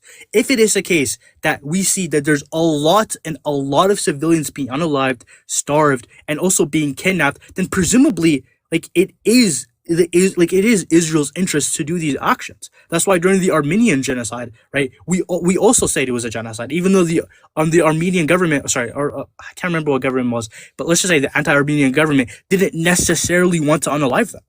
Like, the governments don't have to say they want to commit a genocide. Through their actions, they're committing a genocide. That's the problem. Yeah, but I don't think their actions show they're committing genocide. And this is where the examples we discussed somewhat earlier, like the roof knocking, alerting people, the fact that they're mixing in combatants with non-combatants and using them as human shields. I think this is what makes it not the case that it's clear Israel is targeting innocents. Okay, I'm actually really curious.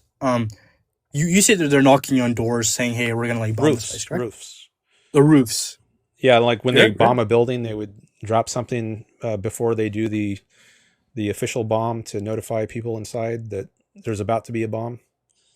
Okay, do you have like empirical evidence of that, or do you have like empirical evidence of common knowledge? I mean, I can Google it right now, but I think it's the reason why I disagree is because we have actual cases about Israel saying, "Hey, we're about to bomb this place. Everybody move over here." And then when people moved, they bombed where the people moved towards, right?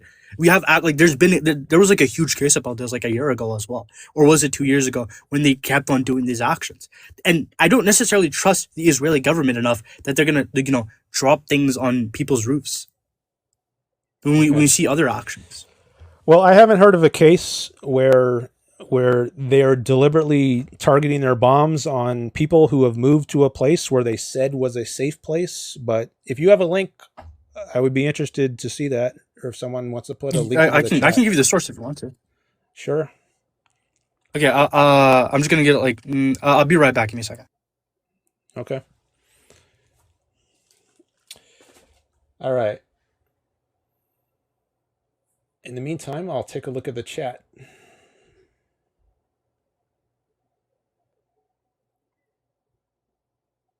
Thanks for all the diamonds and dollars. It's up to $1.99.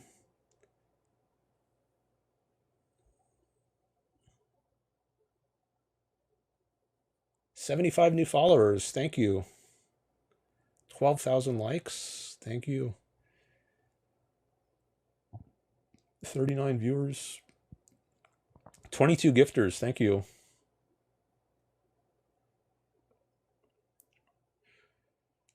Got some roses.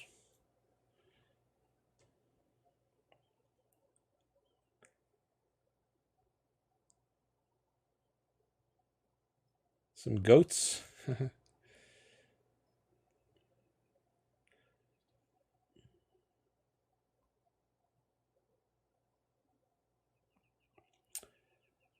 Let's see. There was. I put one in the link if you want to. Let me see.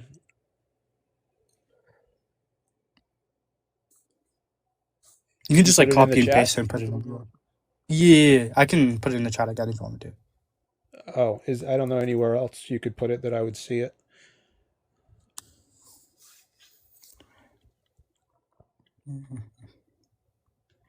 This is a source of Israel, like, on purpose bombing humanitarian zones that they set up.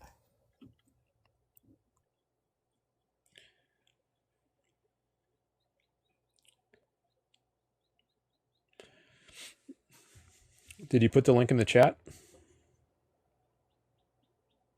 Yeah, I put the link in the chat. I don't see it. Maybe it flew by really fast and I missed it, because there's a lot of chats coming in. Free. What was your name? Do you just want me to? Funny Valentine. Or you could just tell me the website. Maybe I can just type it in. Yeah, sure. Just search up Israel bombing humanitarian zones, and then the website is Global Center for the Responsibility to Protect. Israel bombing humanitarian zones. And then the website is Global Center for the Responsibility to Protect. Global Center for the Responsibility to Protect. Okay. Here's some AI overview. There's a title that says Atrocity Alert Number 486, Israel in the Occupied Palestinian something. That's the first hit that came up. Is that the one? Yeah, I'm pretty sure that's the one. All right. Oh, now it's... I had to close out an ad. Atrocity Alert Number 486, Israel and the Occupied Palestinian Territories, Somalia, and Haiti. That was from today, June 10th, 2026. It should be March 16th, 2026. Because that's the one I'm currently reading right now. March 16th, 2026. All right, I can add Yeah, that. the title. Yeah, what's the title? The title is, give me a second. Israel and the Occupied Palestinian Territories. That's the title. Israel and the Occupied Palestinian Territories. And that's at the Global Center for the Responsibility to Protect something. Yeah, that's pretty much it. Okay, I think, okay, I found it. March 16th. Israel in the Occupied Palestinian Territory. Latest atrocity alert issues on Israel. Okay. Backgrounds. How long is this? All right. Is there, it looks pretty long. Is there a certain like sentence I can do a find on to quickly get to the most relevant part? Yeah, I'm looking for it because like there's a specific case that happened. Could you give me just like a minute if you don't mind? Yeah.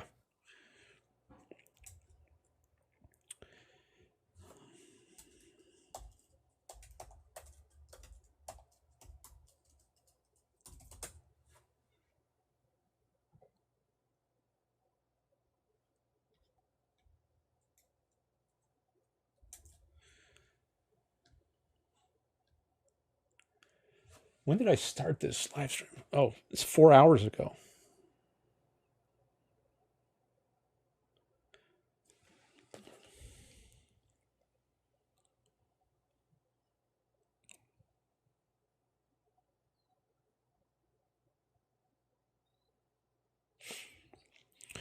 I think I'm going to try to put this on YouTube later and also on TikTok, on my TikTok page.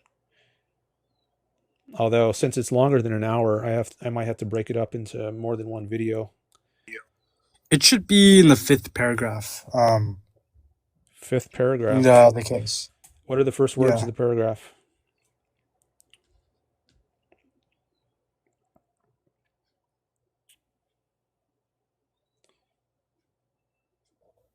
The first words are numerous independent UN experts. Okay. UN experts. All right, let me read that. Numerous independent UN experts, including the special rapporteur on the situation of human rights in the Palestinian territory occupied since 1967, and the special committee to investigate Israeli practices affecting the human rights of the Palestinian people and other Arabs of the occupied territories, have determined that Israel's warfare in Gaza is consistent with the characteristics of genocide. How many do I how much do I have to read here to get to just that paragraph? Yeah, I think that just that paragraph would be fine. I can't necessarily find the actual case. I'm looking at other like sources because I quickly read through that and it's not giving the actual case. But I think that's like somewhat of a justification on my position, unless you disagree with that factor. Well, let me just read the rest of this paragraph. It looks like there's just one or two more sentences. I'll just say I don't trust the UN for one thing. I think that's a corrupt organization which has corrupt dictatorial people or countries like Russia on its Security Council. But let me just read the rest of this anyways. The UN Independent International Commission of Inquiry on the Occupied Palestinian Territory, including East Jerusalem and Israel, determined that Israel has committed at least 4 of the 5 acts prohibited under the Genocide Convention, including imposing measures to prevent births. In response to the case brought by South Africa against Israel for allegations of genocide, the International Court of Justice has issued 3 sets of provisional measures since January 2024 that demand Israeli authorities prevent genocide and allow necessary aid to enter Gaza. Israel has consistently defied these orders and its obligations as an occupying power under international humanitarian law. All right, well, that does not say anything about Israel targeting with bombs innocent people.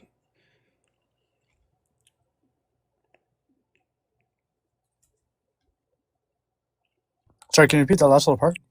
That paragraph didn't have anything about Israel targeting with bombs innocent people. Yeah. Oh, yeah. Well, hold on. Hold on. I do understand that factor. I understand as looking at bad faith part on me, and I'll grant that. But I think when it comes to the I guess like the main point of like what I'm saying, it kind of does provide evidence that it is committing a genocide, right? Now if you want the specific like case, I am looking for it. Truly, I am. And if you go live another time, I'll just like hop on and we can have a conversation. If you're ending the live, by the way, just be clear. But we can continue the conversation based off that basis, if you would allow it. If not, that's perfectly fine, I guess. Well, what did you say a minute ago? It was a bad faith on your part? Yeah, it was a bad faith move on my part.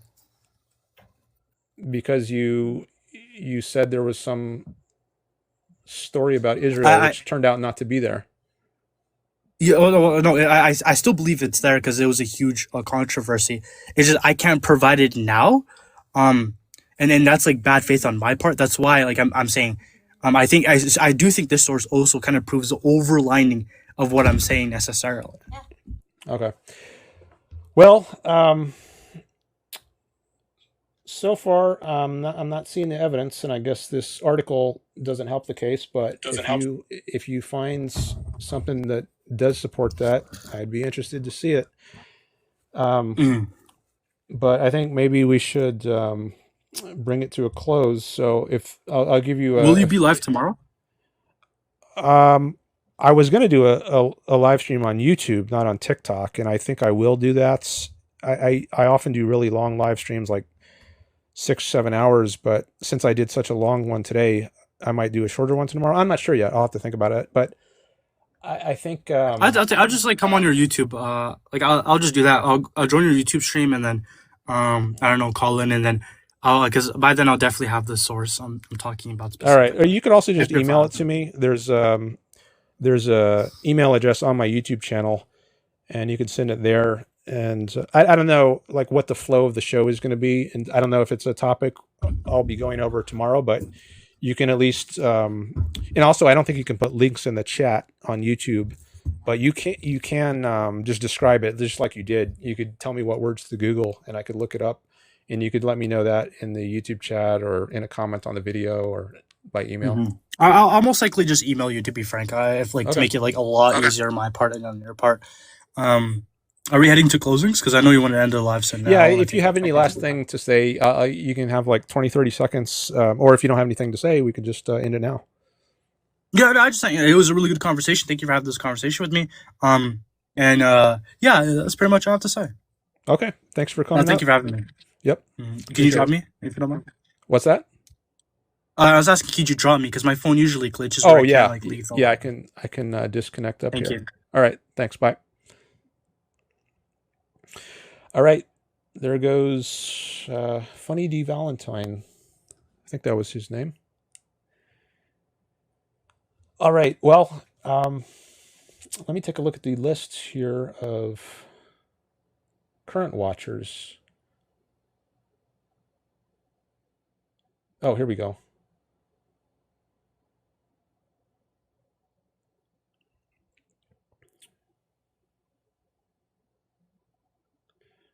I'm just reading the names here.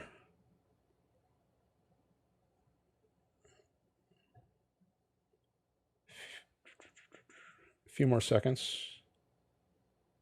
Okay. Oh, there's a few more. Oh, that's the end. Okay.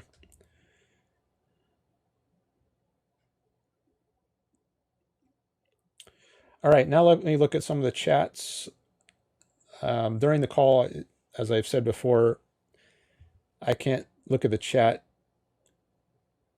because it's just too much to try to process at once. Vintech says, "This is great stuff." I'm glad you think so.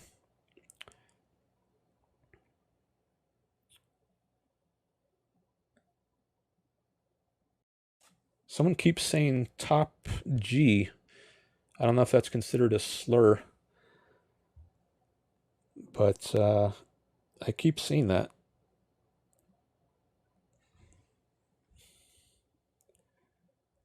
Dan, let me in, says somebody.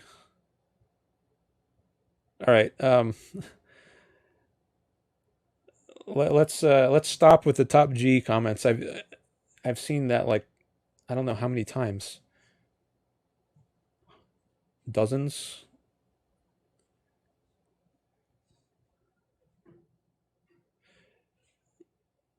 If I keep saying that, I'm gonna have to block you. Jeez. He just keeps copying and pasting that, I guess. Why are you doing that? Now he says, go ahead. All right. You asked for it.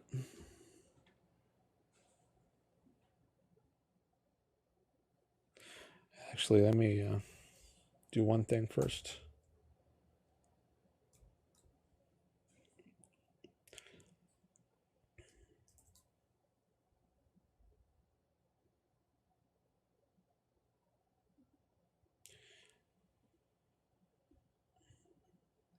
I blocked him. Someone says, you need mods. Well, can you block him? I think I know on YouTube, even if the host doesn't block someone, anyone else can still block him. So at least you don't have to see the person's messages. Can you do that? Mods can block. Yeah, but what about just non-mods? Can just any random person block other chatters if you don't want to see somebody's? No, you still see comments if you block? Oh, so like if you go to someone's personal page on TikTok, you can block them there, but then if you come onto my chat, you'll still see their chats appear. That's from Mariella says, no, you can still see comments if you block. Okay, that's too bad. I wish there were a way for you to block people also on an individual basis. So maybe different people have different tolerance levels for who they block. And it would be nice if people can just block whoever they want. Okay. Well, I'm sorry you had to see all that spam. Maybe in the future I'll get better at, if someone is particularly obnoxious, then maybe I could get better at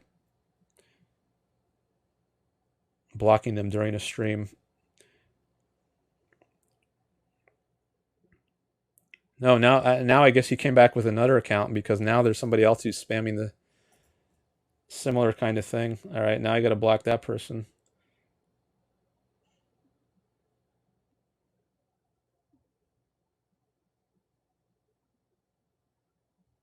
Okay, I blocked that person. See, that was much quicker. So I guess he had multiple accounts, or maybe he just created a new account after the first one got blocked. I know sometimes on YouTube, see, I'm much more familiar with the YouTube platform. I know a lot of times people, they get blocked on one account and then they try to get around the block by creating another account.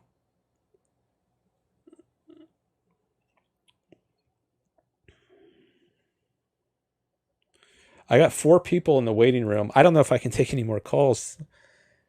I got some other stuff I need to do. But maybe next time I stream, if you send me money through PayPal, I will give you priority in terms of who I take a call from. You can go to on my TikTok profile page, there's a link to my YouTube channel. And on my YouTube channel, there's a link to my PayPal.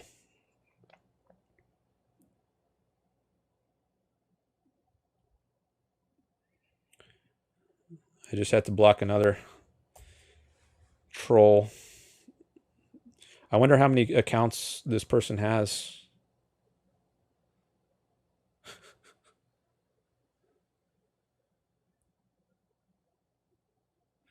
How long is it going to be till he comes back with the next account?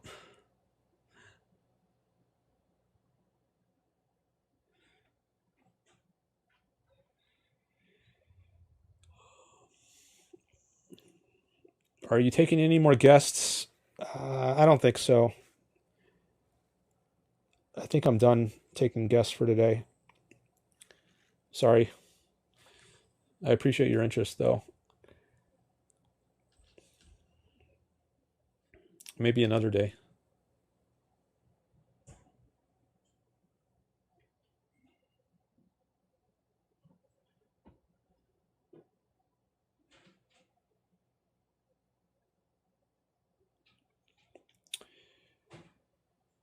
Okay, I'm winding down the stream here.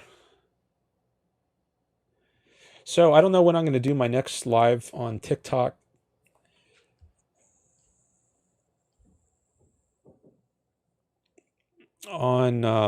Usually I do it every 5 days on YouTube.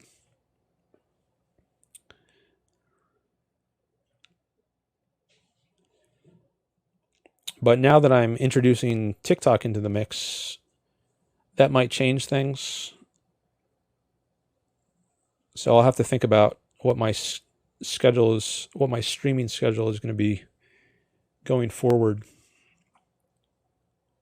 I guess I'll also I'll take money for that too. Like if you want to incentivize me to do more streams on TikTok, you could send me some PayPal money, or I guess you could also send me money through TikTok. But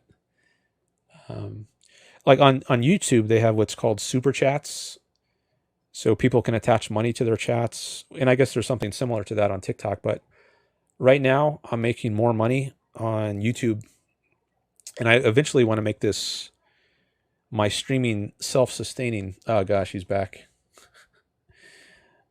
Gotta block him again.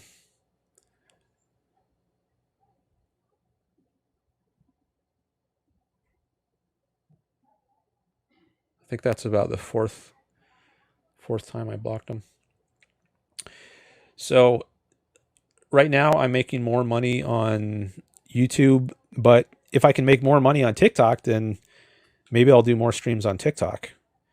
And so if you want to see that, you can incentivize me to do that. You can send me some PayPal money at the link on my YouTube channel. And if it looks like my earnings potential is going to be higher, on TikTok, then I'll do more streams more often on TikTok.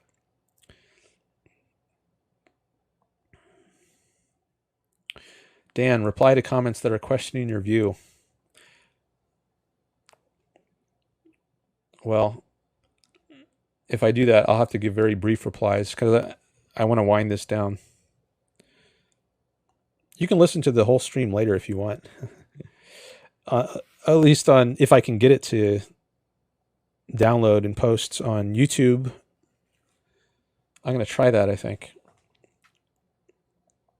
Isn't Ayn Rand an extremist? Yes, she's extremely good.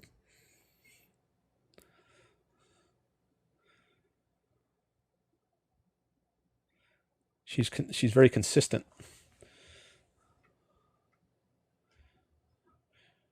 And then the next chat is a loaded question, which I'm not going to read.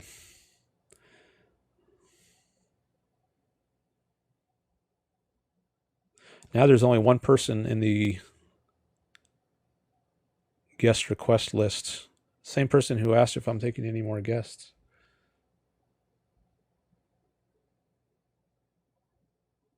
He's back. Now he has a random username attached.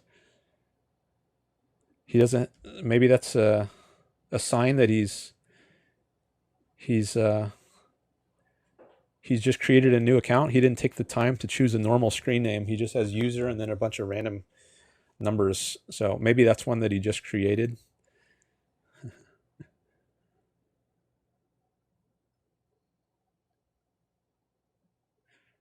Someone says, my goodness, he's obsessed.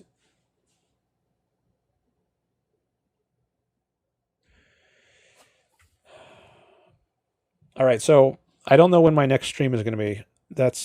I need to think about that. But I think I will most likely do a stream tomorrow on YouTube. If you go to Dan Norton 1 on YouTube, all one word, DANNORTON 1, youtube.com/@Dan Norton1. I plan to do a live stream there tomorrow. Usually I start around 1 or 2 p.m. Pacific time. And I don't know how long I will go. But I guess it partly depends on the benefit I get. So if I'm getting a lot of super chat money, then that's going to incentivize me to do a longer stream. I'll probably talk some about this. Often I will, when I do a live stream, I talk about the latest news on my social media adventures. So I'm sure tomorrow I'll say something about today's TikTok live stream. I'm very pleased with how it went overall.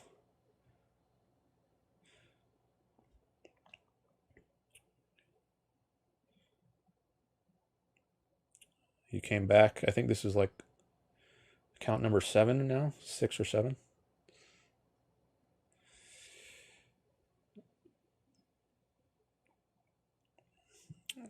All right, so maybe I'll have a better idea tomorrow during my YouTube live stream as to when I'm going to do my next TikTok live stream. But just, hey, if you just follow me on TikTok, you'll see when I go live, I guess, or at least there's a better chance you'll see when I go live. So I would say right now, I think there's a very good chance that I will do another stream on TikTok sometime within the next week. I think I can say that much. I don't know when exactly, but probably sometime within the next week.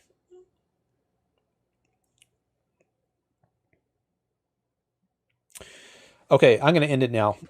So thank you everyone for coming by. Thanks for all your participation, your follows, your donations of diamonds and roses, etc.